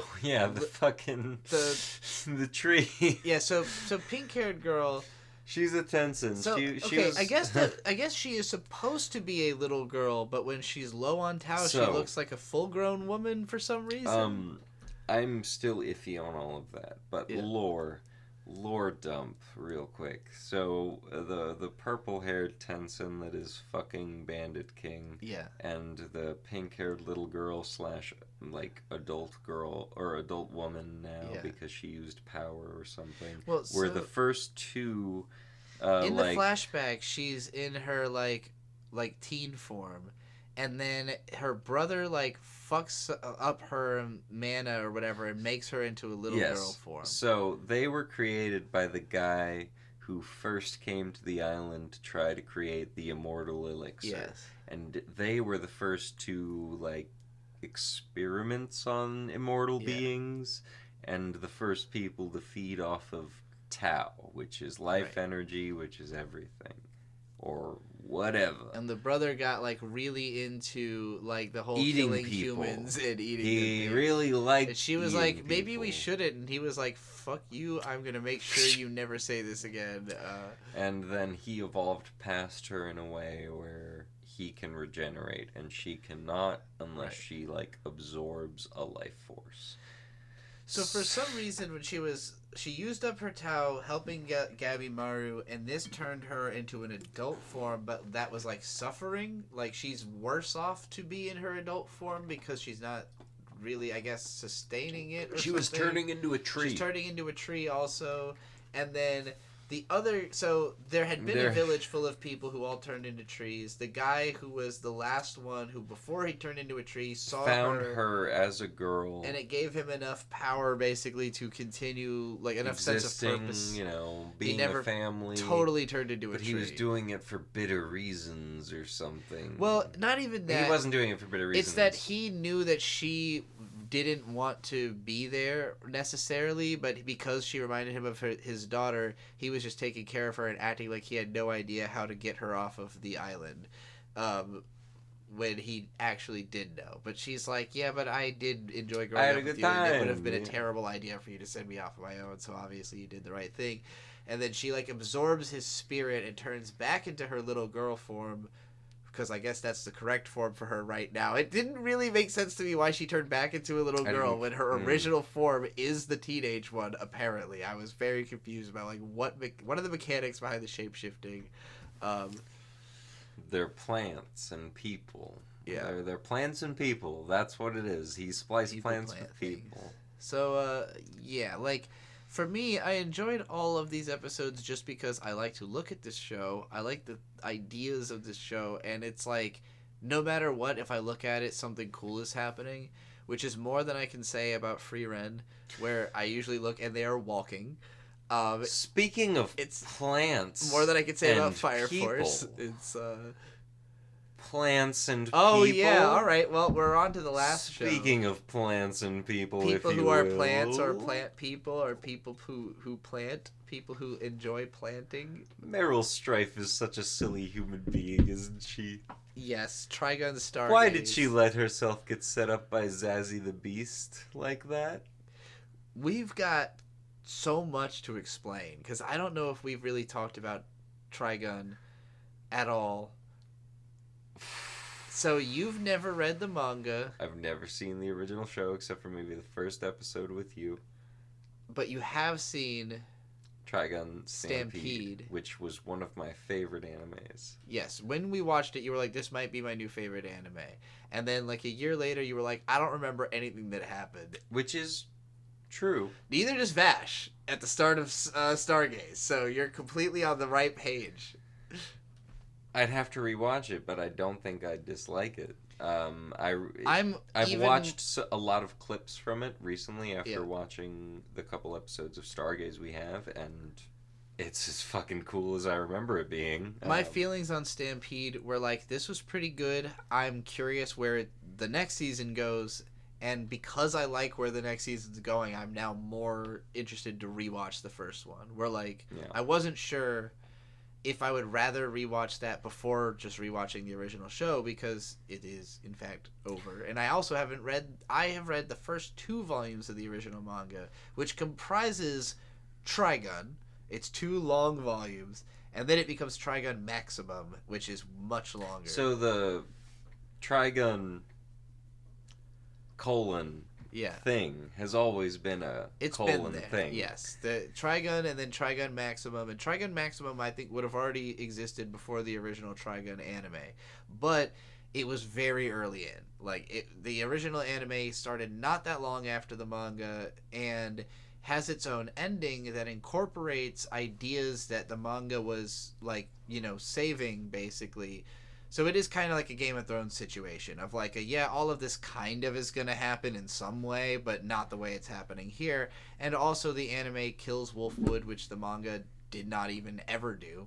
And also he knocked up Millie. I don't think that happens in the manga either, but it's like the memorable, tragic, character also death in the that anime, solidified the plant anime. is apparently in his gun, not in his arm. Yes, the gun turns into, his arm turns into the plant when he holds the gun. But the gun has the plant in it, right? Something like that. I don't know. That was how I saw it. The original anime is a lot less lore driven. Like the original show, for the first half of it, it's mostly just episodic, funny adventures about this guy who, for whatever reason, everywhere he goes, chaos follows. And so he's got this massive bounty on him. But what you quickly realize is that he's a nice guy who's always trying to help people, and the chaos is always because of people trying to collect the bounty. So the implication is if there wasn't a bounty on him, he wouldn't be creating all this chaos. But that turns out not to be true, because you eventually learn he's got this plant in his arm and that his brother is constantly trying to set off because his brother wants to cause mass destruction and he wants to turn Vash into a murderer.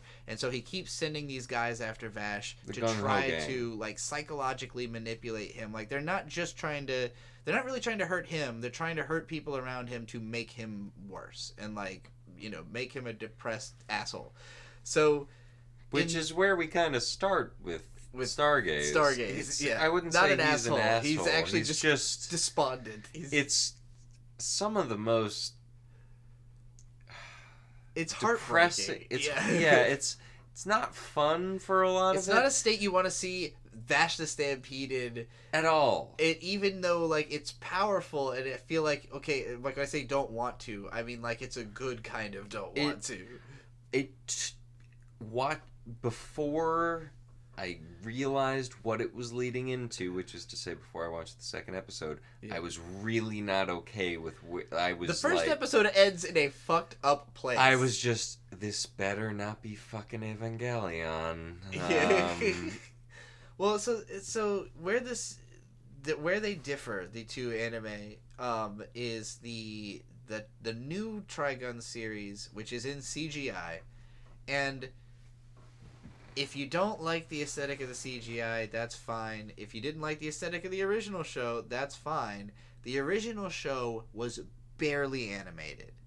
It was it had a cool look, but barely animated. And it was slow, and again, it was kind of mostly slant the manga. It's not really the manga. So there was a lot of room to readapt Trigun and to do something different with it. And they did make a movie in 2010 called Badlands Rumble, which looks amazing. It was basically let's take Trigun and make just a fun filler movie side story A JoJo's theme just started. Like Badlands Rumble, that just triggered for me. Badlands Rumble is like, the whole thing is set on like a sand cruise ship basically, and it's just like a fun caper with, hey, what if Trigun looked amazing? Like that's the conceit. It was not like a hit. It did not revitalize Trigun as a series at the time. So coming back to it with CGI gives them an opportunity to make it feel totally different, even while telling a lot of the same story. Like, it is not so different that it feels unrecognizable, even though the plot elements are totally jumbled. Like, it starts in a way different place. I hate CGI animation pretty much across the board. I think Trigun Stampede and Stargaze are the first ones that I can just very confidently say it's done well. Yeah. Because it's not... A lot of CGI animation doesn't look real. It's not that it doesn't look real, it's that it's corny. And that's not to say that these aren't corny, but they're a lot... They lean in on it. They lean in on it, and they're a lot more serious where it matters. Yes. My closest thing is like the Ruby. Not the bad... Not bad shit. Ruby, but the CGI Ruby, or Ajin. Those are both somewhat serious, corny. Ajin's very serious. Ruby is corny and serious at times, but this is the first one that makes sense to me. The landscapes. Ruby is just like not. Ruby is not even like an industry level production. No, it is like garbage. Yes, like actual garbage. It's just CGI. Ajin is a better comparison as something actually made by like a studio, but like the problem is that Polygon Pictures is ass, and they made Ajin, and then I guess I have a bad exposure to CGI animation. Orange Studio made Beastars and Land of the Lustrous. Oh yeah, and they make Trigun Stargaze, and all these shows look fucking phenomenal. And the reason that they look so good is that they don't treat the camera as a 2D camera. And, like, the problem with a lot of 3D anime is that they're adapting manga panel for panel the same way that a 2D anime would, which... And it doesn't translate. And already, the anime already have the problem. Like, Fire Force is already struggling to fucking make it look good and, using the same format, and meanwhile these other shows are trying to adapt it to 3D. So with Trigun, they are not referencing the way the manga looks at all. They're referencing the stories, they're referencing the setting design, they're referencing the character design. And it's perfect. But the shot compositions are 100% like what will look good in 3D. What can we do? And it's actually somewhat experimental, and I don't know if it always 100% works, but in the first season there's lots of parts where like they'll, for instance, have the camera sit at one wide angle and just have the characters moving through the space a whole lot. Because, again, in the original show, nothing fucking moved. In this show, everything is moving constantly. The characters cannot sit still. They're exaggeratedly doing shit. And, like, you get to have all these interactions that you just couldn't in the old show, where, like, Vash is more expressive, which is strange, because... especially if you're a dub watcher, Vash is the same voice actor. I don't know if you knew this from Stampede and from the original show. They got the same guy. I watched an interview of him like, "What do you prefer? What's different?" And I was like, "Well, they're both cool stories. I don't think one is better than the other, but this Vash is definitely serious, which I think." I really appreciate. In the little bit of the original show I watched, he's a goofy guy, and I'm a big fan of goofy guys, but I really like the more serious cowboy man. Well, so in the original show, he puts on a facade of being goofy all the time, but there's moments where he reveals that he's actually like a dreamy sad boy. And like... In the original show, he's usually got his hair stuck straight up with gel. Yeah. But, like, every once in a while, like, he'll step out of the shower and his hair's down and he looks all serious and emo and like he does in Stargaze. Yeah. So, Stargaze he does is the have closest long he's hair. come to the original design. Yeah, like, whereas... So they're doing the story right then, because they started with goofy, funny Vash in the first season, who just got everything around him crushed, and now we're in depressed Vash, who's kind of like... Maybe I do have something to live What I for. love about this show is it feels planned in the way I was described. And, like, I still wish it didn't take 3 fucking years between seasons. It would have been nice if they planned it in a way where maybe the show came out a year later and the 2 seasons were only a year apart, as opposed Here's to... how we should be thinking about this. Mm-hmm.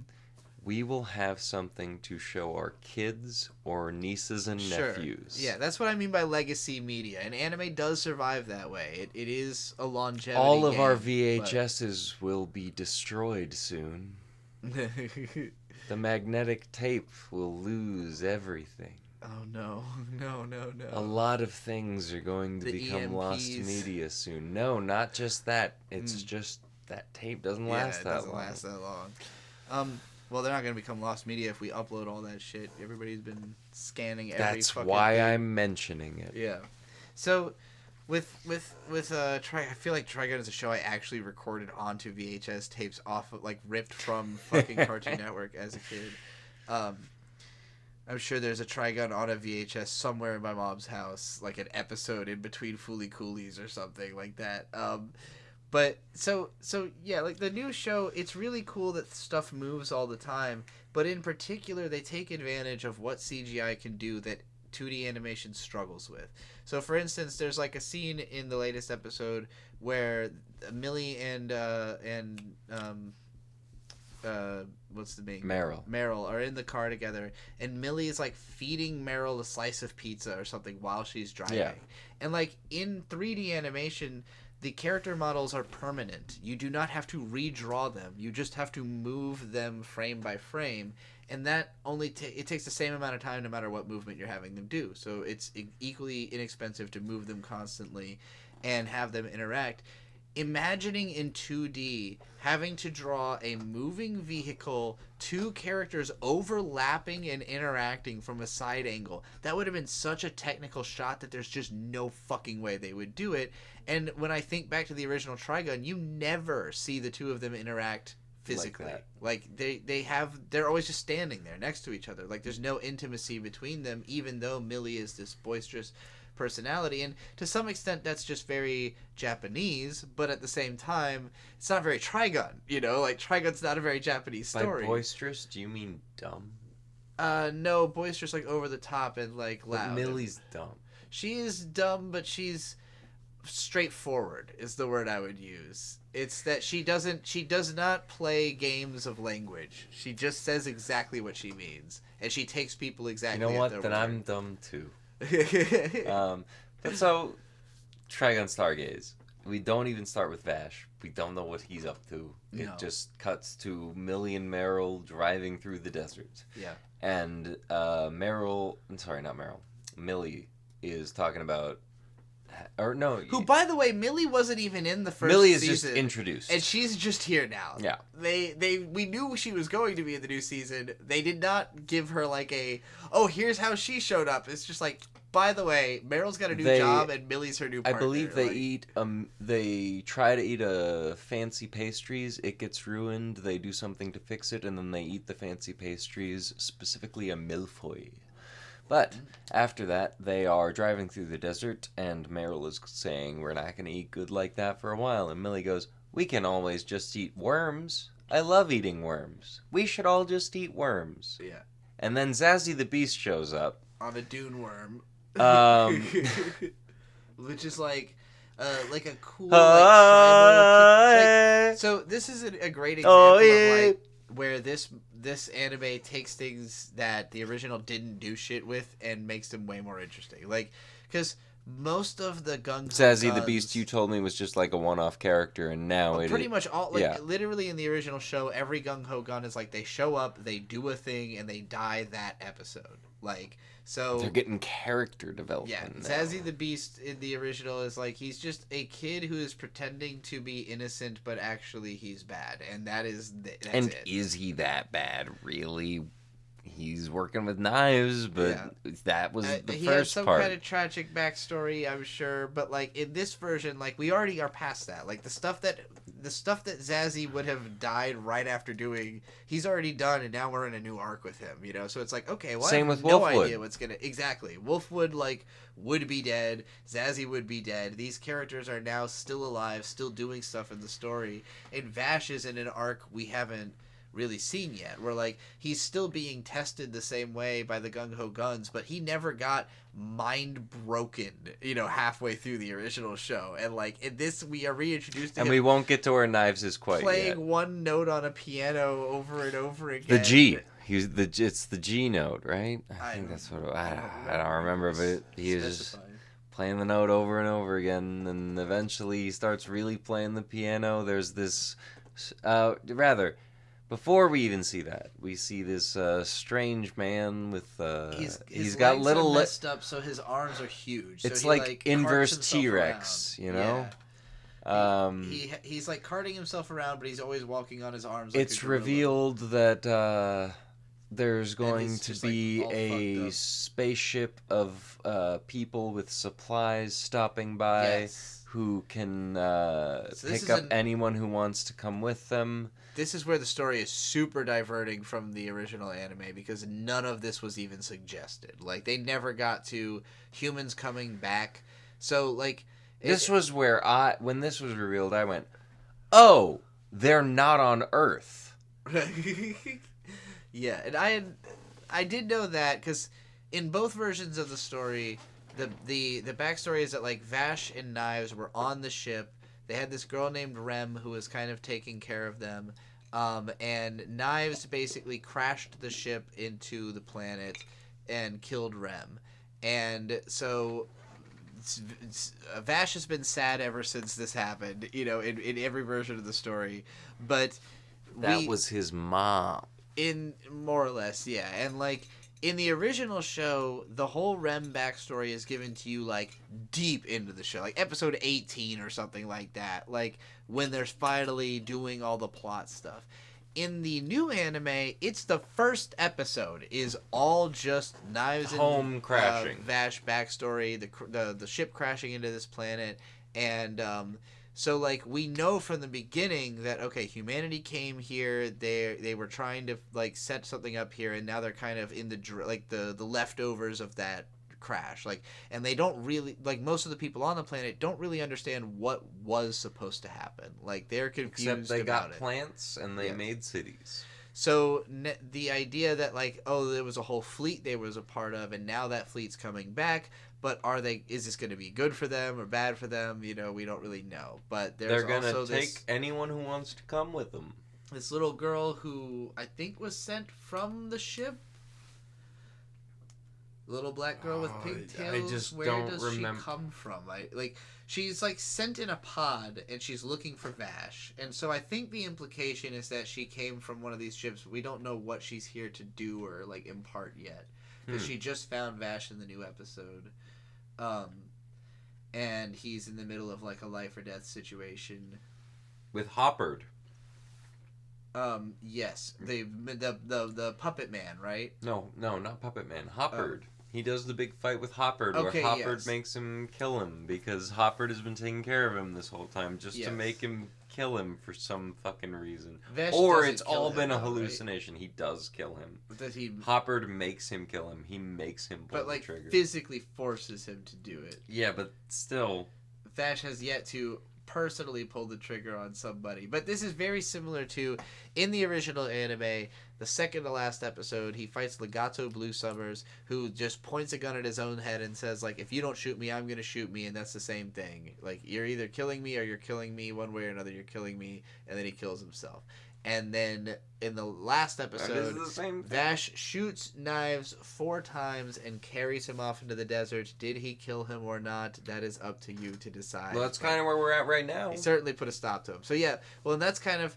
Vash, Vash thinks he killed his brother. At this point, he's pretty much already done the whole arc of the first anime. And that's why it's so interesting to see that, like, we're going somewhere new. And, like... He fights the Puppet Master. I'm sure the Puppet Master was a bad guy in the original anime. It did not go like this. You know, this had crazy animation. The way the Puppet Master is explained is when Home crashed. Mm-hmm. Whatever. 80 years ago. Yeah. There was this little kid who was royalty on the ship. Right. And he wanted everyone to listen to him through a king puppet or whatever. Then the ship crashed and Knives killed a bunch of people. Yep. And Knives he's still been on the ship. Knives saw him, let him live, and then he followed Knives. Yeah. And then he became the puppeteer somehow. He got 2 orbs that let him control a bunch of robotic puppets. And it went really well for him until he met Vash. Yeah. So this is the point where we are kind of doing like an episodic fighting a gung-ho gun each episode. And I expect we're going to do more of that. I hope so. But slowly, reincorporate where, like, maybe Wolf... Because I think Wolfwood is a gung-ho gun. He is a gung-ho gun. But, But we also kind of saw him fight against the church last season, like, right? he's clearly rebellious against what's going on. So, like, yeah, it'll be interesting to see where all these character arcs go. Maybe and I don't psychotic or psychological programming is where we're going to go with Wolfwood. What I don't know is Stargaze the last one, or is this part 2 of 3? Who knows? So that's because with the original season, I didn't know they were gonna do another one until we got to the end, and we were like, this is a sequel. Yeah, and then they were like, oh, we are putting in Millie, and we are doing this and that, and it does kind of feel like this is both a prequel and a sequel. Like, the first season feels like it took place before the original show, but while also being the early episodes of it, and then this feels like a sequel to the original show, but also still having stuff from it. So it's a trip. It's kind of like Rebuild of Evangelion if it didn't fucking just copy the exact same thing for the first movie, And the trippiest part of it all is at the end of the most recent episode we watched. The Cult of Knives it's been they have a name, like the Eyes of Michael or something. I see. It's been alluded to. There's someone who's about to go talk to Knives. They go, "It's time to wake up, Knives," and it just shows a nervous system in a tube. Oh yeah, Knives is like mostly Knives dead. Isn't it time to wake up, Knives? Yeah, he's in the state of when Wolverine gets hit by a nuke and he's just like a little bit of skeleton. But he's a plant, right? Comes back. He should be fine. He can regenerate. So I think you said that Trigun is your favorite of the season right now. Probably. And I do think it that has... or Jujutsu. It's interesting because all of these are shows that primarily I'd say we're watching for the spectacle. Like, they're shows that are fun, they're cool, they got action. None of them is like, oh, this is the deepest story or like the most fucking, It's not March comes trippiest like a characters. No. Yeah, exactly. But Trigun has felt like it had the most emotional content. It's like Hell on Wheels, It is that vibe, like that kind of weirdly ambivalent, like this is fun but tragic at the same time, and like introducing Vash in such a way where in the first episode he is in a despondent, nonverbal state. In the second episode, Eric, he's like still depressed and like bad things are happening, and then like he's slowly coming out of that, but like it did. Like, for me as a long-time Trigun fan, seeing Vash in that state was like, damn, like, they're really putting him through it. They're really not a long-time Trigun fan. That's my boy. Like, what did they do to my boy? It's been 3 years since Stampede, and I'm just remembering the goofy guy I saw for most of the season, not remembering that, like, his whole world was torn away from him, and he was responsible for a city being destroyed. I was like, what? He was so funny. He was so cool. Still like a bleeding heart crybaby, though. I've been calling this Trigun crybaby because it is similar to Devilman crybaby in this way. That, like, in original Devilman, the main character is kind of just, like, shonen protagonist guy. And then in Crybaby, they made him a crybaby. Like, that was the idea. Wait. So they did a little bit of that with Vash. They made him, like, a more emotional character. But it works. He feels... It carries... He should be a more show like this character. Yeah. The original show felt very dry, and that's appropriate because it's in a desert. But this is Trigun with less dryness, a little bit more wetness. You think Bash is gonna fight aliens? Yes. I hope he does. I think he will definitely fight aliens. So yeah, I felt like this show it's got, I wouldn't say it makes me emotional as much as that it has emotions behind it that I can feel, and that, you know, adds to the experience. Jujutsu Kaisen episode 4 was also had emotional content, but it was the emotions were very broad. It was the specifics of how it was made that was just the great. most badass thing it could possibly be. It was one paced of the best perfectly. Fight scenes ever. It was a perfect, like, nothing is worse than a hateable family, you know, hateable parents. It was like if it was like in the Zoldyck arc, like horrible bosses. If instead of like the Zoldyck arc being a 13 episode waste of fucking time, you just got to watch all the Zoldicks die. If it was just Killua going in and murdering his entire family, that'll probably happen at some point, right? You would think, but at this point it'll be a ripoff of the Maki. Like, it felt like a payoff to an arc of a different show. Like, I mean, he's at least got to kill his fucking older brother, who's a dickhead, right? Yeah, for sure.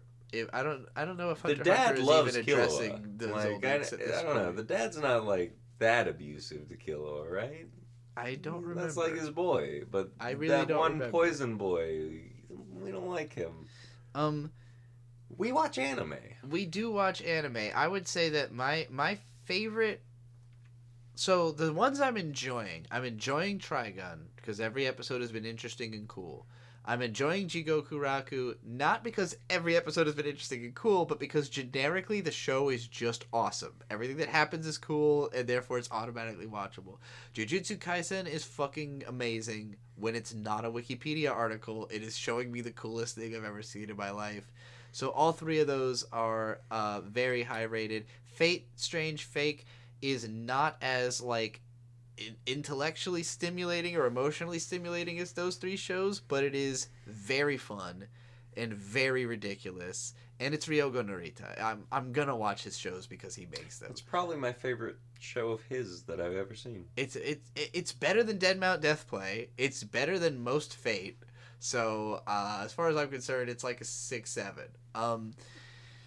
That's like 4 or 5, 6, 7. The Frieren anime we can never do this is again. Great, but it is not for me. I would prefer the manga. It's beautiful and comfy. I would rather watch Frieren with like 4 people having a conversation in the room that's not related to Frieren while it happens to be on. Yeah. Fire Force had a really hype fight scene and will probably have a few more really hype fight scenes that will be all I remember about it. I will not remember the plot of Fire Force at all by the time it's over. Except for that the main character was Jesus. That part might stay with me. Yeah. So for me, Fire Force, Jigokuraku, Hell's Paradise, a little bit Frieren, all suffer from the and actually Trigun as well. Hey, we've been gone a while. Yeah. Let's remind you what was going on. Did you really watch? We gotta warm you back up. Get you back in. And a lot of them didn't pay off. Yeah. Jigokuraku, fine. Jujutsu Kaisen felt like it hit the ground running. Jujutsu Kaisen definitely hit the ground running, and that's probably my top right now, followed by Trigun, followed by Jigokuraku. Then Frieren, just because comfy. Yeah. I can comfy in a way that I can watch it, walk away, and if I need to, I can go back and it's fine. I don't mind rewatching it. It's just chill. It's nice. It's a good experience all the way through. Fate, Strange Fake, because it's neat to watch most of the time. And Fire Force, because not enough Benimaru or Kurono. Yeah, needs more Benimaru. And Kurono. Salaryman. Yes. There's anything. Just literally anything. Jujutsu too, right? He's dead. He died last season. Oh, my guy. My boy. Yeah. What did they do to my boy? All right. So Gambler Man is the way we're going to do this limited series is once a month. This has been the January episode. We will do a February episode and a March episode where we will check in on these shows again. It will probably be 4 hours again. Oh, shit. I said I was going to talk about Jujutsu Kaisen Modulo. Oh, yes. So, this is now the bonus segment where I go to the bathroom while Bird talks about a manga that I haven't read and that you probably haven't read either, unless you are one of the Jujutsu Kaisen superfans who is here. This is just for you. Jujutsu Kaisen Modulo is a lot of fun. I am fully caught up in 19 chapters that are translated. Starting from the beginning, we open on Yuka Okotsu, and I don't remember the guy's name, to be totally honest with you, but they are the grandchildren of Yuta and Maki, and they are Jujutsu people. They're in Jujutsu High. They're, living their life, but, aliens. An alien force, I don't remember the name because there's a couple different species of them, but they are invading. They also have Jujutsu. They have an emissary named Maru, and Maru comes to hang out with Yuka and her brother, and there's tension both in them and the governmental forces. A lot of the beginning of this is like literal politics between both the teenage groups and teenage politics of there's an alien but he's kind of just like us, and the literal politics of, hey, there's aliens and we're the Japanese government, are they going to kill us, should we nuke them, what's going on, and the aliens going, we're stronger than them, should we kill them? And so a lot of that happens, and then Maru has a brother. I think his name's Cholo or something. Cholo? I know. It's a weird name. I don't remember. Sorry. But he has a brother, and his brother is killed, and the aliens attribute it to the humans. I am not recapping this well, so please read it. Which results in the aliens going, hey, we're gonna challenge you to a duel. Our strongest fighter versus your strongest fighter. And their strongest fighter is a big scary guy named Dabura. He's just kind of been in the background of all the panels up until this point, being scary. And the person they choose to go up against Dabura, because they can't get Yuji Itadori, who is just alive and around. He exists. He's been around the whole time. Well, so you said he's been like a teenager for 7 years. He hasn't aged. He's sick of watching people die, so he's just disengaged with humanity. Yeah. I think it's something like after Maki or Yuta's funeral, he went, I'm not going to these anymore. And then he disappeared. And so, because they can't reach him, they, I forgot. Yuka Okotsu has a brain tumor and has 6 months to live. I alluded to this earlier in the episode. So, Yuka and her brother get in fights. Yuka is getting in a fight with the big scary alien guy, and her brother is getting in a fight with Maru because they have big egos or something. Fucking manga logic is, well, you got one's called Yuta and one's called Maki, so their kid is Yuka. Fucking, that doesn't make it more confusing. I don't remember what her brother's name is. But anyway, Yuka is fighting the big scary alien guy, and she does the Megami technique of immediately jumping into a shadow and going, Divergent Sila 8-handed General Maharaga, and summons Maharaga. Be back. Whoops, she has the 10 Shadows technique. So then her brother is fighting Maru, and it's revealed that he has the Toji thing. You know, the Toji Maki thing of being super physical. Also, important. When Yuta died, he left a ring to Yuka. The ring instead, due to some jujutsu bullshit, went to the older brother. So the older brother has the ring that summons Rika. Oops, so he doesn't have cursed energy, he can just fuse with Rika. And the first thing Rika says upon him summoning her is, oh, you look like her, referring to Maki, which is fucking hilarious. Which is gonna make her even stronger because now she's pissed off constantly. And so this is Toji mixed with Rika. It's the best of both worlds, you know? Yeah. Best of cursed energy, best of not cursed energy, versus literal alien reality manipulation curse technique.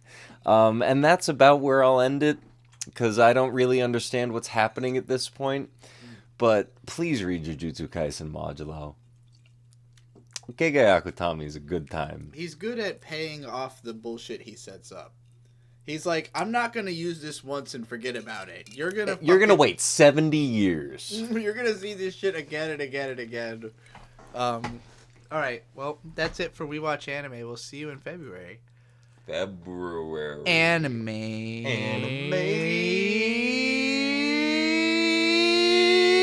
Forever.